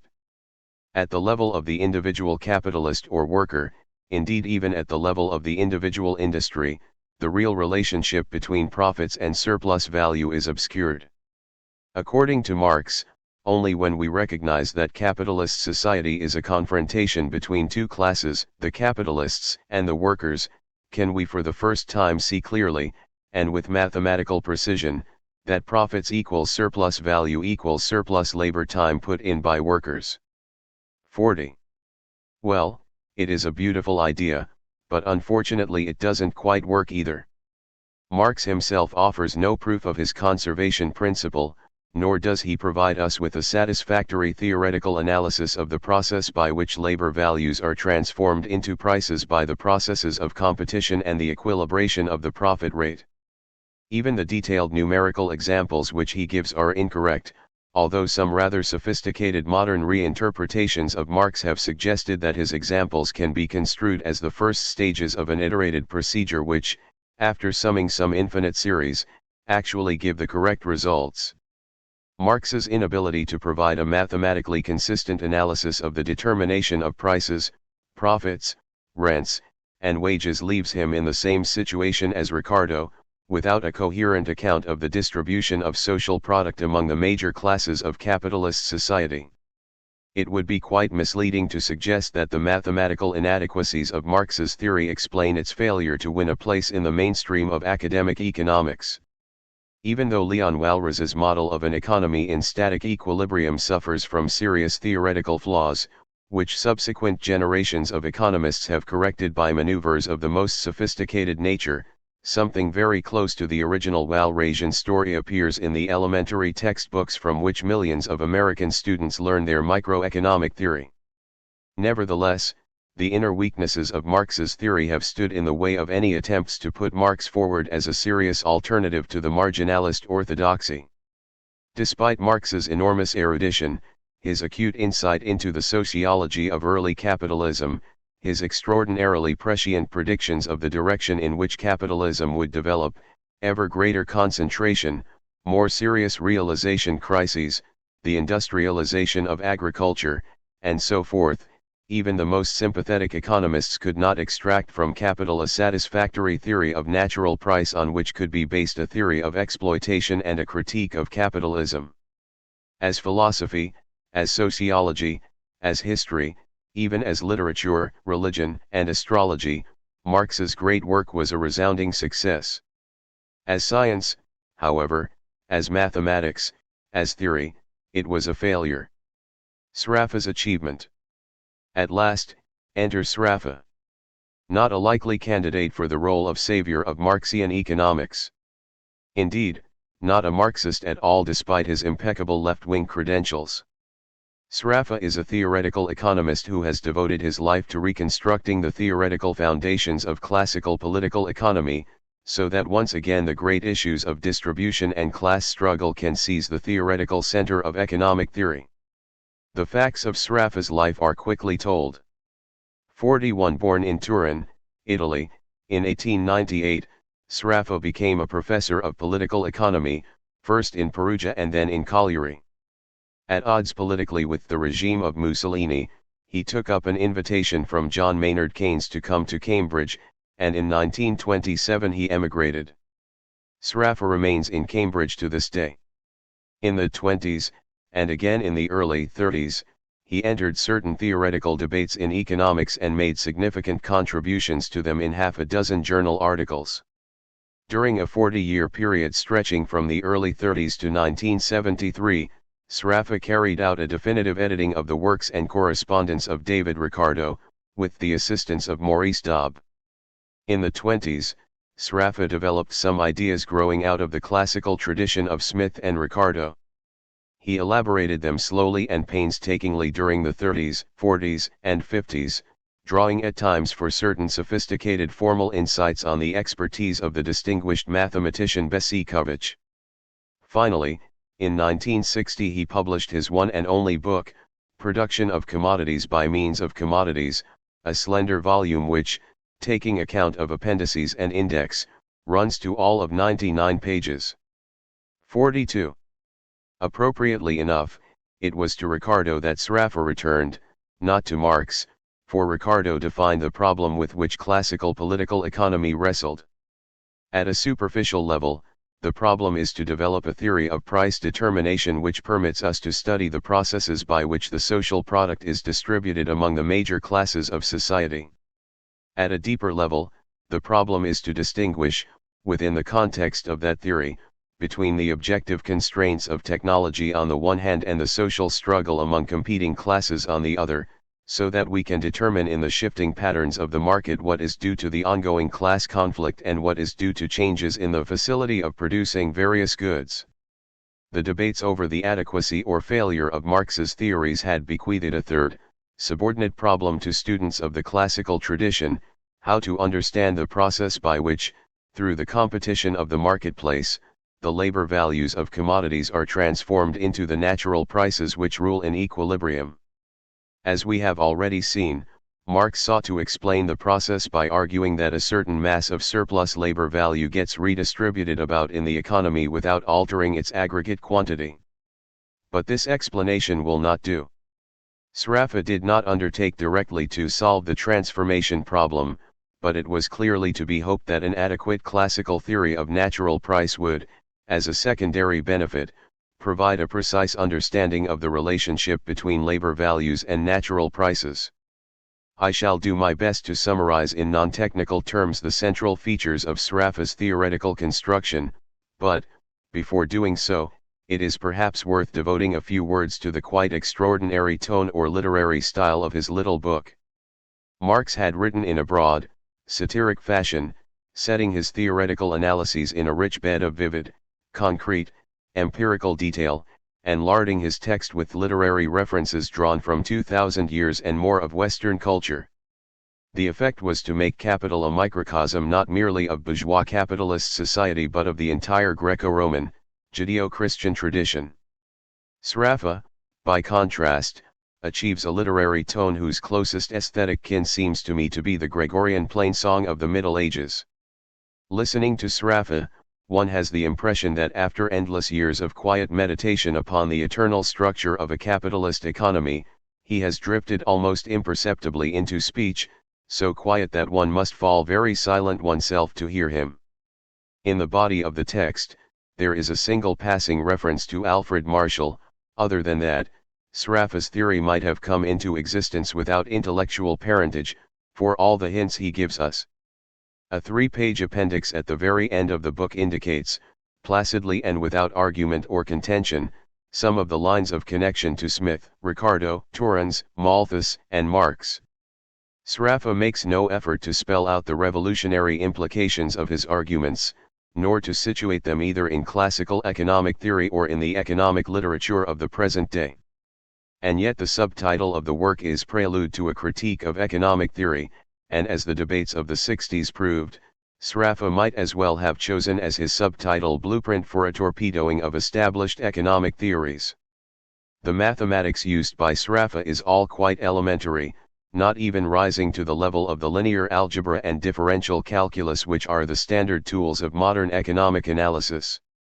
And yet, as a consequence of Sraffa's practice of omitting from his exposition virtually all of the intermediate steps of proof which even the sophisticated reader might wish to have as an aid to comprehension, the argument is extremely hard to follow. Once again, it is as though Sraffa had been contemplating his equations for so long, and with such perfect clarity of insight, that he had lost all sense of the steps by which the untutored might approach an understanding of them.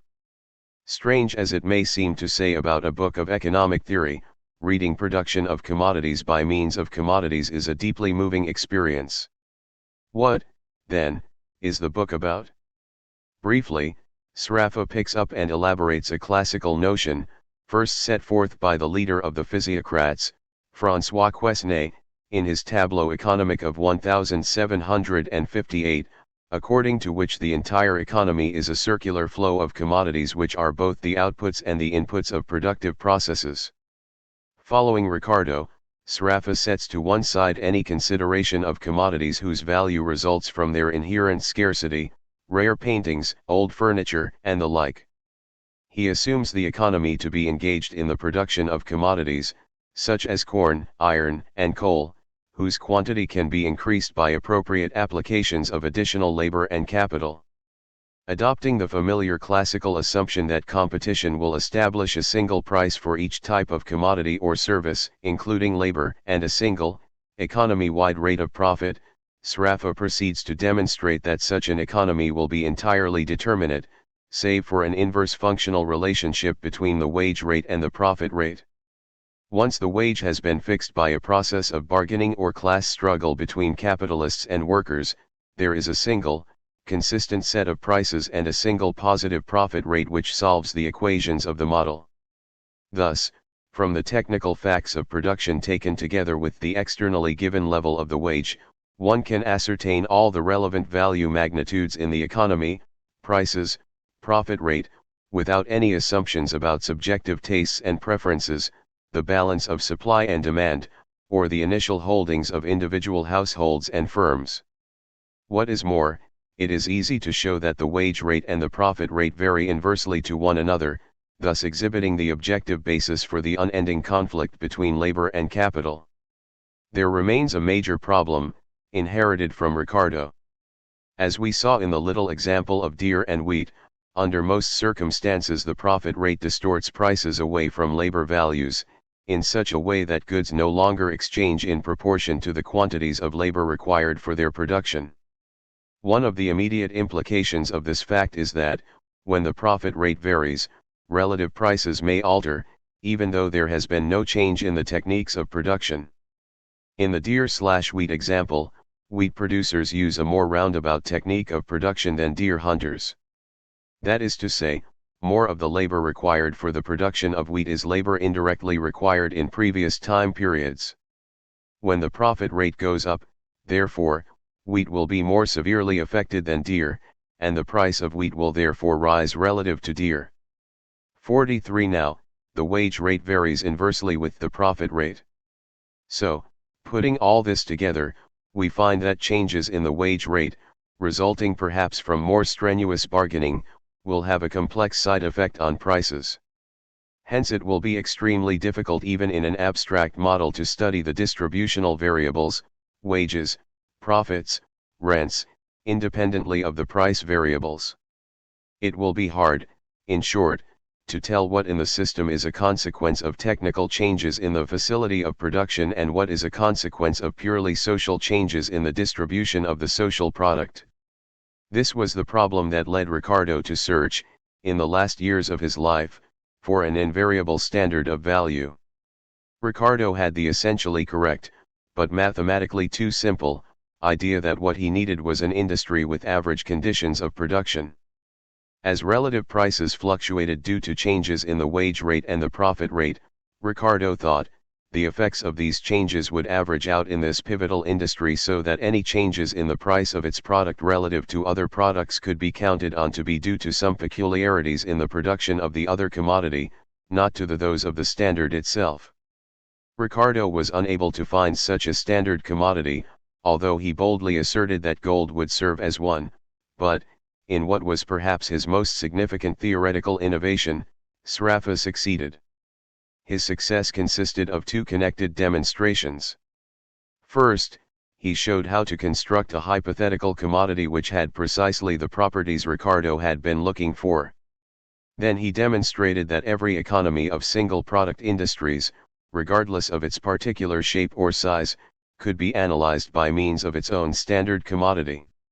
Once the idea of a standard commodity was introduced, Sraffa could demonstrate that in every system the wage rate, expressed in terms of the standard, bore a simple, linear relationship to the profit rate, and that this relationship was unaffected by fluctuations in relative prices. We might note that Sraffa offers no explanation of how a system is made determinate through the specification of either the wage or profit rate. He thus makes the outcome of the class struggle a matter to be settled outside his model. This lack of classes is regarded by his partners as a great strength, by his opponents as a fatal weakness. Having established the fundamental theorems of his system, Sraffa went on to reconstruct the Ricardian theory of rent in modern terms and to tackle what is perhaps the theoretically most complex and vexing problem, the role of fixed capital.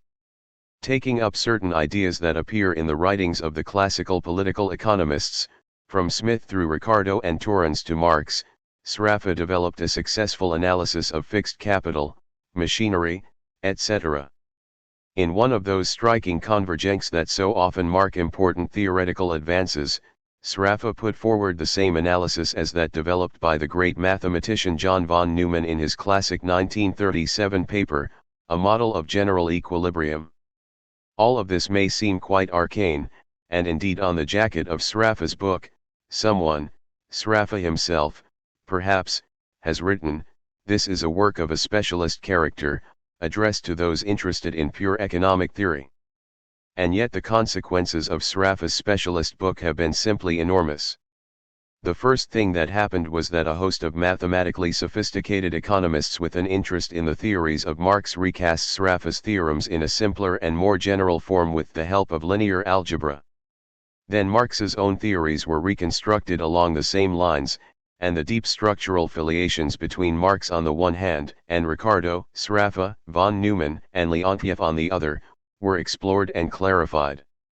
It became clear, for example, that Marx's analysis in Volume 2 of Capital of the relationships between the sector of the economy producing capital goods and the sector producing consumer goods was in fact a brilliant early anticipation of the input-output theories of Vasily Leontiev. With the aid of linear algebra, the transformation problem, strictly so-called, was solved.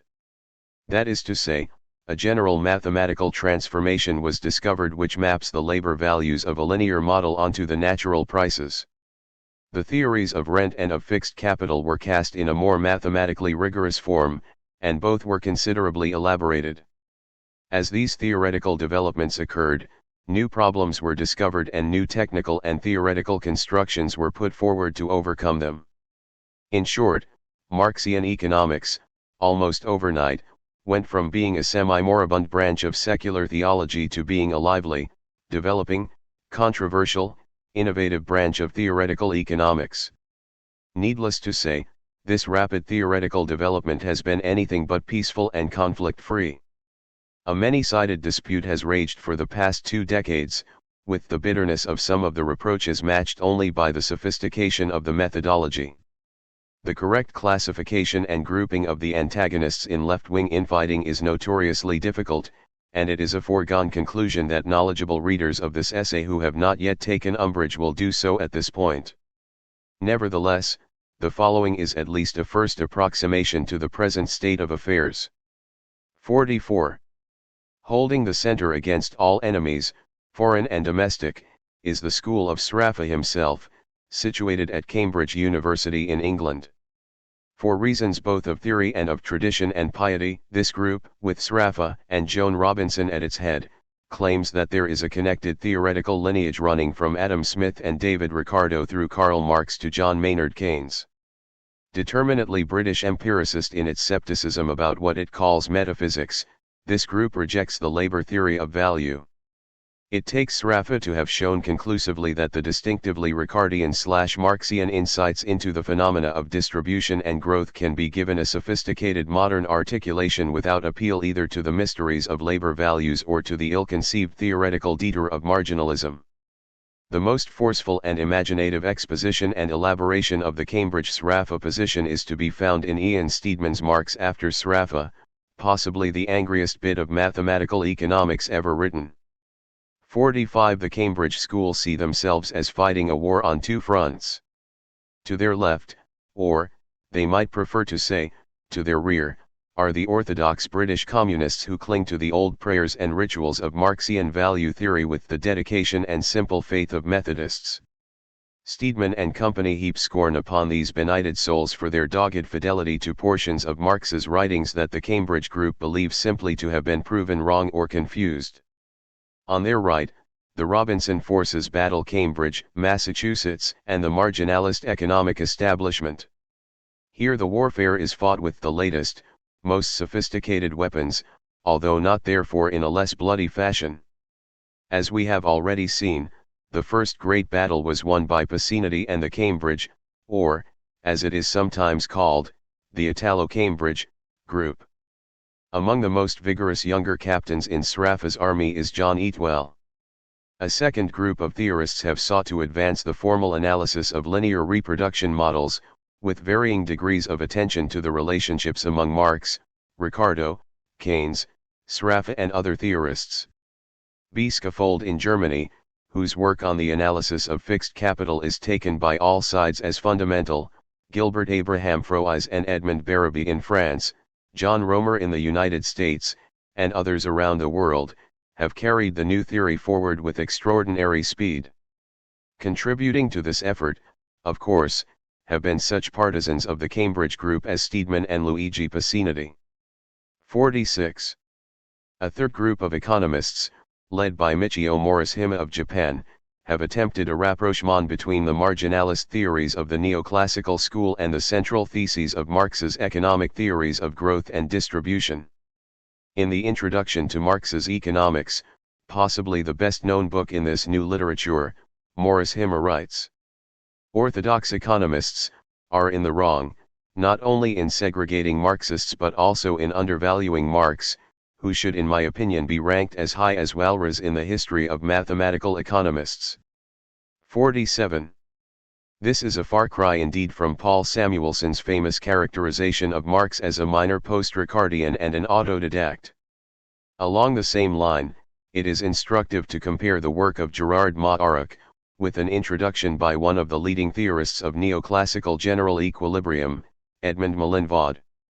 Finally, one finds economists living in countries officially socialist who construe the newly reconstructed Marxian theories not as a critique of capitalism but rather as a tool for the more rational management of a planned economy.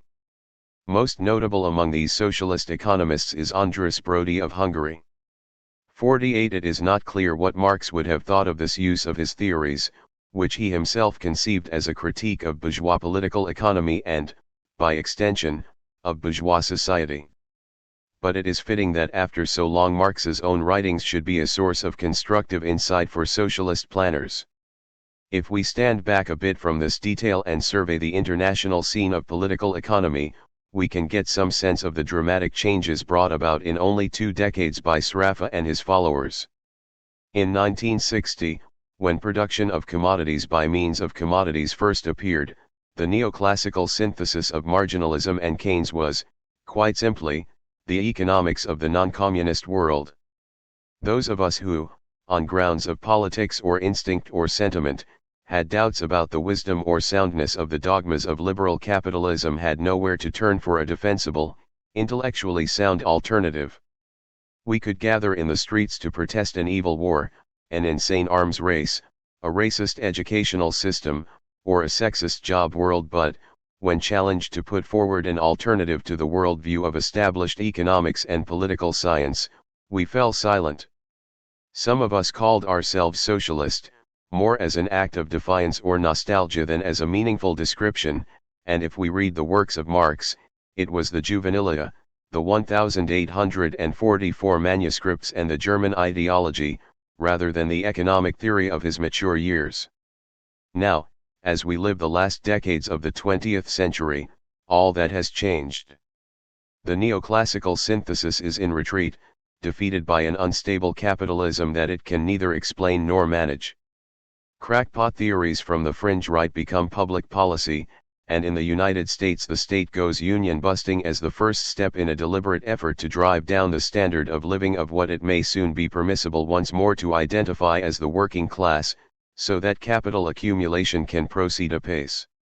And on the left, there are once again viable theories, sophisticated critiques of capitalism on which practical policies and political alliances may perhaps be built. Piero Sraffa's timeless plainsong, sung in the ancient halls of Trinity College, Cambridge, has breathed new life into Marx's great 19th-century critique of capitalist economy and society. The Analytics of the Labor Theory of Value in David Ricardo and Karl Marx. 1. David Ricardo's Theory of Natural Price. In the writings of David Ricardo, the labor theory of value is a theory of natural price, which is to say a theory of the determinants of long-run equilibrium prices in a system regulated by a uniform rate of return on the value of capital invested. The theory asserts that reproducible commodities in such a system will exchange in proportion to the quantities of labor directly or indirectly required for their production. The theory is limited to reproducible commodities in order to abstract from the quasi-rent collectible on such necessarily scarce goods as old paintings, wines grown from grapes of a special region, and so on. Land and labor, both of which might be thought to be naturally scarce, are dealt with by Ricardo in such a manner as to leave the theory unaffected. Rent, or the price of land, is shown not to be a component of the prices of the produce grown on the land, and hence not indirectly a determinant of other prices either. Labor, through the Malthusian theory of population, is construed as a reproducible commodity whose supply adjusts itself, in equilibrium, to demand without permanent alteration in the natural price, or wage. The theory yields 3 major conclusions for the analysis of the distribution of the social product among the several classes of society. The first conclusion is that there is an inverse relationship between the money wage rate and the profit rate. As either increases, the other decreases.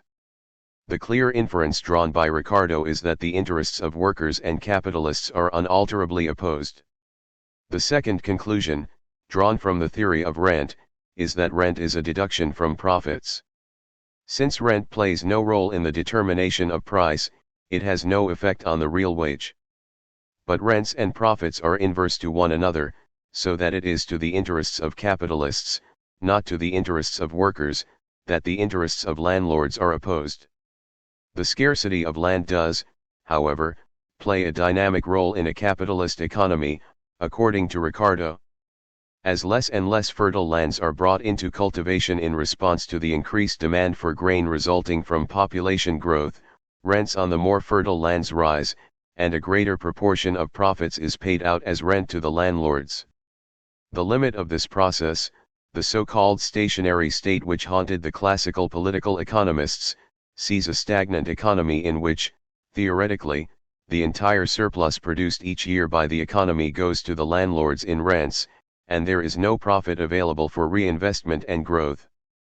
The third conclusion is that the distributional variables, the wage, the profit rate, and the rent per acre are independent of the price variables in the system. Changes in the wage or the profit rate, the rental per acre is a dependent variable in the system, have no effect on prices. As an illustration of the propositions just asserted, consider a simple economy with just two sectors, a corn, or agricultural, sector, and an iron, or industrial, sector. Suppose that at first, the demand for corn can be met by putting into cultivation only the most fertile land, which, since it is in abundance, commands no rent. In effect, landlords, in competition with one another, drive down the rent they charge until it is a negligible factor in the cost of production of corn. The technical conditions of production, we may suppose, define the following relationships between inputs and outputs in the system. Corn sector, 100 units labor, 2 units corn, 16 units iron yield 400 units corn. Iron sector, 90 units labor, 9 units corn, 12 units iron yield 90 units iron. Assume now that demand for corn rises so that less fertile land must be brought into cultivation.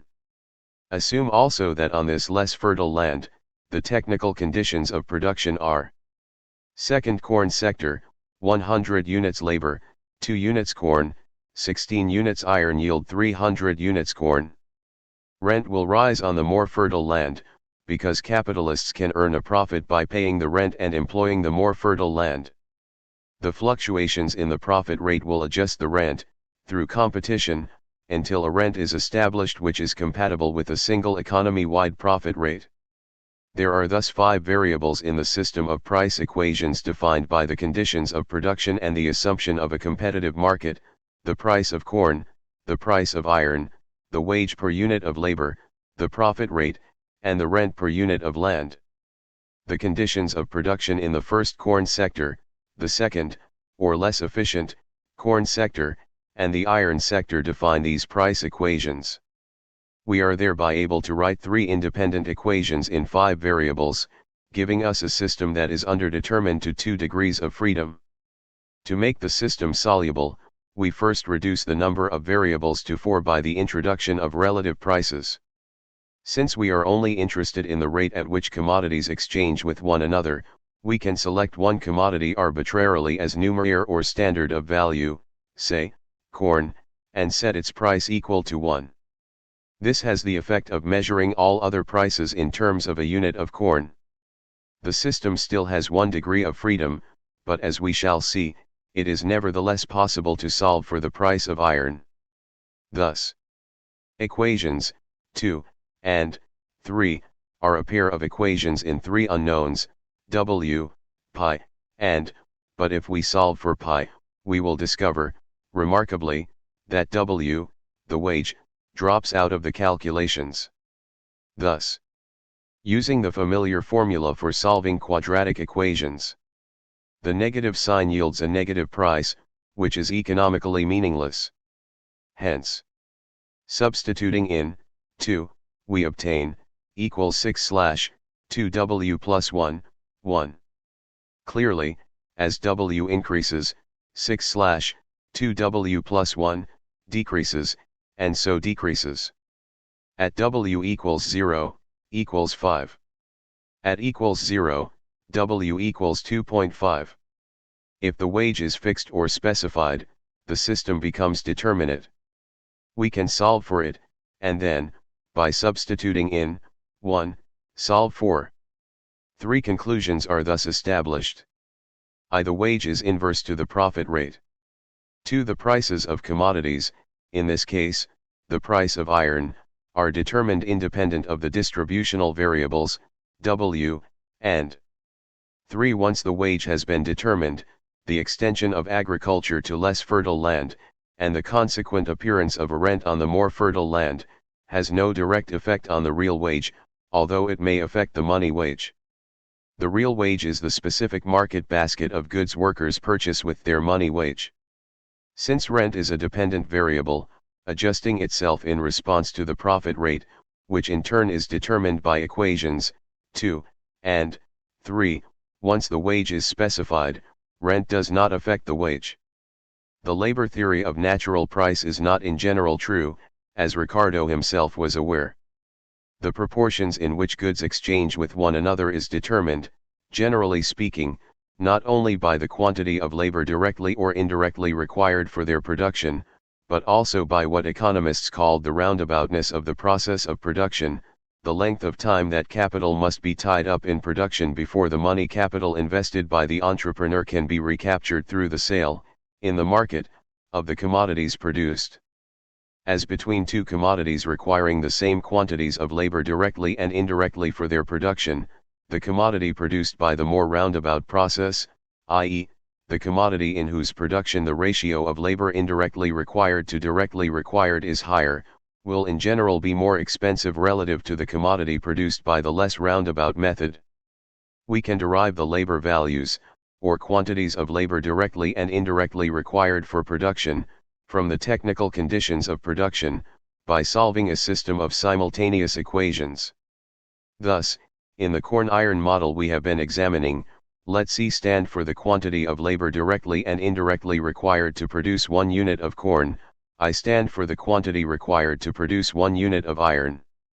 Then from the production conditions we obtain 4, 100 plus 2C plus 16I equals 300C. 5, 90 plus 9C plus 12I equals 90I.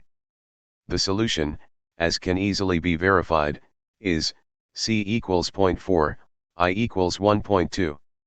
So, in the system we have been analyzing, it is indeed true that prices are proportional to the quantities of labor directly and indirectly required for production, 4 pi, PC, 3, 1, I, C. However, consider the following alternative corn-iron model, in which it is not at all the case that prices are proportional to labor values.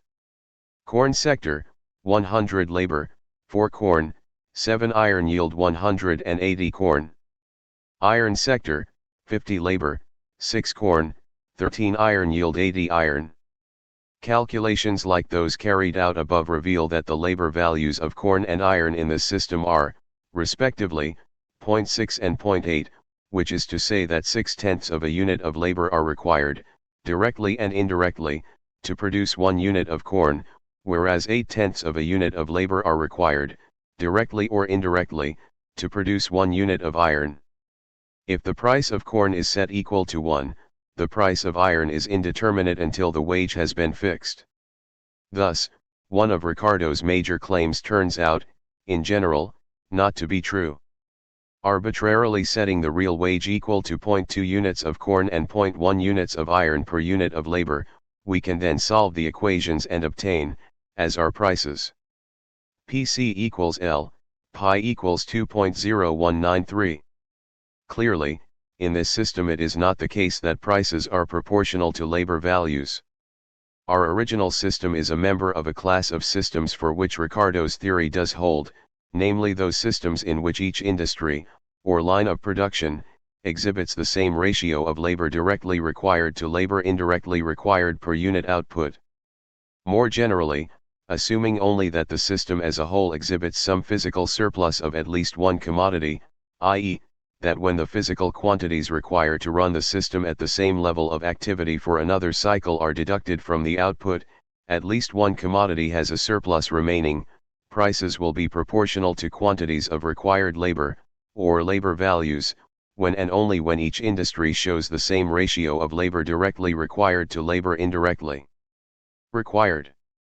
In the first system examined above, for example, the corn sector requires 100 units of labor directly, and 2.4 plus 16, 1.2, equals 20 units of labor indirectly. The ratio of labor directly required to labor indirectly required is therefore 5:1. The iron sector requires 90 units of labor directly, and 9.4 plus 12, 1.2, equals 18 units of labor indirectly. Again, the ratio is 5:1. In the second system analyzed, the ratios are not equal. The ratio in the corn sector is 100:8, or 50:4, whereas the ratio in the iron sector is 50:14. The iron sector is more roundabout, which is to say it makes heavier use of labor indirectly, as compared to the corn sector. Modern economists would say that the corn sector is more labor-intensive, the iron sector more capital-intensive. Following Ricardo's own analysis, we would therefore expect the price of iron to be driven up, relative to its labor value.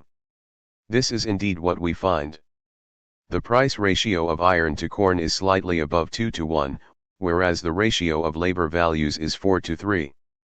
The condition that we have characterized as equal ratios of labor directly to labor indirectly required in all lines of production is mathematically equivalent to the condition called by Marx equal organic composition of capital. It is not, of course, a condition that can in general, or even occasionally, be expected to obtain. It is, perhaps, worth pausing to note a complication of which Ricardo seems not to have been aware.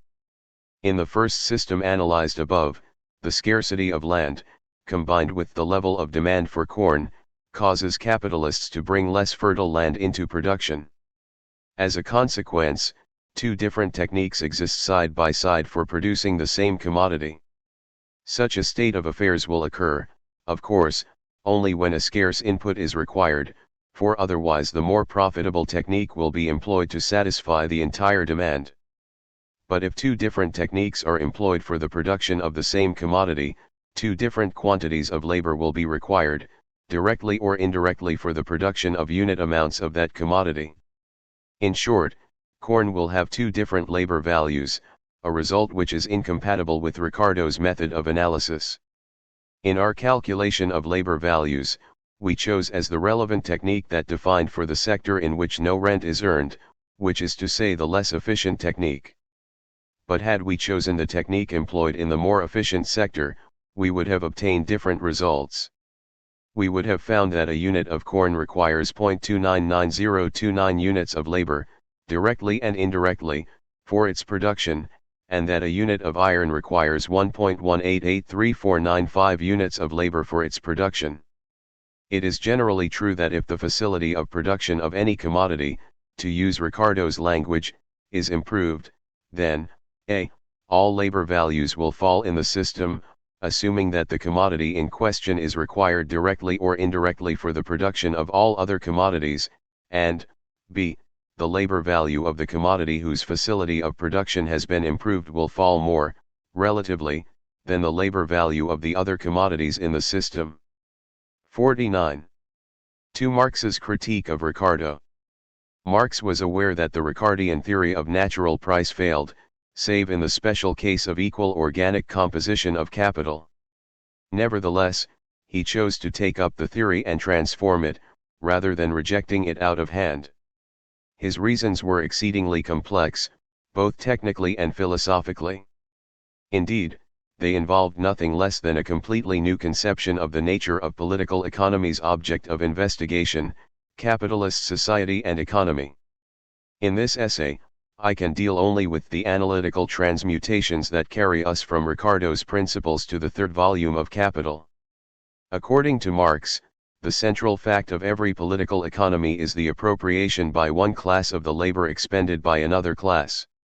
Some of the labor expended in any cycle of production is labor required simply to replace the means of production used up and to feed and clothe those who labor. This is necessary labor. But in every society ever recorded, the necessary labor has been only a portion of the labor actually expended productively. Insofar as those who rule can get those who labor to expend more labor than is required for simple reproduction, the rulers can appropriate the extra, or surplus labor in the form of goods and services. In a slave economy or a feudal economy, the appropriation of surplus labor is naked and unmysterious, although the justification advanced for the appropriation, racial supremacy, tradition, divine right, etc., may be thoroughly mystified. In a capitalist economy, however, Marx perceived a theoretical puzzle of fundamental importance which, he believed, his predecessors had totally overlooked. The problem, quite simply, is that while the physical surplus in each cycle of production is appropriated by capitalists in the form of a profit on their invested capital, it is on first examination absolutely impossible to explain how it is that capitalists earn any profit at all. In a competitive market economy in equilibrium, equals are on the average exchanged for equals. Labor itself is bought and sold as a commodity in the market. Hence it too has a natural price, the wage, at which, in equilibrium, it exchanges. The sellers of labor must on the average receive value equivalent to the value of what they sell, just as do all sellers of commodities. Now, if the workers, like all participants in the market economy, engage in equal exchange, how can it be that at the end of each cycle of production, the capitalists have grown richer while the workers have not? This puzzle of exploitation through equal market exchange goes so deep into the heart of capitalism, Marx believed, that it affects even the special case of equal organic composition of capital, for which the Ricardian theory of natural price works.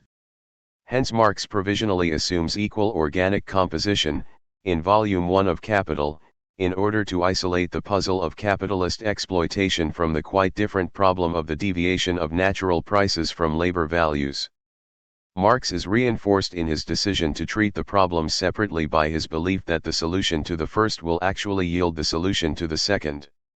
The distinction between labor and labor power, and the associated concept of surplus value, which together are the principal analytical innovations of Volume 1, are then combined by Marx with a bold conservation hypothesis in Volume 3 to advance a dramatic and profound solution to the problem that brought the Ricardian theory to an impasse. Following Marx's line of reasoning, let us for the time being assume the truth of Ricardo's theory of natural price. In other words, let us assume that commodities do indeed exchange, in equilibrium, in proportion to the quantities of labor directly or indirectly required for their production. As we have seen, this is equivalent to assuming that the ratio of labor directly required to labor indirectly required is the same in all lines of production. The capitalist purchases inputs, combines them, or, more precisely, commands that they be combined, to produce some commodity, and sells the output on the market. Assuming that prices are everywhere proportional to labor values, the output ought to be worth neither more nor less than the sum of the inputs, in which case, whence profit? 50. Marx's solution is the famous distinction between labor and labor power, which gives rise to the concept of surplus value. The non-labor inputs, corn, iron, linen, and so forth, can be construed, for purposes of analysis, as quanta of embodied labor. During the process of production, this dead labor is transmitted to the finished product, its quantity neither increased nor diminished.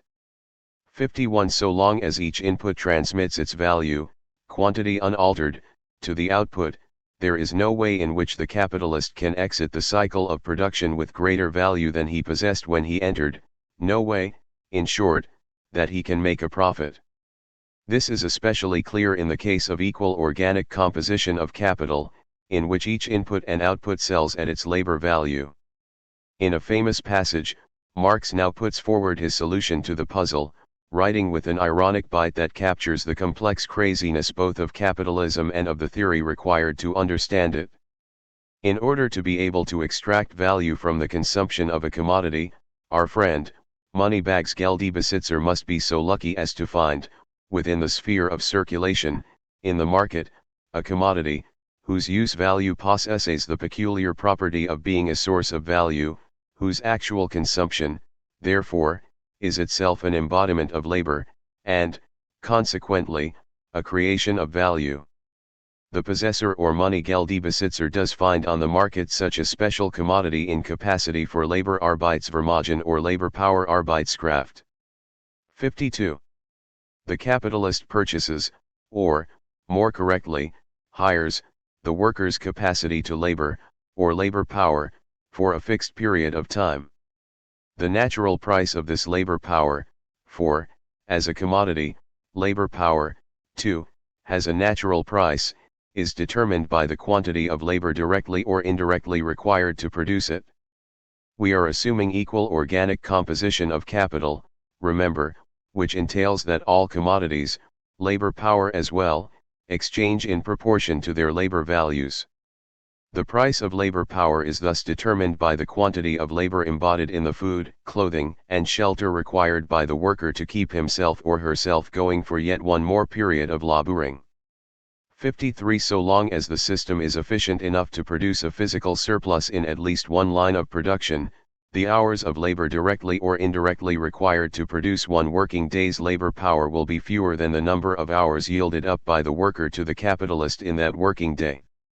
The extra labor, or surplus labor, thus extracted from the worker and embodied in the output is the source of the capitalist's profit.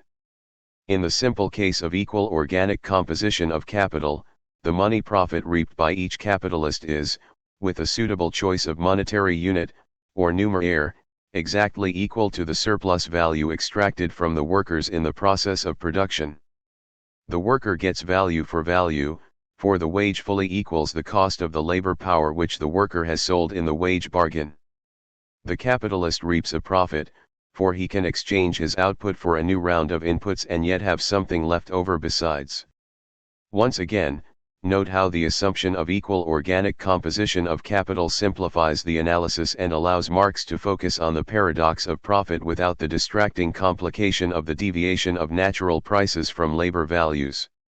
To see how this works out in practice, let us examine once more the little corn/iron model with which we began this essay. Leaving to one side the second, more efficient corn sector in which a rent arises, the model has two sectors, whose price equations are 2. 90W plus 9PC plus 12 pi, L plus, equals 90 pi, iron sector. 3. 100W plus 2PC plus 16 pi, L plus, equals 300 PC, corn sector. Let us assume a real wage of 0.2 corn, 0.1 iron, / unit of labor. Even though, in this system, the prices are independent of the wage, it is nevertheless necessary to specify the wage before one can compute the ratio of necessary to surplus labor in each unit of labor productively consumed. The labor value of corn is 0.4 units of labor per unit of corn. The labor value of iron is 1.2 units of labor per unit of iron. The labor value of the real wage is therefore 0.2 times 0.4 plus 0.1 times 1.2 equals 0.2 units of labor per unit of labor productively consumed. The price of iron is 3 times the price of corn. If we set PC equals 0.4, which has the effect of setting the price of labor power equal to its labor value, pi equals 1.2. Since the choice of a numeraire in a price system is purely conventional, we are free to adopt this normalization. If the price of corn is set equal to 1, all the rather striking equalities that flow from this analysis are converted into equalities of ratios. The analytic content is undisturbed. Now let us examine the iron sector. The profit earned in the iron sector is equal to the value of the invested capital, including wages, multiplied by the profit rate. When the wage is set at 0.2 corn, 0.1 iron, / unit of labor, the profit rate equals 2, i.e., 200%. No claim of realism is made for this model.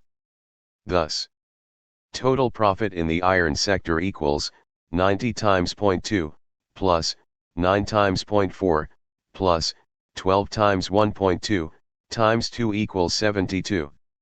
Total surplus value extracted from labor inputs equals 90 times 1 to 0.2, equals 90 times 0.8 equals 72. The same calculation can be made for the corn sector. In the general case, in which equal organic composition of capital is not assumed, it ceases to be the case that the profit earned in each line of production bears any regular functional relationship to the quantity of surplus labor expended by the workers employed in that line of production. Nevertheless, it remains true that the labor value of the physical surplus annually appropriated by the capitalist class exactly equals the surplus labor expended by the total working class and extracted from them in the form of surplus value. To see that this is so, consider a system consisting of one product industries A, B, C, N. Let A be the quantity of commodity A used as input in industry A, let BA be the quantity of commodity B used as input in industry A, and, in general, let IJ be the quantity of commodity I used as input in industry J. Naturally, some of these quantities may equal 0. Let OA, OB, OC, on be the gross outputs of industries A, B, N. Let VA, VB, VC, VN be the labor values of commodities A, B, C, N. And finally, let LA, LB, LC, LN be the direct labor inputs into the ATH, BTH, nth industries. Then the equations representing the inputs and outputs of value, which is to say, the quantities of labor directly and indirectly required for the production of the gross outputs, are LA plus AAVA plus BAVB plus NAVN equals OAVA. LB plus ABVA plus BBVB plus NBVN equals OBVB. LN plus ANVA plus BNVB plus NNVN equals ONVN. The value of labor power itself is given by the additional equation derived from the specification of the real wage. If we let L equals LA plus LB plus LN be the aggregate labor required by the entire system, V equals the labor value of labor power, and A plus BW plus NW be the aggregate real wage required for the entire labor input, L, then we can write AWVA plus BWVB plus NWVN equals LV. Consider what happens when we sum both sides of this system of equations, consolidating terms by means of the notational conventions, A equals A plus of plus N, B equals BA plus BB plus BN, and so forth. The result can be written L plus AVA plus BVB plus NVN equals OAVA plus OBVB plus ONVN plus LV. Rearranging terms, we obtain L, 1, V, equals OA, A, VA plus OB, B, VB plus on, N, VN. The left-hand side of this equation represents the surplus labor value extracted from the total labor input into the system. It is the total labor input, L, multiplied by the difference between the labor that one unit of laboring embodies in the product, equals 1, and the quantity of labor embodied in that unit, equals V. The right-hand side of the equation represents the labor value of the physical surplus produced by the system. Thus, OA, A, is the surplus of A produced, OB, B, is the surplus of B produced, and so forth. The equation states that the physical surplus manifests itself as a value surplus which is quantitatively equal to the surplus value extracted from the labor inputs into the system. In short, the capitalist's profit is acquired through the exploitation of the workers, despite the fact that the workers receive the full natural price for their product. The elegance of Marx's explanation of the origin of profit lies in its ability to answer both the qualitative question, whence comes profit, and the quantitative question, How much profit will there be? Profit is the money representation of the surplus labor value extracted by the capitalists from the labor inputs, which is to say from the workers. Technically speaking, exploitation is the extraction from a production input of greater value than is embodied in it.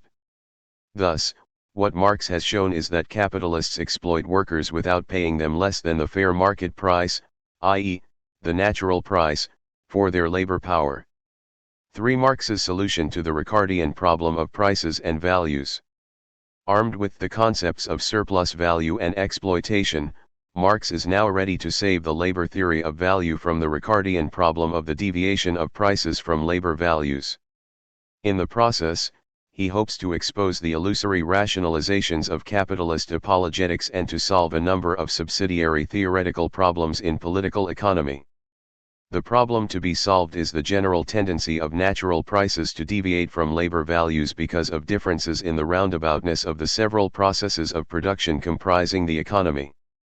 Since, in a competitive economy, the profit rate works equally and inexorably to augment the value of capital invested, the processes that tie up labor for a longer period before their product can be brought to market and sold will require a higher price for their output. When we calculate the quantity of labor directly or indirectly required for production, we take account only of the quantity required, not of the length of time that labor must be embodied before the product is ready for the market. The following simple two-sector example will make the point clear. Corn sector, 20 labor, 4 corn, and 6 iron yield 50 corn. Iron sector, 5 labor, 6 corn, and 9 iron yield 25 iron. Let the real wage equals 0.8 corn per unit of labor. Calculations like those carried out in the first section of this paper will show that the labor value of a unit of corn is 0.5, and that the labor value of a unit of iron is also 0.5. In short, the same quantity of labor, directly and indirectly, is required for the production of a unit of corn or a unit of iron. The Ricardian theory of natural price asserts that under these conditions, corn and iron should exchange at par. But in fact, if we set the price of corn equal to 1 and calculate the price of iron, we find that with a real wage of 0.8 units of corn per unit of labor, the price of iron is 1.667 units of corn per unit of iron. In short, corn and iron exchange in the ratio 5:3. The explanation of this deviation of relative prices from ratios of labor values is found in the structure of the two sectors. Corn production is relatively labor-intensive.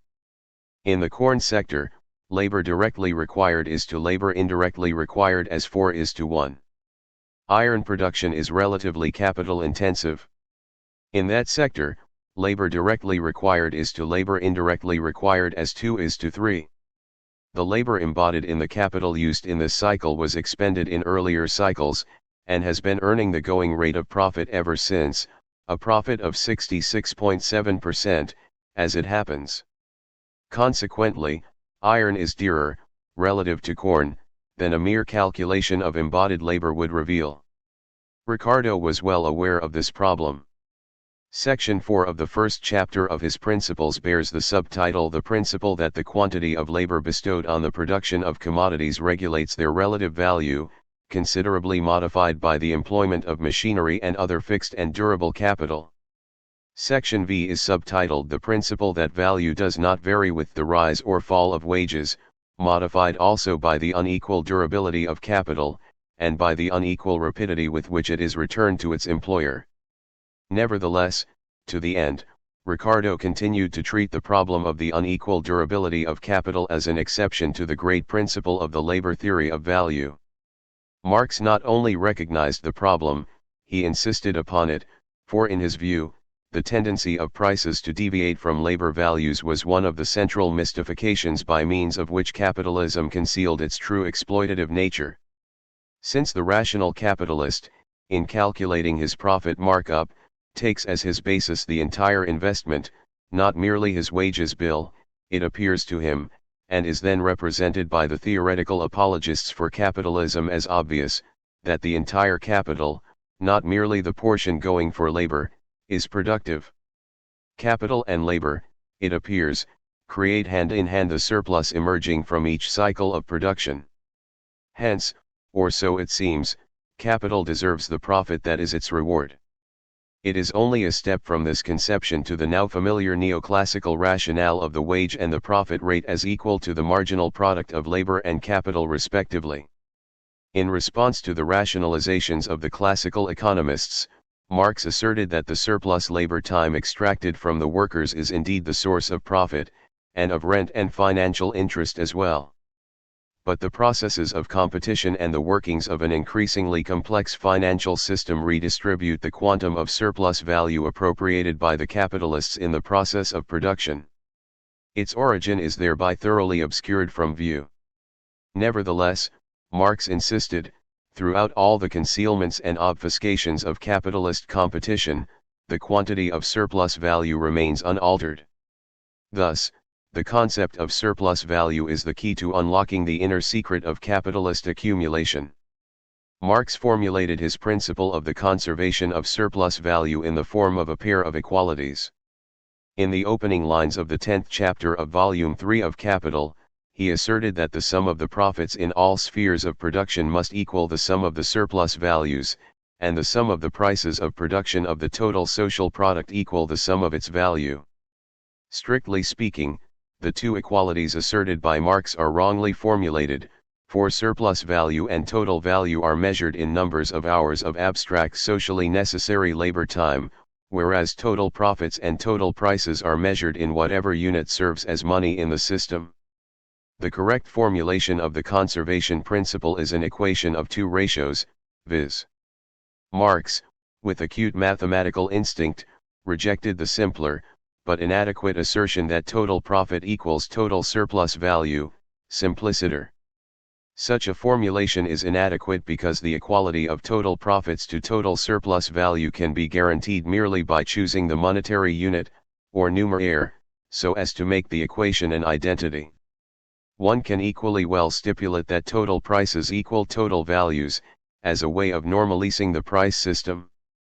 But as Marx correctly saw, the assertion that both equalities hold, or more correctly that the ratios are equal, is a significant and very powerful claim. To understand how this conservation principle works in practice, look again at the corn/iron system we just analyzed. The system, it will be recalled, has the following structure and solution. In the corn sector, the ratio of prices to profits is 25:10, whereas the ratio of values to surplus value is 25:12. In the iron sector, the ratio of prices to profits is also 25:10, but the ratio of values to surplus value is 25:6. Only in the aggregate economy does the value ratio match the price ratio. By this surface distortion, the direct link between profits and exploitation of labor is concealed from view. Were the principle of the conservation of surplus value generally true, its truth would constitute a very convincing confirmation of Marx's critical analysis of capitalist relations of production and distribution. Marx himself believed that his treatment of surplus value prior to, and analytically independently of, profits, rents, and interest was one of the major theoretical contributions of capital. 54. With great dialectical flair, Marx undertakes to turn the fatal weakness of the classical theory of price into a theoretical strength, by showing that the classical theory, correctly understood, is the condemnation rather than the vindication of capitalism. Unfortunately for Marx, the conservation principle is not in general true. Marx himself never offered an argument for the principle, apparently believing that it was intuitively true. The examples he worked through are, as it happens, arithmetically wrong, though the example given above demonstrates that it is quite possible to find cases for which the principle holds. There are two major classes of cases for which Marx's principle is valid. The first is that class of systems which exhibit equal organic composition of capital. This is of course scarcely surprising, in view of the fact that the principle was devised precisely to bring the cases of unequal organic composition into line with the simpler analysis of equal organic composition. The second class of cases, however, is very interesting indeed, and by its means important links can be forged between Marx's analysis and both the 20th century theory of balanced growth deriving from John von Neumann's classic paper of 1937 and Piero Sraffa's reinterpretation of Ricardo and critique of modern marginalist theory in his production of commodities by means of commodities. 55. The central insight of classical political economy is that beneath the surface of exchange relationships as manifested in such value quantities as prices there lies a structure of physical input-output relationships which determines the exchange phenomena and regulates the periodic reproduction and growth of the economy. When that input-output structure exhibits a certain balanced proportionality, then steady, even growth is possible, and Marx's principle of the conservation of surplus value is valid. The key is the ratio of the gross physical output of each commodity, as measured in its natural physical units, tons, bushels, yards, etc., to the aggregate quantity of the same commodity required as input anywhere in the system. When the ratio of gross output to total required input is the same for every commodity in the system, then, as we shall see, Marx's principle is valid. 56. Let us look once more at the corn/iron model used above to illustrate Marx's conservation principle. The gross outputs are 50 units of corn and 25 units of iron. The total input of corn required throughout the system is 4 units in the first sector, 6 units in the second sector, and 20 units for worker consumption. The wage equals 0.8 corn per unit of labor, for a total of 30 units. The ratio of gross output to required input is thus 5/3. The total iron input, calculated in an analogous manner, is 15 units, and the ratio of output to input is thus 5/3 for iron also. It is, of course, no accident that 1 plus equals 5/3. The ratio 5/3 is what Sraffa calls the standard ratio, and a system that exhibits this equality of ratio of output to input for all commodities is called by him a standard system. 57. A little reflection should make it clear why a system having this physical structure is capable of balanced growth. In order for the scale of production to be expanded, without any alteration in the technique of production, each of the physical inputs required anywhere in the system must be available in suitably enlarged quantity. Otherwise, the efforts of capitalists to invest their money capital in expanded production will simply result in temporary price increases, as the scarcer inputs are bid up. If the scale of production is to be expanded by 1/4, the corn, iron, and other inputs must be available in the amount of 5/4 of what was required for the previous cycle, and so forth. Needless to say, labor too must be available in adequate quantity, whether because of growth in population, a la Malthus, or because of the presence of a reserve labor force, a la Marx. In the model we have just been analyzing, the physical ratio of output to input is 5/3 for each input. Hence, if sufficient labor is available, the system can grow at the rate of 66% each cycle.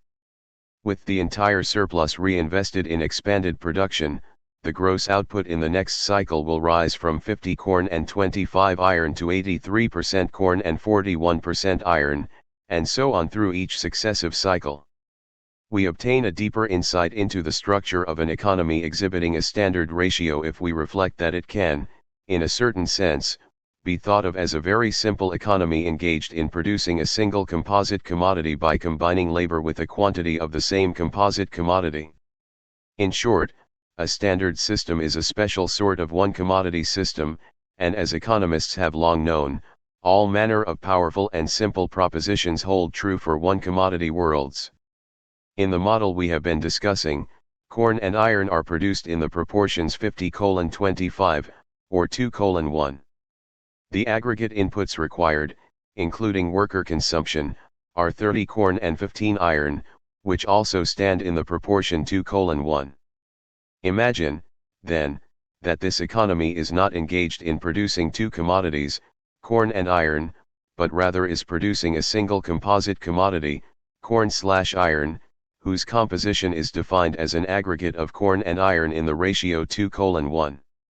The system can then be reconceived as a single commodity world in which 25 labor is combined with 15 units of the composite commodity to produce a gross output of 25 units of the composite commodity, the labor receiving no wage, inasmuch as the subsistence necessary to reproduce the labor is already included in the 15 units of composite commodity input.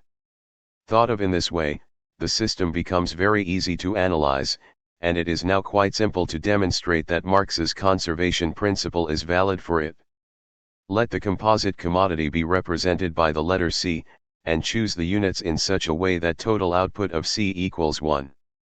If the labor input is L, the labor value of C is C, and the wage, paid in units of the composite commodity, even though workers consume only corn, is W, with W1, of course, then we can write value equation, L plus CC equals C.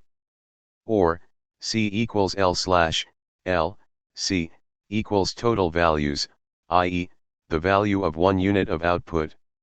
1, WC, L equals, 1, WL slash, L, C, L equals total surplus value. Thus total surplus value slash total values equals, 1, WL slash, L, C, L slash L slash, L, C, equals 1, C, WL. Setting the price of C equals 1, the price equation for the system becomes WL plus C, L plus, equals 1. Therefore, WL plus C, equals 1, WL, C equals total profits. Finally, by the normalization of the price and quantity systems, total prices equals 1. By inspection, total surplus value, slash, total values, equals, total profits, slash, total prices. QED. The balance of proportions that characterizes a standard system might, on first inspection, appear as esoteric and special as the condition of equal organic composition of capital. However, Sraffa has proved a very powerful and elegant theorem which confers considerable theoretical importance on the case of a standard system. Restricting ourselves to systems of single product industries, with the further constraint that every output be required, directly or indirectly, as an input into every line of production, a restriction which, in effect, rules out luxury goods, Sraffa has shown that every system, no matter what its initial configuration, can be transformed into a standard system merely by enlarging or contracting the level of production in various industries. This adjustment of the relative activity levels of the different industries can be carried out, furthermore, in such a way as to hold constant the total quantity of labor in the system. Connecting up the von Neumann analysis with Sraffa's theorem, we see that in any system like the ones we are discussing, if capitalists seek to reinvest their entire profit in expanded production, using the same technology, competition, fluctuation of market prices in response to demand, and the movement of capital from sector to sector will bring the system into standard proportions. The system will then be capable of steady balanced growth. And once it has achieved that condition of balanced growth, it will be true that the ratio of total profits to total prices equals the ratio of total surplus value to total values. 58. For concluding remarks. The principal aim of this paper has been to summarize and clarify the modern analytic reconstruction of the labor theory of value in Ricardo and Marx, in order to make this theory available to modern readers in a form more suitable for analysis and criticism by contemporary methods. The results sketched in the third section of the paper especially, give some indication both of the contemporary relevance of Marx's economic theories and of the acuteness of his theoretical intuitions, unaided as they were by modern mathematical tools. Marx himself has always been considered a theorist of unequal development, and of the crises of overproduction attendant upon unequal development. Nevertheless, it is extremely useful to see clearly the relation between his solution of the so-called transformation problem, i.e., the principle of the conservation of surplus value, and the structure of balanced growth. A criticism of Marx's theory, and an analysis of economies containing a sector of luxury goods and hence exhibiting some level of capitalist consumption, must await future discussion. 59. Appendix.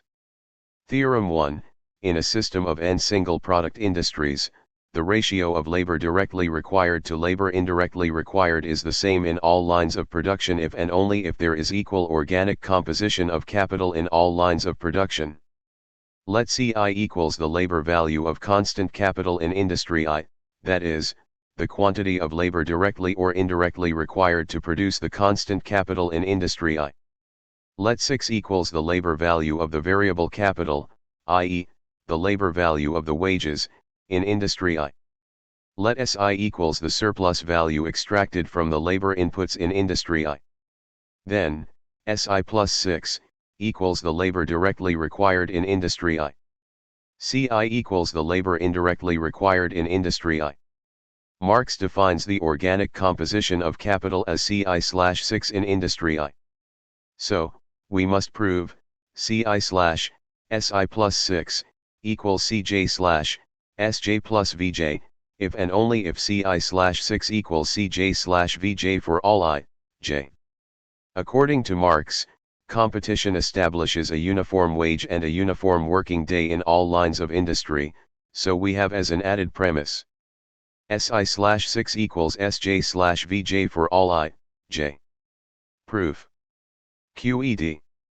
Theorem 2, in a system in which 0, prices are proportional to labor values if and only if there is equal organic composition of capital, which, by Theorem 1, is equivalent to the condition that the ratio of labor directly required to labor indirectly required be the same in all lines of production.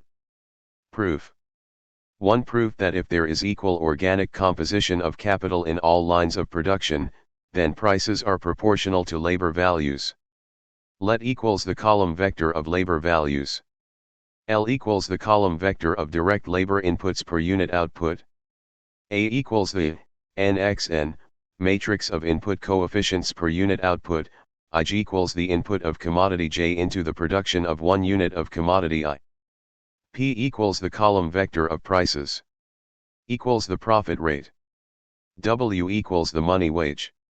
I, CI/SI plus 6, equals CJ/SJ plus VJ, for all I, J. From Theorem 1. 2, CI/SI plus 6, plus, SI plus 6, SI plus 6, equals CJ/SJ plus VJ, plus, SJ plus VJ, SJ plus VJ. 3, therefore, CI plus 6 plus SI plus 6, equals, CJ plus VJ plus SJ plus VJ. But J equals CI plus 6 plus SI equals SI plus 6. J equals CJ plus VJ plus SJ. LJ equals SJ plus VJ. 4, so I/L equals J/LJ for all I, J, or V, equals KL for some constant K0. Thus, labor values are proportional to direct labor inputs. 6. L plus A equals matrix equation for labor values in the system. 7. L plus KAL equals KL from V. 8. AL equals KL slash KL from 7. 9. K1, assuming that CI0, C3, and 4. X, 0, 1. Consequently, L is an eigenvector associated with the maximum eigenvalue of the matrix A. 11. LW plus AP, L plus, equals P. The price equations of the system. 12. When W equals 0, AP, L plus, equals P. Or 13. AP equals 1/1 plus P. So P is an eigenvector associated with the maximum eigenvalue of A. Since L and P are both eigenvectors associated with the maximum eigenvalue of A, P is proportional to L. But L is proportional to C, V. Therefore, P is proportional to QED. To prove that if prices are proportional to labor values, then there is equal organic composition of capital in all lines of production, assuming a positive profit rate. From Theorem 1, we need only show that if prices are proportional to labor values, then the ratio of labor indirectly required to labor directly required is the same in all lines of production. Let D equals the real wage. W equals dP, the money wage. AI equals the ith row of the matrix A. L equals the ith direct labor input. Recall that equals A plus L labor value equations. P equals AP plus DPL, L plus price equations. We must prove that if P equals K for some positive K, then AI slash L equals AJ slash LJ. K equals AK plus DKL, L plus, since P equals K. 2 equals A plus DL, L plus. 3 equals AI plus DL, L plus, from 2, and the definition of AI and AJ. J equals AJ plus DLJ, L plus. 4, I equals AI plus L. J equals AJ plus LJ. V, AI plus L equals AI plus DL, L plus, substituting 4 into 3. AJ plus LJ equals AJ plus DLJ, L plus. 6, L equals DL plus AI plus DL rearranging, V. LJ equals DLJ plus AJ plus DLJ. 7, 1 equals D plus, AI, slash L plus D dividing through by L and LJ. 1 equals D plus, AJ, slash LJ plus D. 8, thus, AI, slash L equals, AJ, slash LJ. Or, if 0. 9, AI, slash L equals, AJ, slash LJ. QED. Stage 3, a reinterpretation of Marx's economic theories. Introduction. In this section, which is the heart and soul of this entire book, I present the 3 essays I wrote in the period when I was writing Understanding Marx. The core of my formal analysis and reconstruction of Marx's version of the labor theory of value appeared in the first of them, a critique and reinterpretation of Marx's labor theory of value, published in Philosophy and Public Affairs in 1981. My fundamental purpose in that essay was to try, if I could, to capture the ironic structure of Marx's vision of capitalist economy and society in the mathematical equations that articulate his demonstration of the exploitation at the heart of capitalism. This is, I quite realize, an odd and quixotic effort. How on earth can equations be ironic? But nothing less would suffice. If my original flash of insight is correct, that Marx had an integrated understanding of capitalism that united his formal economic critique of his predecessors with his historical analysis of the evolution of capitalism and his philosophical exposé of the mystifications of bourgeois society and their attendant false consciousness, then I needed to find some way to bring all of that together in a single connected theoretical story. The first essay in this section was my attempt to accomplish this task. The essay provoked extremely interesting critiques from 2 of the brightest and most interesting American students of the thought of Marx, John Roemer and David Schweikart, both of whom have written a number of very important books. With their permissions, I am reproducing their critiques and my responses, all of which were published at the time. A critique and reinterpretation of Marx's labor theory of value. Introduction. The 63 central issues of classical political economy are, first, the nature of real wealth, second, the causes and instrumentalities of economic growth, and third, the determinants of the distribution of real wealth among the 3 great classes of society. The first issue was settled by Smith, who gave to classical theory the definitive statement of the thesis that real wealth is physical goods and services, although Smith did not emphasize them, not gold and silver money. The second and third issues, Smith argued successfully, could be handled only through an understanding of the institution of the market. In a capitalist economy, such an understanding requires a theory of market exchange under conditions of competition, in which each entrepreneur seeks the highest possible return on the value of the capital invested. Since the physical wealth of the economy is distributed to workers in the form of wages, to landlords in the form of rents, and to capitalists in the form of profits, and since the magnitudes of these distributive variables, as equivalents of real wealth, are in turn determined by the prevailing system of prices, it followed that the theoretical center of a satisfactory political economy must be a theory of prices. In the 18th century language which became standard for the subject, what was required was a theory of value. Drawing on the successful model of natural science, Smith proposed as the appropriate object of investigation for political economy natural prices, which, as he put it in a famous and oft-quoted passage, are the central price, S, to which the prices of all commodities are continually gravitating, BK. I, Chapter 7. Natural prices are contrasted with market prices, the prices at which, on particular occasions, commodities actually exchange. The deviation of market from natural prices forces the rate of return to particular capitalists above or below the natural rate of return, and thereby motivates movements of capital. The result is an equilibration of the society-wide profit rate through readjustments of the size of output in particular industries, through the taking up of more profitable techniques of production and the dropping of those less profitable, and so forth. Smith argues that in that early and rude state of society which precedes both the accumulation of stock and the appropriation of land, commodities will exchange in proportion to the quantity of labor required for their production, labor being measured in units of time.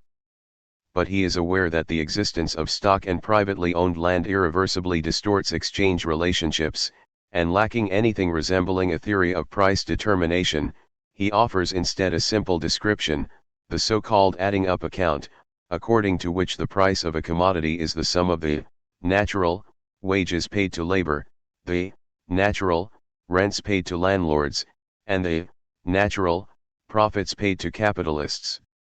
Ricardo arrives at the first coherent and powerful theory of natural prices, and with it, a theory of distribution, by means of two great theoretical advances, the first owing really to the work of Torrens, West, and Malthus, the second his own contribution.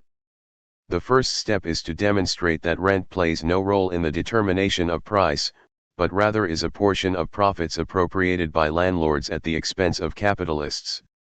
The key to the argument is simply that in a condition of scarcity of land, in which demand causes food producers to bring less and less fertile land into cultivation, the natural price will be the same for grain produced on the most fertile land and grain produced on that land so infertile that producers can afford to pay only a vanishingly small rent if they are to make the going rate of profit on their investment.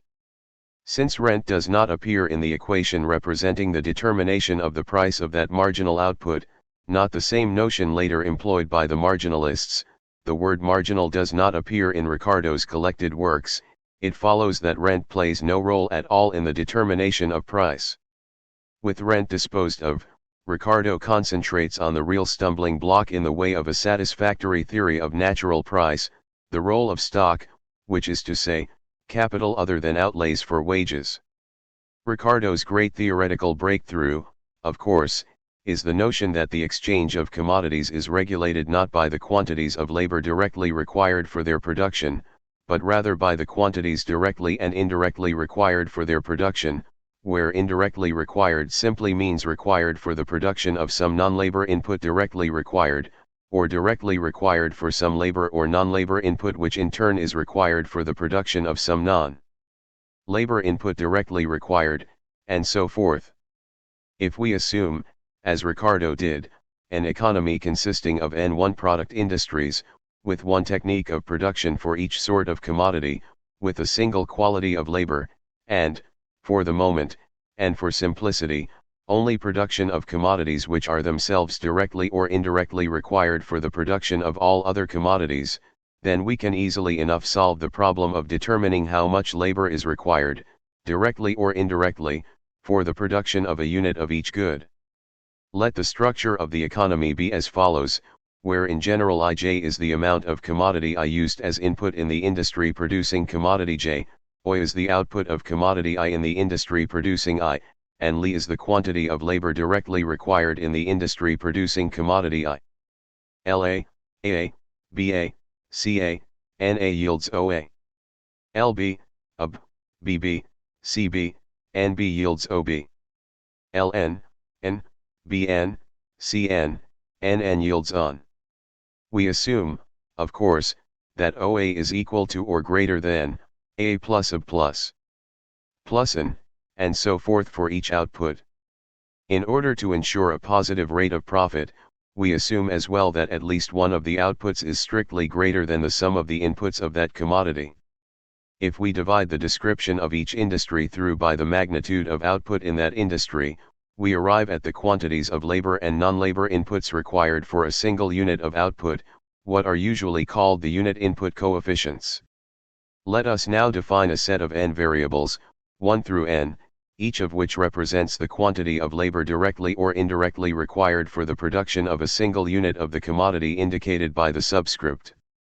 These, of course, are what have come to be called labor values, but it is important to keep it fixed in our minds that labor values are merely quantities of labor directly or indirectly required for the production of unit quantities of various commodities. Now, since the labor inputs are quantities of labor directly required by the production processes, whereas the non-labor inputs represent, or arise out of, quantities of labor indirectly required in the production process, we can transform our description of the economy into a system of n equations in n unknowns, namely, the I. Let us use the familiar notation I equals the quantity of commodity J required in the production of one unit of commodity I. Then our description of the economy translates into the following system of equations. L1 plus A111 plus A122 plus A133 plus A1NN equals 1. L2 plus A211 plus A222 plus A233 plus A2NN equals 2. Ln plus N11 plus A122 plus N33 plus N equals N. Using familiar matrix notation, where L is a column vector of direct labor inputs, A is an n times n matrix of unit input coefficients, and is a column vector of labor values, the system can be represented by the matrix equation. 1. L plus A equals.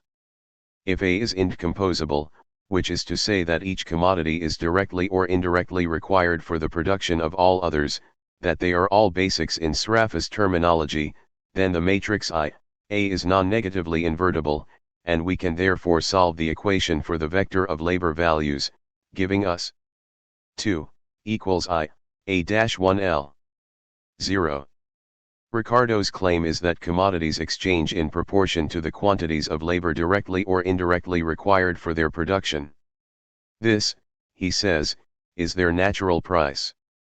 Market price will, of course, fluctuate about the center of gravity. Cf. Ricardo's Principles, Chapter 4, where he accepts Smith's treatment of the subject tout court. But economic agents do not buy and sell according to labor values. So, it is necessary to prove that commodities exchange in proportion to the quantities of labor directly or indirectly required for their production. Formally, this means solving a system of price and profit equations, and then demonstrating that the vector of prices that solves the equations is unique, positive, and proportional to the vector of labor values. The price equations for the sort of system we are examining are the following. 3. LW plus AP, I plus, equals P. Where W is the money wage, is the uniform rate of return on the value of capital invested, and P is the vector of prices. This is a system of n equations in n plus 2 unknowns, the n prices, W, and the system thus is underdetermined, with 2 degrees of freedom. The number of unknowns can be reduced by 1 by the device of selecting one price arbitrarily as numeraire, and setting it equal to 1. This has the effect of converting the other n, I prices into relative prices, which is all we need or wish to know anyway. In order to reduce the system 1 degree further, it is necessary to fix a second variable.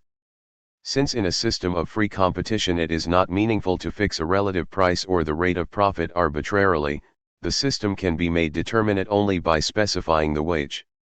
In classical political economy, this is done by assuming a fixed real wage, that is, a fixed physical market basket of goods per unit of labor, represented by an n times I column vector, B, of goods per unit of labor, B for basket.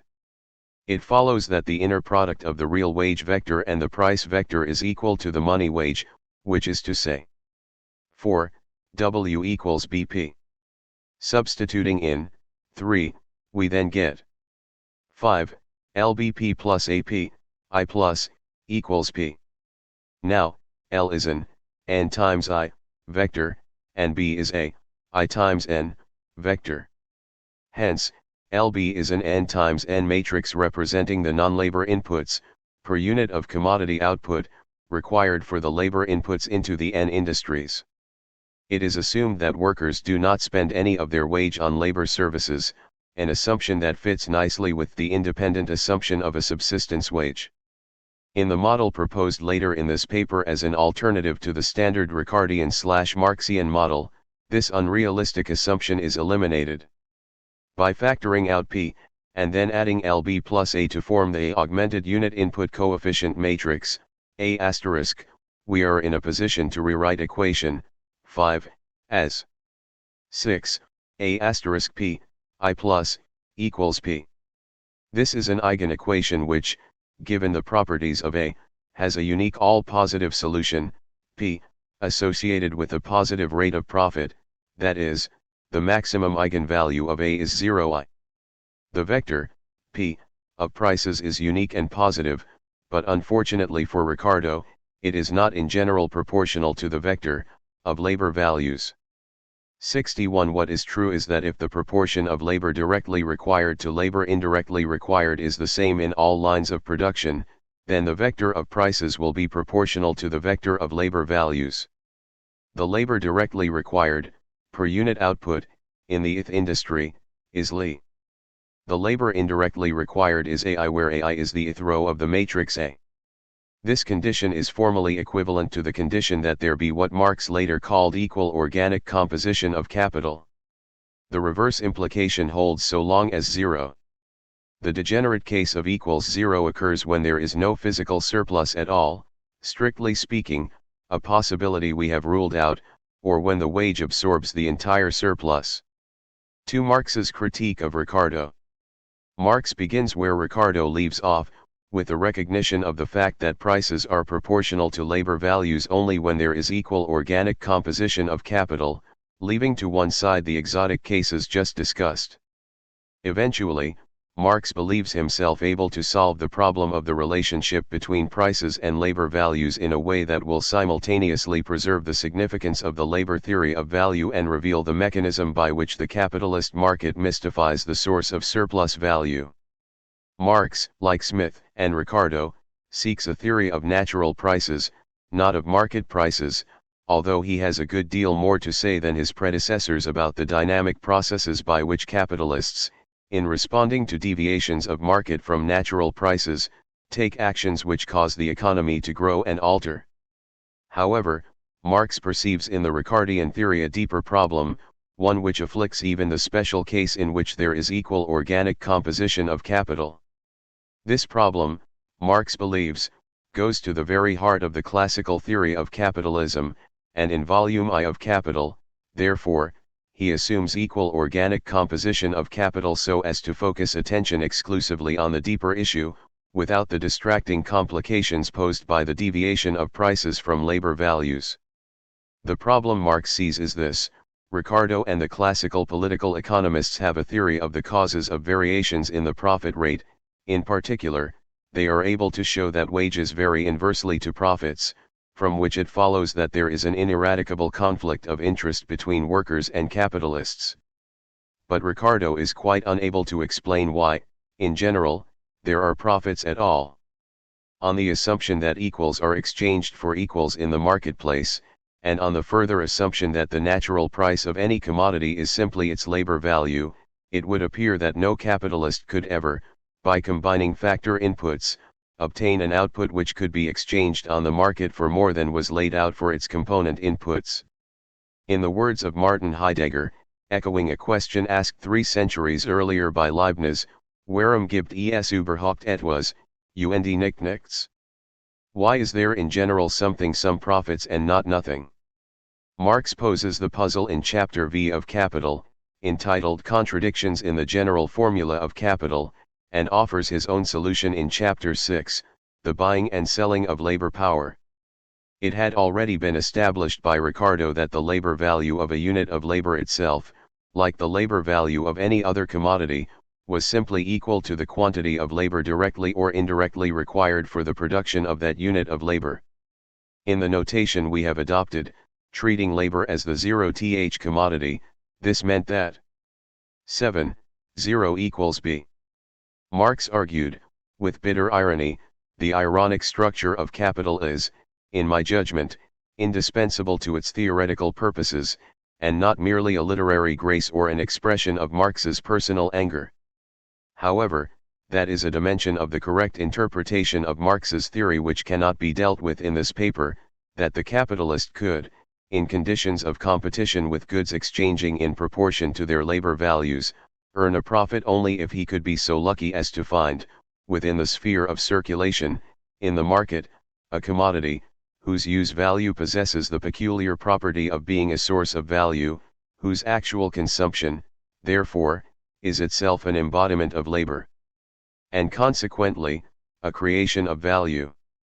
Fortunately, the possessor of money, Geldbesitzer, elsewhere translated beautifully as money bags, does find on the market such a special commodity in capacity for labor or labor power.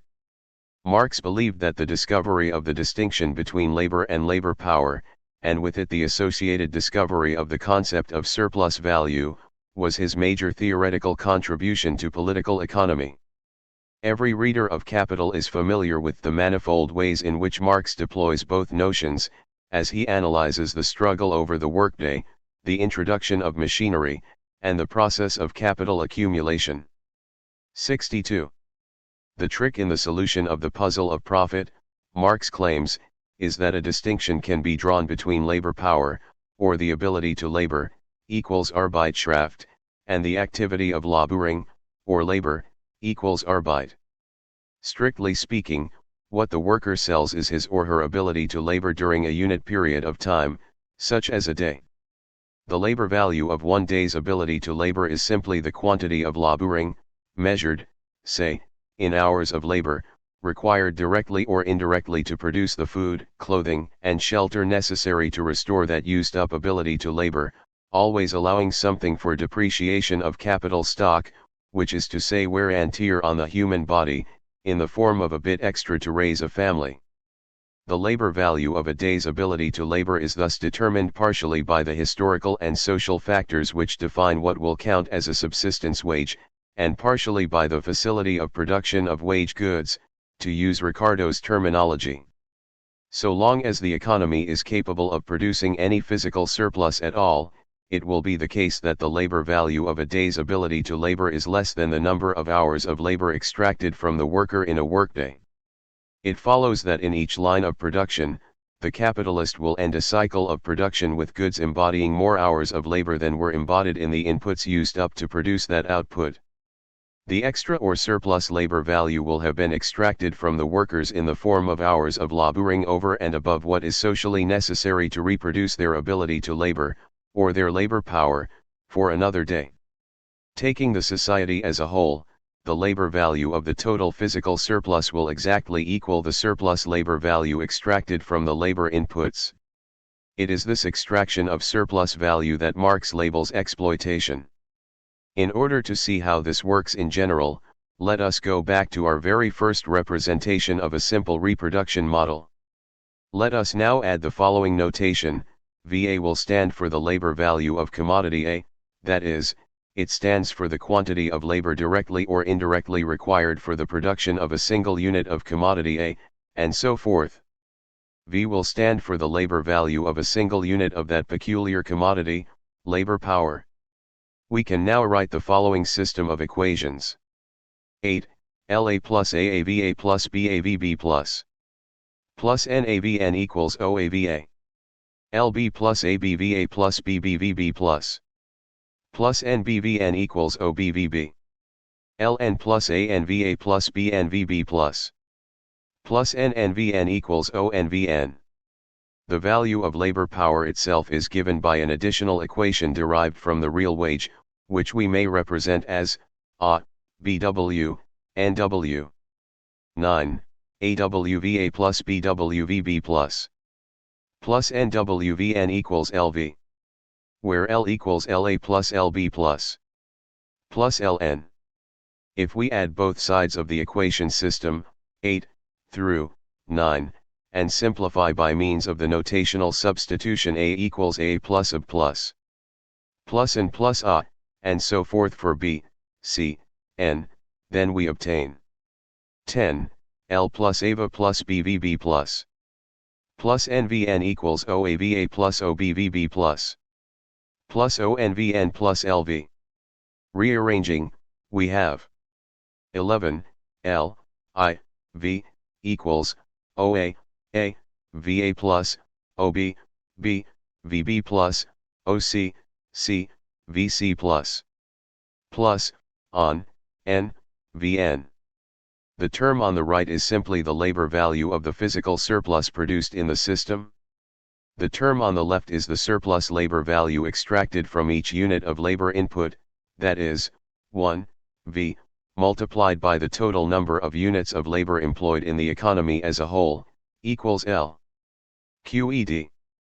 This striking equality, Marx claims, derives from two assumptions: first, that labor is the substance of value, so that the value of a commodity is determined by the quantity of labor directly or indirectly required for its production, and second, that labor power, or the ability to labor, can be distinguished from labor, or the activity of laboring. 3. Critique of Marx's theory of surplus value. There is no question that the second assumption cited at the end of the previous section is correct. There is no doubt, that is to say, that the ability to labor can be distinguished from the activity of laboring. The first assumption, however, is very much in question. Marx's argument for it, at the beginning of chapter I of Capital, is extremely weak, so weak as not to constitute any argument at all. The real argument, I suggest, is the very solution of the paradox of profit which we are now examining. Like many other philosophers, among whom Kant and Hume spring to mind, Marx argues for his fundamental principle by claiming that with it, and with it alone, we can resolve a puzzle, solve a problem, answer a question, which previous theorists have been unable to handle. Since the algebraic equality expressed in equation 11 is very striking indeed, it can, I think, be granted that if Marx can show that the existence of profit can be explained only by invoking the assumptions that labor is the substance of value and that labor power can be distinguished from labor, then he will have made a very persuasive case for the labor theory of value, at least in the special case of equal organic composition of capital. If Marx can then extend his account to deal with the general case of unequal organic composition of capital, he will have succeeded in establishing a theory of natural price, which is to say he will have laid the foundations for a satisfactory political economy.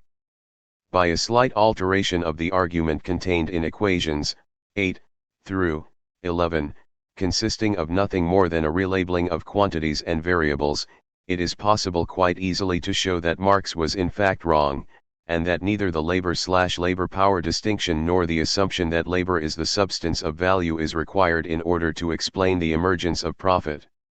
Recall, first of all, that by the labor value of a commodity, we mean nothing more nor less than the quantity of labor directly or indirectly required to produce one unit of that commodity. We can just as easily ask how much corn, or iron, or cloth is required directly or indirectly to produce one unit of each commodity. So long as each of these commodities is in fact directly or indirectly required for the production of every commodity, there will be an answer. It is not necessary that the commodity in terms of which we are carrying out the calculation be directly required, as in fact labor is, for the production of each commodity. If labor is required directly in each line of production, for example, and corn is required for the production of labor, then corn will be directly or indirectly required for the production of each commodity, even if the production of labor is the only case in which corn is directly required. Following the terminology used thus far, we may refer to the corn value, iron value, or cloth value of a commodity. Now, reconsider equations 8 through 11. Let us relabel, so that labor is not distinguished from any other commodity. This has the effect of combining equations 8 and 9, since labor is no longer notationally identified. At the same time, we can relax the assumption, introduced earlier, that there are no direct labor inputs into the production of labor power and that no surplus labor is produced. We will simply assume the existence of industries A through N, each of which may or may not use some of its own output as input and at least one of which produces a physical surplus of its product. Choose any commodity arbitrarily, and let it serve as substance of value. By this, I mean simply, ask how much of it is required, directly or indirectly, to produce 1 unit of each commodity including itself. Let us use the variables through to stand for those quantities of commodity A. They are thus variables standing for the A values of commodities A through N. Now, carrying out the algebraic manipulations corresponding to those in equations 8 through 11, we arrive at the general equation. 12 A I equals OA A plus OB B plus on N. For those who are checking the algebra, the trick is to subtract the quantity A from each side of the equation. What 12 says is that the surplus A value extracted from the A inputs exactly equals the A value of the physical surplus produced in the system as a whole. This result is obtained without assuming that labor is the substance of value, and without attempting to draw a distinction between A and A power. So Marx is wrong. If we meditate for a bit on the algebra of this simple demonstration, it will become clear that the secret of the equality asserted in equation 12 lies in the fact that we have treated commodity A differently from the way in which we have treated commodities B through N. In the tallying up represented by the equations, the inputs of commodity A have been valued at 1 per unit, at PAR, so to speak, whereas all other inputs have been discounted by their A values, that is, multiplied by the quantities of commodity A directly or indirectly required for the production of one of their units. Now, this method of computation certainly corresponds to what is meant by the phrase, quantity of A directly or indirectly required. But it does not correspond to the way in which a capitalist calculates the price of producing 1 unit of his output. It is, we may safely assume, will value the A inputs at their market price, which, we are assuming in this exercise, is their natural price. If 1 unit of A sells at, then it will enter into his price calculations at, not at 1. The situation we face is this: in the logical space which we are investigating, all commodities, including labor, appear to have the same formal structure. The choice of labor as substance of value is arbitrary, and without significance, unless it can be shown that labor is in some way formally distinguishable from all other commodities. To say that it is formally distinguishable is to say that its production, and its role in the system of production, exhibit formal peculiarities, distinctive features of structure by means of which it can be identified and analyzed regardless of the conventions of notation.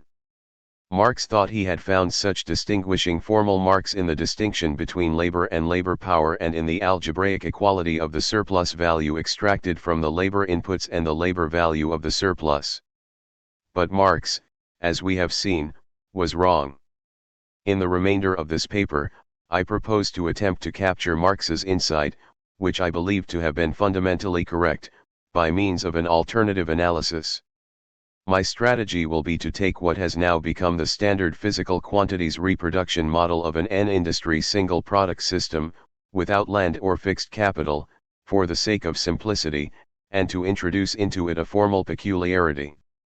After analyzing the structure of this altered model in general terms, I will explain why I think it is both faithful to Marx's insight and true to capitalism to identify the labor producers, that is, the working class, as the formally distinguishable element in the system. I shall then do a bit of theoretical development by way of indicating what analytic insights can be gained from this new approach. Finally, I shall indicate how this fragment of theory fits into the larger project which I have undertaken, and point the way to theoretical steps which remain to be taken. One lengthy aside before proceeding to the positive analysis.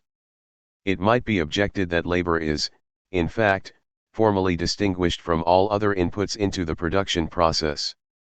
The argument might go like this: many inputs are directly or indirectly required for the production of all commodities in the system under examination, but only labor is directly required. To this argument, which has been urged upon me by a number of colleagues and students, I reply that this fact, if it is a fact, is not theoretically significant, because neither Marx nor Ricardo holds that natural prices are regulated by direct labor inputs alone. The quantity of labor directly required for the production of a unit of some commodity is not, by itself, a significant datum. Since all the labor inputs require food as input into their production, it follows that there will always be at least two equally suitable substances of value. To this reply, it has been objected that labor is still formally distinguished by the fact that it, and it alone, is an input directly or indirectly required for the production of every output in every logically possible capitalist system. The point being made here is that no one food is a staple of the working class diet in every society. In some societies, rice plays that role, in others, potatoes, in still others, wheat or maize. But in all capitalist economies, labor is directly or indirectly required for the production of all outputs. So, it is concluded, in the enlarged logical space of all possible capitalist economies, labor is formally distinguishable from all other inputs. This argument too is faulty, in my judgment, but its flaw is rather more subtle. The problem is essentially one of classification and disaggregation. If we treat food as a single category for purposes of analysis, then it will of course be true that in all possible capitalist societies, both food and labor will be directly or indirectly required for all outputs. Possible here is not meant to encompass science fiction fantasies of societies in which workers can live without eating. On the other hand, if we disaggregate food into rice, beef, maize, and so on, then no one subcategory will be directly or indirectly required for the production of all commodities in all possible capitalist societies. But if we disaggregate labor into tailoring, carpentering, tool and die making, and so forth, then no one subcategory of labor will be directly or indirectly required for the production of all commodities in all possible capitalist societies. We might think to get around this difficulty by classifying labor into lowest skill, median skill, and high skill. It will then be true, of course, that in all possible capitalist societies, lowest skill labor will be required directly or indirectly for the production of all commodities, omitting, for the sake of simplicity, the possibility that in some society the lowest skilled labor might be employed only for the production of luxury goods and services. But the actual concrete physical activities classified as lowest skill labor will vary considerably from society to society. We could as well classify food into subsistence food, medium quality food, and luxury food.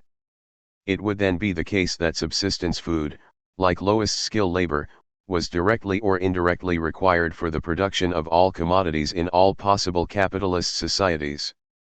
But the actual physical foods classified as subsistence food would vary considerably from society to society. I conclude that my analysis is correct, and that labor cannot be formally distinguished from all other inputs on the grounds either that it is the only input directly or indirectly required for production of all commodities in our economy, or that it is the only input so required in all possible capitalist economies. For an alternative analysis of the role of labor in a capitalist economy, let us begin with some new notation and a new model. Thus far we have been examining a model in which labor is formally and notationally distinguished as an input not represented as the output of any industry, and in which the system of industries exhibits a uniform rate of return on the value of capital invested, a uniform profit rate. Let us now consider instead a perfectly general N-industry model, in which there are N single product industries, and N inputs. For the time being, we shall in no way distinguish labor from any other input. The implication of this notation, of course, is that labor is a produced commodity which exchanges in the market at a natural price determined by the entire system of price equations. No assumptions are made about the organic composition of capital, and in fact that concept will play no role in our argument. The single major formal innovation will be the assumption that one industry, arbitrarily labeled the first, does not earn the going rate of return, but instead earns a rate of return different from that earned in the rest of the economy. Using the letter ρ to represent that different rate of return, we can exhibit the structure of our economy in the following system of equations.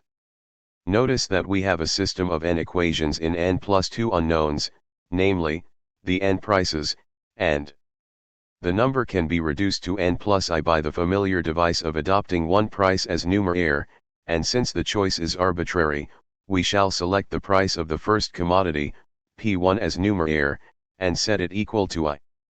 We now have this set of equations. 13, a 11 plus a 12 P2 plus a 1 NPN, I plus, equals I. A 21 plus a 22 P2 plus a 2 NPN, I plus, equals P2. And 1 plus and 2 P2 plus N, I plus, equals Pn. Where the ij are unit input coefficients. If we now adopt the following conventions. A equals a 12, a 13, a 1n. A equals ij, I, j equals 2, 3, n.